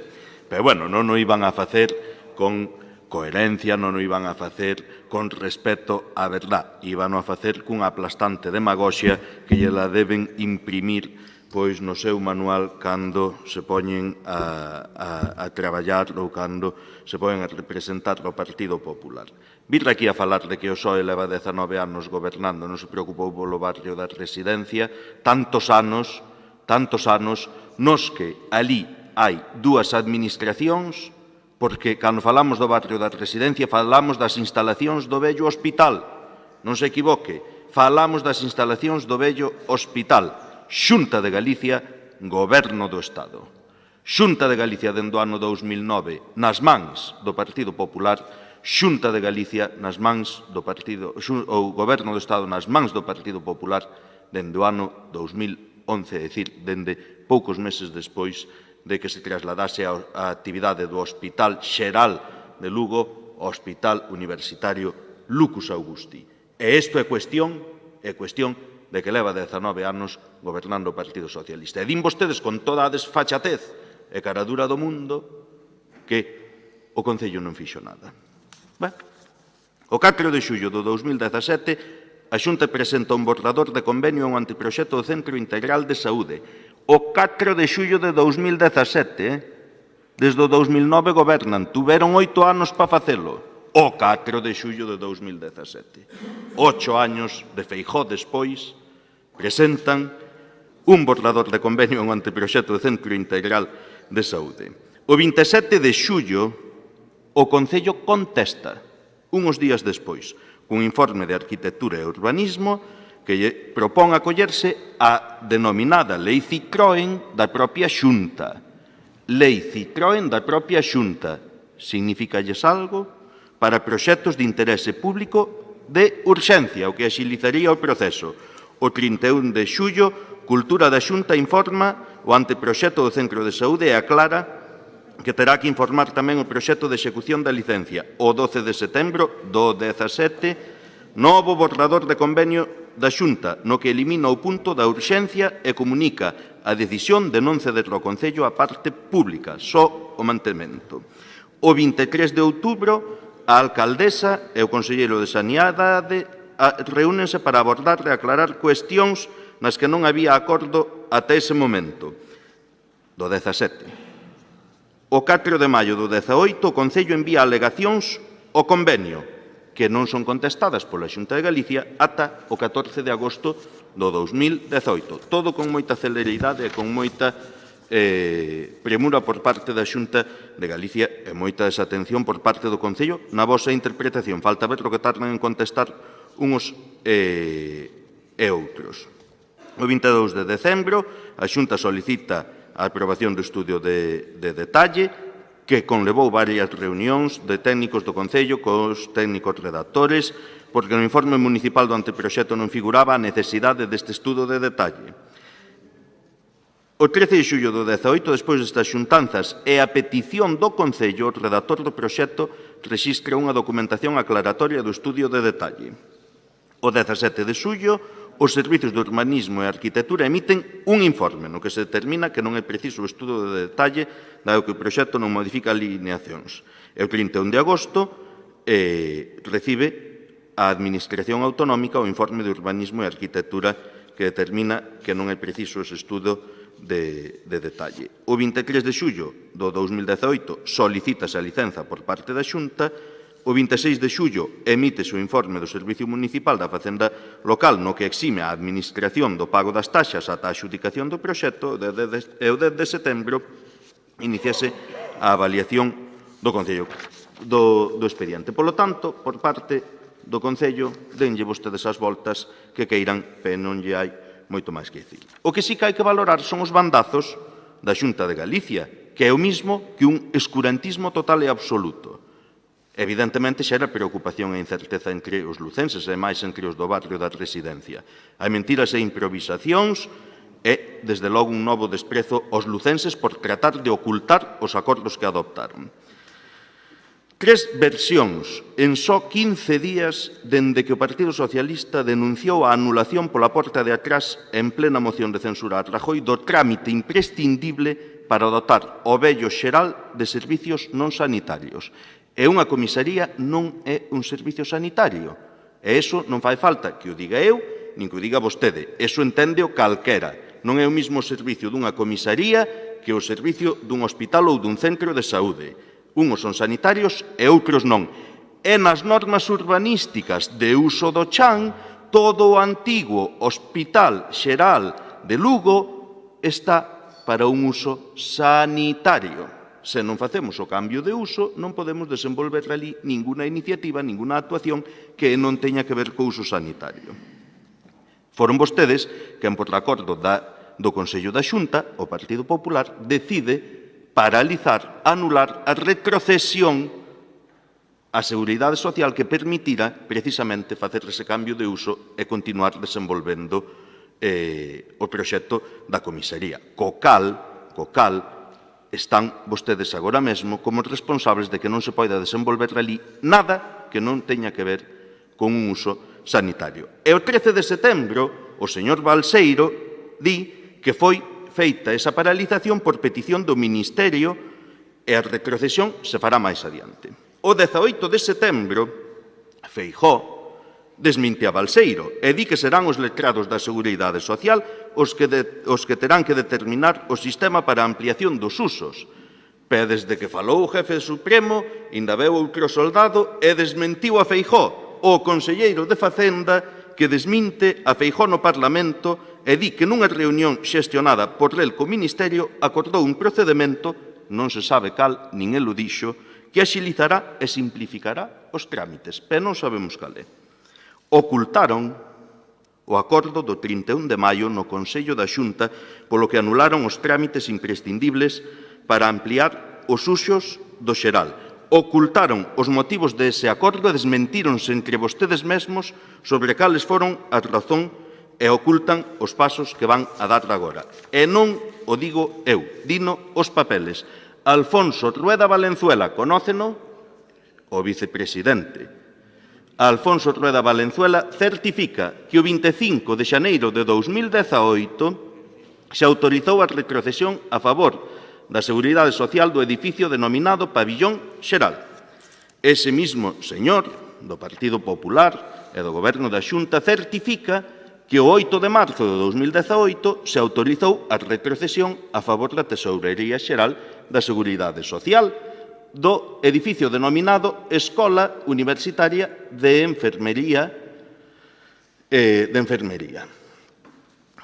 É o mismo señor o que certifica que o día 31 de maio de 2018, en plena decisión sobre se aprobaba ou non a moción de censura que sacou o Partido Popular e a Rajoy do Goberno do Estado, certifica deixarse en efecto os acordos do Consello da Xunta do día 25 de xaneiro e 8 de marzo de 2018 polos que se autorizaba a retrocesión a favor da Tesourería Xeral da Seguridade Social dos edificios denominados Pabillón Xeral e Escola Universitaria de Enfermería.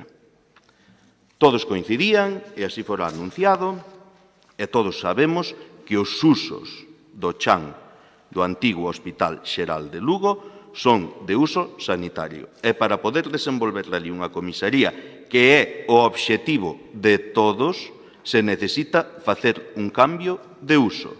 Cambio de uso que estaba enfocado con esa retrocesión para que a Seguridade Social puidese tramitar o cambio de uso e que vostedes paralizaron. E mentras non haxa cambio de uso, non hai posibilidade ninguna para que dentro da legalidade se poida poñer en marcha ali un servicio que non sea sanitario. E unha comisaría non é un servicio sanitario. 6 minutos o vocero do BNG. Sí, para dicir que unha vez máis co tema da antigua residencia pois asistimos a unha sesión de fogo cruzado entre o PP e o PSOE. O PP, que hai que presentar a moción, estuvo 8 anos, creo, no Goberno do Estado sin facer nada e ven agora con isto. Creo que hai diñeiro para derrubar o edificio, creo que se aprobaba onte ou hoxe en Xunta de Goberno no Concello a licencia para derrubalo, probablemente se derrube, probablemente pasen as eleccións e ali quede un deserto, ali quede un ermo.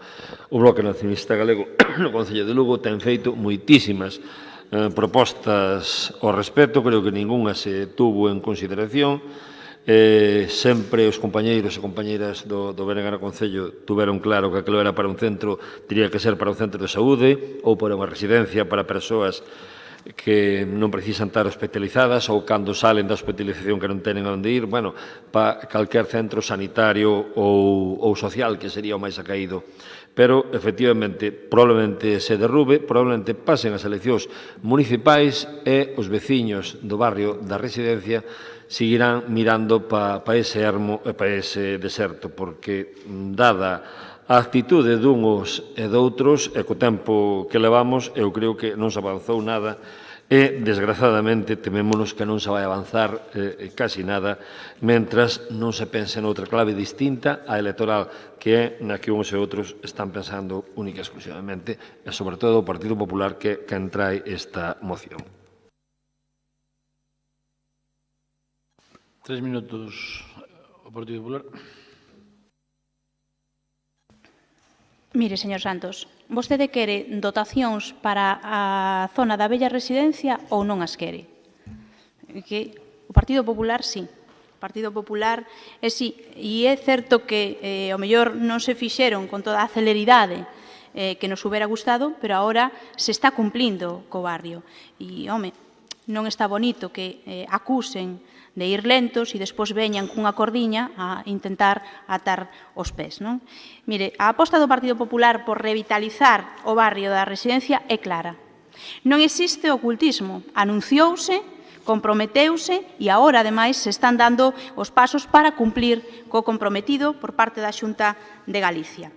E non só é un compromiso de palabra, sino que é un compromiso ratificado nos orzamentos, ademais de realizar xa diferentes xestións e diferentes accións para levar a cabo a contratación das obras para estas dotacións.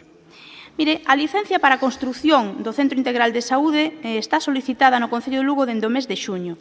E dende o mes de xuño levamos agardando a concesión desta licenza a pesar de ter xa os permisos e os informes favorables por parte de Patrimonio e do resto de institucións. Por lo tanto, comenzar estas obras e esta dotación de equipación depende solamente, neste momento, solamente e exclusivamente da concesión desa licencia por parte do Concello. Un Concello que xa sabemos todos que dilata esas licencias e que, bueno, as consecuencias que ten para a economía desta cidade, desgraciadamente, no retraso de creación de empresas e na inversión para a construción. Mire, que buscamos con esta proposición? O que buscamos é seguir avanzando, é seguir dando pasos, non é electoralismo, señor compañeiro do Bloque Nacionalista Galego.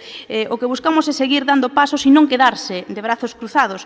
Por iso instamos a distintas institucións implicadas, como son o Concello, como é a Xunta de Galicia, como é o Ministerio, a seguir avanzando, a non paralizarse e, sobre todo, a non paralizar o labor de outras administracións.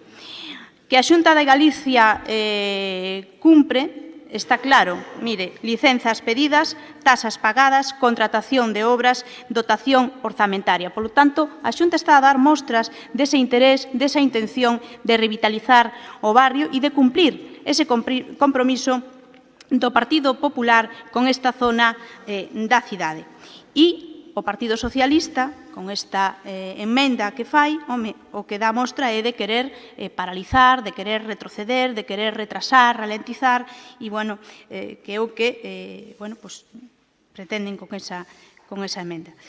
Por lo tanto, e xa resumindo, non lle aceptamos esa emenda, e o que pedimos é que dende o Goberno socialista se manteñan os compromisos do Partido Popular coa vecindade do barrio da Residencia para dotalo desa nova comisaría de policía. Ademais, é un compromiso que adquiriu o Ministerio do Interior para con este barrio, chegando a cuantificarse partidas presupuestarias reservadas para o inicio das obras. Gracias a que? Gracias, pois, a demanda, a insistencia, a petición de deputados e senadores lucenses, como foi as demandas que fixo o compañeiro de partido e, ademais, tamén veciño deste barrio, José Manuel Barreiro.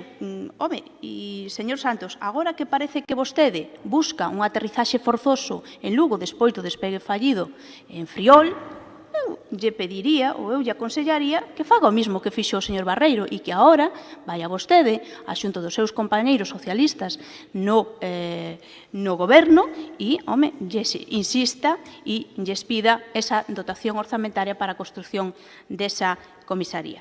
Mire, teñen cartos, teñen proxecto, o Ministerio do Interior estaba traballando en eso, a Xunta está poñendo a súa disposición un solar libre de cargas e listo para edificar, que está poñendo 3,2 millóns de euros para derribar ese edificio e despois se pode facer esa cesión dos terreos dos que fala vostede, esa retrocesión á tesorería para darlle ese novo uso e poder poñer aí a comisaría. Nosotros non llevemos ningún atranco. O caso é que vostedes si llo ven. Eu pregúntolle de novo, quere vostede dotacións para ese barrio?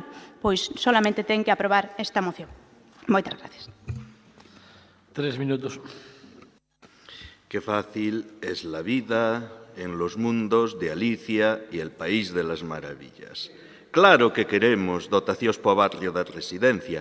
Queremos que o goberno socialista faga a comisaría que non fixo o Partido Popular, pero queremos ter a disponibilidade do uso do suelo que o Partido Popular non tramitou. É sencillo, é sinxelo, señora Teijeiro.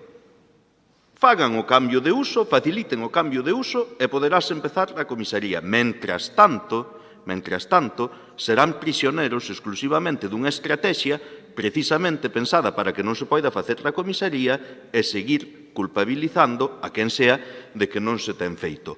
4 meses leva en trámite a licenza no Concello de Lugo, moitísimo máis grave que os 8 anos que houbo que esperar polo Partido Popular para que fixese un protocolo. E rechazan de plano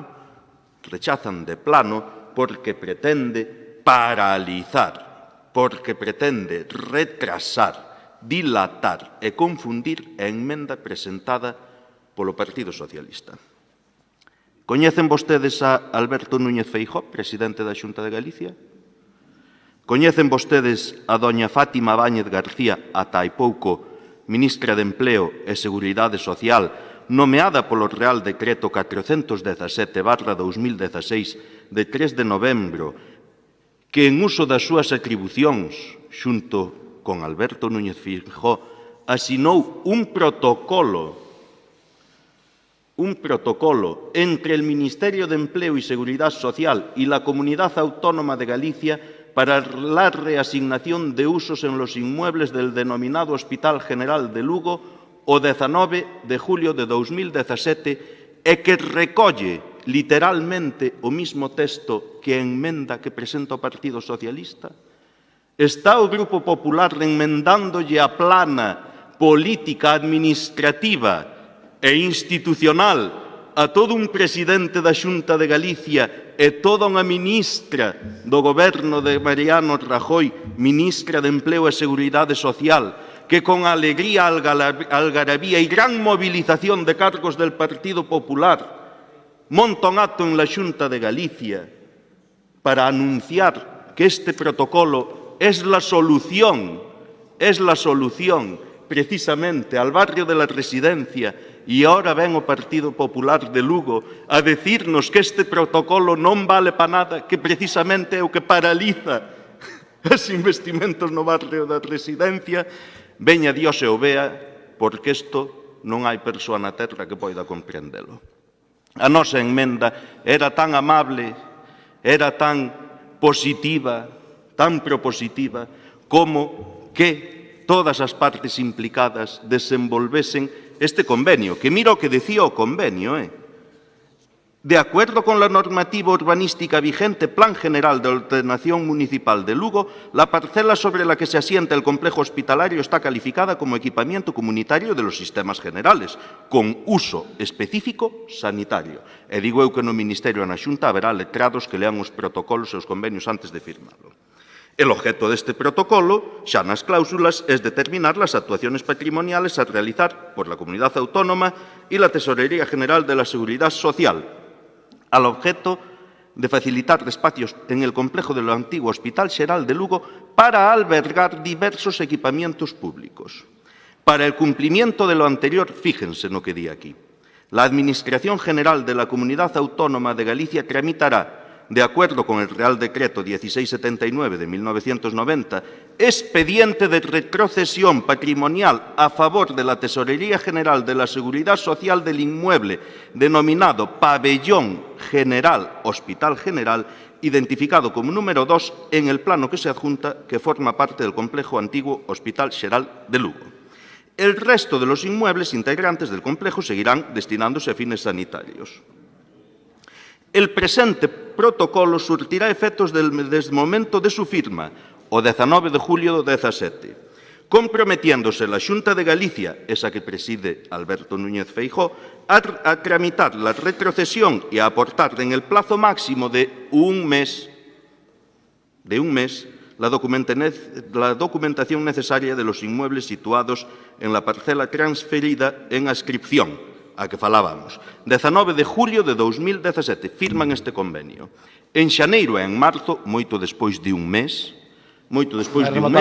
fan a retrocesión. E cando se cumplía un ano da asinatura deste convenio, anulan a retrocesión. E hoxe, que o Partido Socialista o único que lles propón é unha emenda que reproduce o protocolo firmando entre o Ministerio e o presidente da Xunta, atrévense a decir que iso que fai é paralizar as obras no barrio da Residencia. Pois non. Anunciaron vostedes e dixeron que era a solución, e nós queremos que se cumpla esa solución. Que administrativamente se poida facer unha comisaría para decirlle aos nosos compañeiros e ao goberno de todos en España que en Lugo se pode e se debe e se ten que facer xa unha comisaría, pero dende a legalidade. Non poñan vostedes obstáculos administrativos deixando de respetar ata que o seu presidente, o do Partido Popular e tamén o da Xunta de Galicia e unha ministra do goberno de Rajoy, a señora Fátima Báñez, asinaron non hai moito máis dun ano aquí diante de todos prometéndonos grandes maravillas que ainda non se veu ningunha. Estou seguro que de aquí a maio de 2019 só vamos ver os cascallos do vello hospital, se que acaso é certo iso de que empezan as obras de demolición. Un minuto para rematar. Home, as obras de demolición non poderían empezar se facemos esa retrocesión que quere vostede facer e o que nos emenda. É que a súa proposta é moi amable, pero tamén é moi sutil e enganosa. Claro, mire, é que ese protocolo e esa retrocesión á Tesorería da Seguridade Social pódese facer unha vez demolido o edificio. Unha vez demolido o edificio para darlle novo uso a esa parte do terreo onde se vai a colocar a comisaría. Eu preguntáballe ao principio desta intervención, da pasada intervención, se vostede realmente, señor Santos, que quere aterrizar en Lugo, repítolle, quere para Lugo as dotacións que se están propoñendo para a bella residencia. Bueno, pois nada, moitas gracias.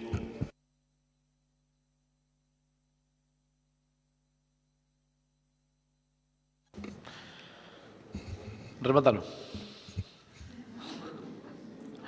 Pasamos á votación. Votos a favor. Entendo que non aceptan a emenda, non? Votos a favor da moción? Abstencións? En contra? Queda aprobada a moción. Seguinte punto. Pasamos á parte de control e fiscalización.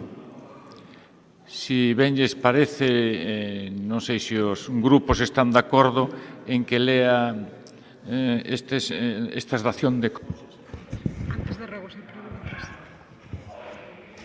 Perdón, están de acordo, non? Sí, sí. 12 conta dos informes do terceiro trimestre de 2018 relativo ao cumprimento dos prazos da Lei 15/2010 da Deputación de Lugo, da Sociedade Urbanística Provincial de Lugo S.A., do Consorcio Provincial para a Prestación do Servicio contra Incendios e Salvamento de Lugo e da Fundación para o Desenvolvemento das Tecnoloxías da Información e da Comunicación TIC e informes dos meses de xullo, agosto e setembro de 2018 do Real Decreto 635/2014. 13. Conta da Información Económica da Diputación Provincial de Lugo a 31 de setembro de 2018. 14. Conta do informe de avaliación do cumprimento dos obxectivos que contempla a Lei 2/2012 de Estabilidade Orzamentaria e Sustentabilidade Financeira a 30 de setembro de 2018 e previsións a 31 de decembro de 2018. 15. Conta da adaptación dos extremos da fiscalización e intervención limitada previa das bases de execución do Orzamento Xeral de 2018. 16. Conta das resolucións da Presidencia adotadas durante o mes de outubro de 2018. 17. Comunicacións da Presidencia. Penso que non hai. E en asuntos de urxencia... Unha moción de urxencia. Hai unha moción, hai a proposta de declarar urxente unha determinada moción do grupo do BNG. É presentada polo BNG e polo PSOE. Creo que poden pasárnosla. Sí. Vais a debatir a urgencia, non? Poden empezar primeiro un grupo e depois outro. Rapidamente. Non, os dous, os queréis, Tanto ten. Bueno, quede claro que é unha moción que ao final decidimos presentala conxuntamente, porque íbamos presentar os dous a mesma moción que nos chegara desde Carballedo, e decidimos presentala conxuntamente, precisamente pola hora que é, non? Que ben chega debatir unha que apoyernos a debatir dúas. En todo caso, dicir que é unha moción de urxencia, dado que, no noso caso, polo menos, tiñamos xa unha moción preparada para presentala pola vía ordinaria, pero parecía que había un acordo en Carballedo, da Corporación, para facer a proposta dende ali, co cal cambiamos na última hora e non a presentamos. O que pasa que logo despois, unha vez que o Sergas e a Xunta se enterou de que había movimentos para intentar evitar que lles pecharan o consultorio de Castro, decidiron ao día siguiente xa, pois, unha vez que acabaron as consultas, desmantelar todo e pechar o centro. Co cal estaba a orden do día xa feita, convocado o pleno, e vimos obrigados a presentar esta moción por urxencia. Tamén é certo que non pode esperar a debatilo no próximo pleno, dado que, lóxicamente, é un pouco o mismo que pasou en Portomarín. Trátase de eliminar un médico e pasaría, neste momento, de atender 530 cartillas cada un, neste momento, a atender 800 cada un dos dous médicos que quedan, e unha vez pasado un mes parecenos que non tería sentido ou que sería moi difícil revertir a situación. Ora estamos a tempo, hai uns días somente que pasou isto, co cal por iso traemos esta moción aquí para o seu debate e se se aproba que entre en razón na Xunta e no Sergas e revirtan a situación.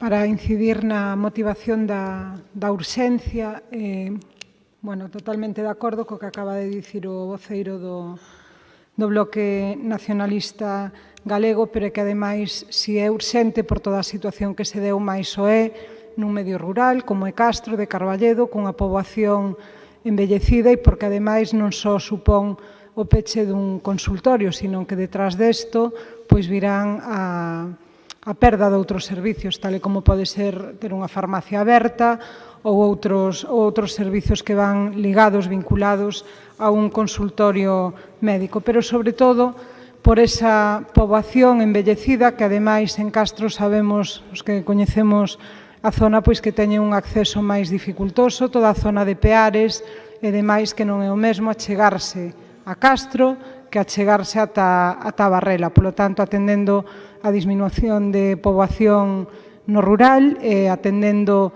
tamén o envellecemento da mesma, creemos que unha vez que xa se produciu a perda do servicio, pero que aínda está moi próxima, isto ten un carácter de hai uns días atrás, posto que no pleno de Carballedo foi aprobada esa iniciativa por unanimidade, que así se nos traslada para traer tamén a este pleno, pois esa é a motivación para pedirlles a aprobación da urxencia e o posterior debate e votación. Votamos a urgencia, non? Vamos a votar a urgencia. Votos a favor da urgencia? Unanimidade. Pois pasamos a debatila. Non sei que quere dos dous que empece. É igual. Moi breve para non repetirnos, non? Porque incluso moito do debate que temos aquí démolo antes co problema de Portomarín. É un problema moi parecido, dado que as políticas con respecto á educación e con respecto á sanidade van na mesma liña, non? Aquí trátase, como dicía antes, non de que se peche un consultorio, que tamén, senón que, ao final, pérdese un médico no concello.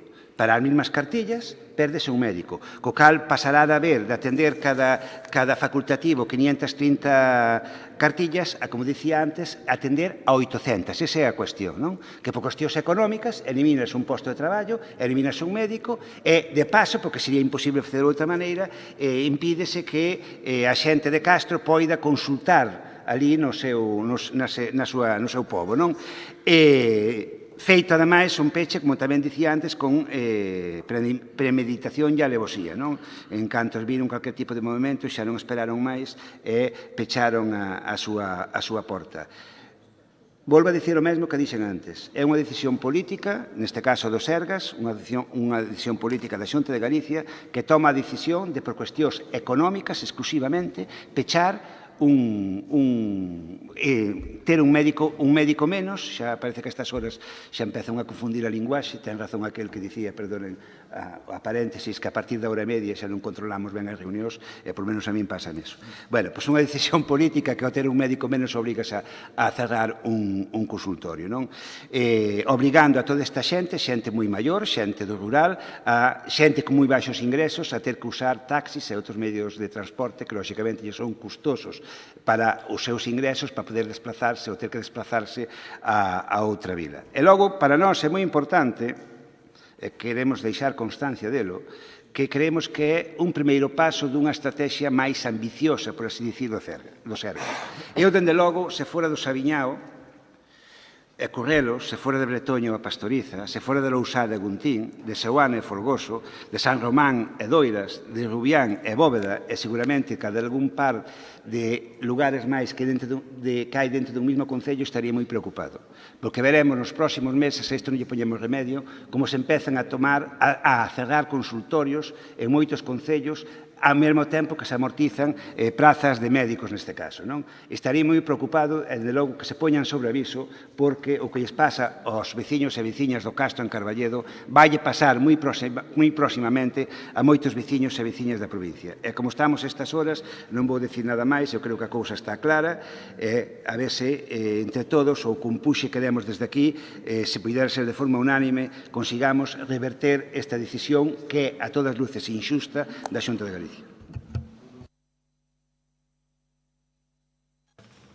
Compartindo a intervención do voceiro do Bloque Nacionalista Galego, sendo unha moción conxunta, reservámonos para o seguinte turno. Señor Partido Popular.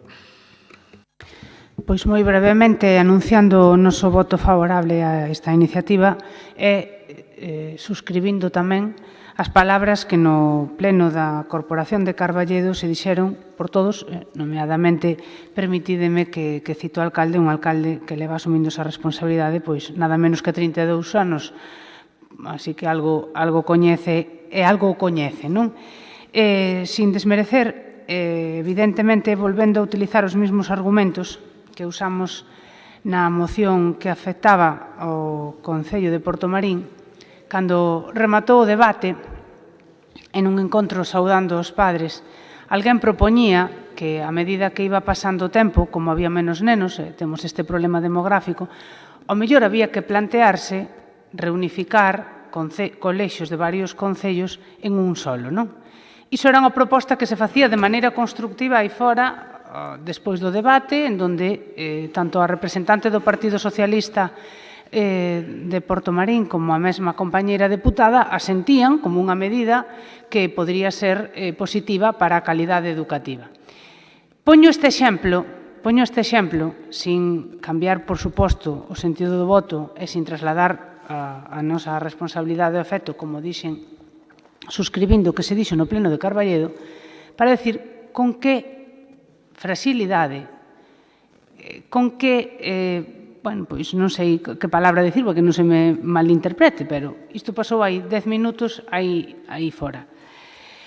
Faigamos un acordo todas as forzas políticas por traer máis xente aos nosos povos, por combatir o reto demográfico, que iso evitaría estas circunstancias seguramente, e peleemos dende logo conxuntamente para que isto nunca sexa un debate, que teñamos que pedir que amplíen o centro de saúde porque invertimos a tendencia demográfica. Algo moi complicado, pero, dende logo, se nos unimos, pode estar máis cerca de conquerilo. Dende logo, vai por Carballedo e polos usuarios deste consultorio, pero tamén vai a ese exercicio de coherencia, de que rápido cambiamos de argumento en función do que nos interesa.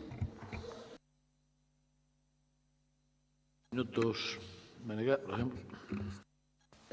Aquí pasa un pouquiño igual que pasaba coas políticas de xénero. Non hai que dicilo, senón que hai que actuar en consecuencia para evitar que isto pase. Non se poden, insisto, aplicar políticas economicistas, que é injusto, porque aínda que baixara o número de cartillas que pode haber, o número de usuarios do Sergas que pode haber en Carballedo, a realidade é que esas persoas son cada vez máis maiores e, por lo tanto, van a utilizar máis os servicios médicos, co cal non é argumentación.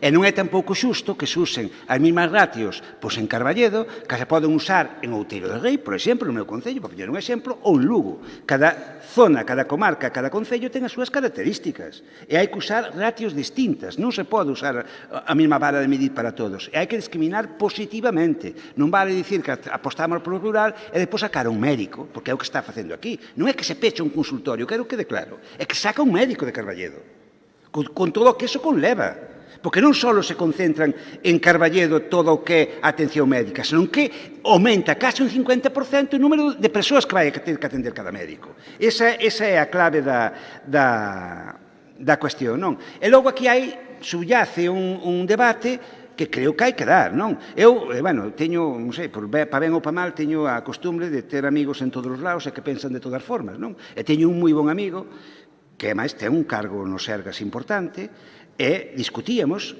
en Boaliz porque el decía ou mantiña que cando unha persoa decide vivir nun sitio que ten que ser consecuente cas consecuencias que lle ten vivir nese sitio. Eu parece unha auténtica barbaridade. É que é unha barbaridade.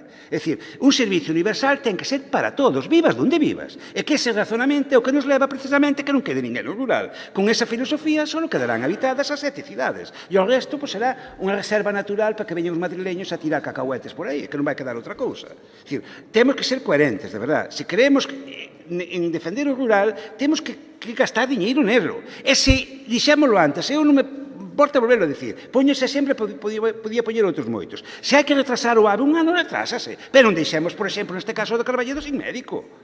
É priorizar, facer política non é priorizar. É así, non? Pois, por favor, tomemos as decisións que haxa que tomar e non revertamos estas cousas, e, neste caso, o Partido Popular, porque a quen lle toca estar gobernando neste momento nesas responsabilidades, non dille igual aos outros, señan coherentes co que votan. E, por favor, presionen os seus dirixentes ou quen corresponda para que non pasen estas cousas. Ustedes son de Lugo. Non vale de nada aquí levantar a mão e votar unha cousa se depois eso non defenden hasta as últimas consecuencias donde sexa necesario. Donde sexa necesario. Porque se non vale de nada, de verdade. Eu, de logo, agradezo esa boa vontade, estou convencido que hasta vostedes, igual que o alcalde de Carballedo, lle gustaría que eso non pasara. Pero hai que ir un pouco máis alado que a un lle gustaría, e actuar en consecuencia. E, a fin de contas, nos partidos políticos, todos sabemos como funcionan, e os que están arriba tamén teñen que facer o que lle mandan os de abaixo moitas veces, cando eso é razonable e son maioría. Co cal actúen en consecuencia non permiten estas cousas. Pilar.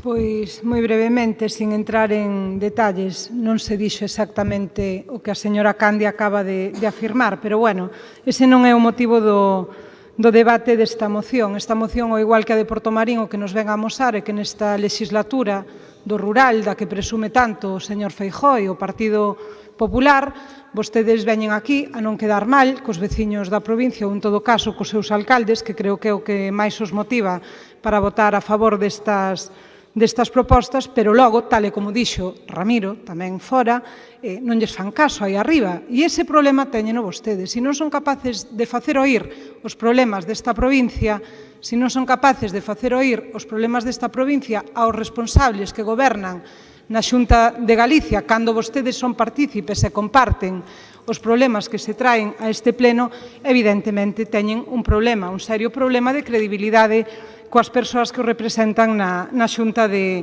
Galicia. Para nós, a gravidade de todo isto é a merma da prestación de servizos no medio rural. Antes falábamos de educación, agora falábamos de sanidade. Vostedes tratan as persoas como meros números e esa é a mensaxe que teñen que facer chegar arriba. Decirles que as persoas que viven no rural son nin máis nin menos que eso, persoas. Non son números e non se lles poden aplicar as matemáticas directamente. Hai que ter en conta outra serie de condicionantes. Eu creo que a educación e a sanidade son dous servicios básicos. Penso tamén que vostedes comparten isto con nós e máis alá de votar a favor desta moción e facer este xeneroso brindis, pois eu o que lles pediría é que trasladen todo isto a onde corresponde para que se tomen en serio as propostas que veñen a este pleno. Ademais, sábeno moito mellor que a min, en Carballedo teñen un amplo respaldo electoral. Polo tanto, tamén teñen certa obriga a maiores, si cabe, con esta poboación. Moitas gracias. 3 minutos o Partido Popular. No fondo, cando se escoitan os argumentos que esgrimen neste segundo turno, un quedase ca sensación que realmente ustedes traen as mocións a ver se o PP vota en contra, porque así xa teñen o discurso para dicirlle o PP fai, o PP di, o PP tal. Bueno, entón, se votamos en contra, abróncannos, se votamos a favor, abróncannos. Entón, en definitiva, nunca actuamos ben, nunca actuamos ben. Gracias a Dios que me fale a deputada de Cultura, ahora creo que xa non é de Cultura tampouco, de legitimidade, de credibilidade, cando precisamente, antes de facer unha reflexión, hai que mirarse no espello. En primer lugar, vostede non está nin legitimada para falar de credibilidade de onde ven. Vostede agora fixo un papel importante, pois con compañeira de Portomarín, en Defendendo os Padres, que apoiamos, agora fai de Carballedo, indudable que está na súa comarca, pero vostede representa un porcentaxe dun concello de Antas pouco representativo, respetado e respetable, pero matemáticamente pouco representativo. Respetadísimo. Punto número 1, que me poña usted lecios de legitimidade. Pero é que non foi tampouco respetada a súa legitimidade aquí. Mire usted onde empezou, quen defendeu os orzamentos hoxe. Pois aí está atrás, está a punto de salir pola porta. Así que teña moito cuidado, con humildade, e polos médicos de Carballedo, polos servicios educativos, faiga un debate constructivo en asunto o que estamos hoxe debatindo. Non lle poña leccións a naide, porque hai xente que nos pode dar leccións con humildade, pero probablemente non sexa vostede a máis indicada para chamarlle a atención a ninguén nos dous aspectos que tocou. E cando temos, ademais, anunciado un voto favorable e son preto das 5 da tarde e queremos mandar un mensaxe construtivo, pois non provoque, porque realmente non lle vai a conducir a nada. E o máis importante de todo iso, como lle dixen en orzamentos, é que a xente nos escoite falando de maneira constructiva, en positivo. Entón, esta iniciativa, que non sei se é do BNG ou é do Partido Socialista ou é dos dous, ten o apoio de todos os deputados que representan como o Partido vexo que Popular. do tema non fala nada, vamos pasar á votación, que me parece que é o máis razonable, así aí ahora mismo. Creo que hai unanimidade, non? Vale, bien, pues mire que rápido acabamos. Seguinte punto. Son rogos e preguntas regulamentariamente formuladas. Hai un rogo e varias preguntas. Sí, presidente. Eu tiña un rogo tamén, xa sei que non está feito aí, pero quería utilizar este turno se podo. É que me fai chegar a Xunta de Personal un escrito que quero pasar a ler, solamente lelo, non quero dar opinión. A Xunta de Personal da Diputación Provincial de Lugo que exixe que os descalificativos contra o jefe de Servicio de Recursos Humanos non se recollan na acta. As cuestións políticas que se debatan entre políticos non deben en ningún caso referirse aos empregados públicos. Firma o presidente da Xunta de Personal. Simplemente se me deu traslado desto e eu que fago é leelo neste apartado porque a verdade non sabía moi ben en que apartado tiña que facelo para que quede en acta. Vale. Eu tiña un rogo, pero un segundo na máis. Xa que se falou ao principio de que faltábanos información porque non nos chegaban as enmendas, eu solicitar que, igual que nos fan chegar as mocións cando se convoca o pleno, se nos chegue, que quede constancia na acta, solicitar que se nos faga chegar tanto enmendas que poidera haber a calquer cousa, como as preguntas e rogos, como se dice, regulamentariamente presentadas. Que se danos por menos 24 horas para poder preparar algo. Senón é un pouco surrealista, como foi hoxe a votación dos orzamentos. Que consta en acta que en do BNG se solicita iso.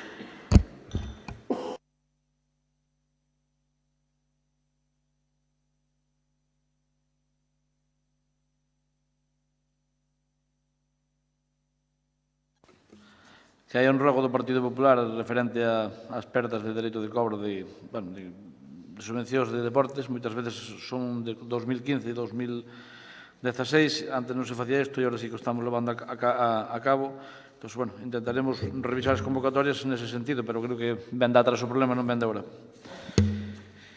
E hai preguntas tamén do Partido Popular polo tema de, creo que é do complexo Augas Mestas, que vai contestar o deputado de Turismo. Gracias, presidente. Boas tardes xa, que xa compra. A lo menos saludármonos neste pleno. En relación á pregunta que plantexa o Partido Popular, dous aspectos que resume cales son as conclusións da reunión mantida co adxudicatario e en que situación se topa a súa posta en funcionamento. En relación ao anterior consulta e que fora contestada tamén pola miña persona, dicir que das tres opcións que había para a depuración das augas residuales xúntase xa un proxecto de pecho perimetral que exixe a Xunta de Galicia para aqueles establecementos de turismo de campamento turístico, polo tanto, existe xa o proxecto de peche perimetral tamén. Consultadas as opcións de depuración na Confederación Hidrográfica antes de facer a súa tramitación, pois son acordes ao ordenamento que se exixe para os vertidos e en relación a outra cuestión que dice cales son as conclusións da reunión mantida, pois lamentar que hasta o momento non se tivo esa reunión, pero por causas sobrevidas, dado que o adxudicatario, o representante da empresa adxudicataria, atópase no estranxeiro dende vai un mes e, según as informacións que teño, hasta o 26, creo que de decembro non vai a vir. Polo tanto, pois, bueno, salvo que faigamos algunha outra posibilidade de vida telemática, pois teremos que agardar a que veña pois, o mes que ven. Pregunta sobre o centro de recría. Vai contestar o deputado de Medio Rural. Bueno, se me permite, señor presidente, quixera facer unha sugerencia a todos os grupos políticos ou aos diputados. Creo que temos que recortar os tempos porque son as 4:30 e eu creo que nos pasamos moito nas contestacións. É unha sugerencia, cada un que tome nota e hai que empezar a pensar neso. Con relación ao centro de recría Galloso Castro, a fecha 23 de noviembre, pásannos os datos seguintes o director don Miguel Ángel Fernández López da Granxa, e eu titularía como un centro de primeiro nivel. Quixera e invito-os a que vayan ver os animales como se encontran en este momento. Dito isto, como acabo de dicir, a 23 de novembro, entraron 465 becerras, das cuales proceden de 39 gandeiros. No mes de xuño entraron 167 animais, en xullo 73, en agosto 47, en setembro 61, en outubro 80 e en novembro 37. Dos 465 están alonxadas nas instalacións do centro de recría de seguinte maneira: 113 xuvencas lactantes en boxes individuais, 125 xuvencas en boxes colectivos, 158 xuvencas en cama quente na nave 1 e 60 xuvencas en cama quente na nave 2, porque van avanzando según van entrando. Hasta o 23 de novembro de 2013, houve 8 baixas de animais lactantes. Por enteritis, unha baixa de unha xuvenca que foi por destete por meteorismo. Quer dicir que hincharía ou pasaría eso. Creo que non supón un coma pouco de todos os animales que ali entraron. Quero dicir, o manexo é envidiable. Creo que se pode recomendar a calquera amigo e a calquera gandeiro de que as vacas, as novillas que nazcan nesa ganadería, que as leven ali.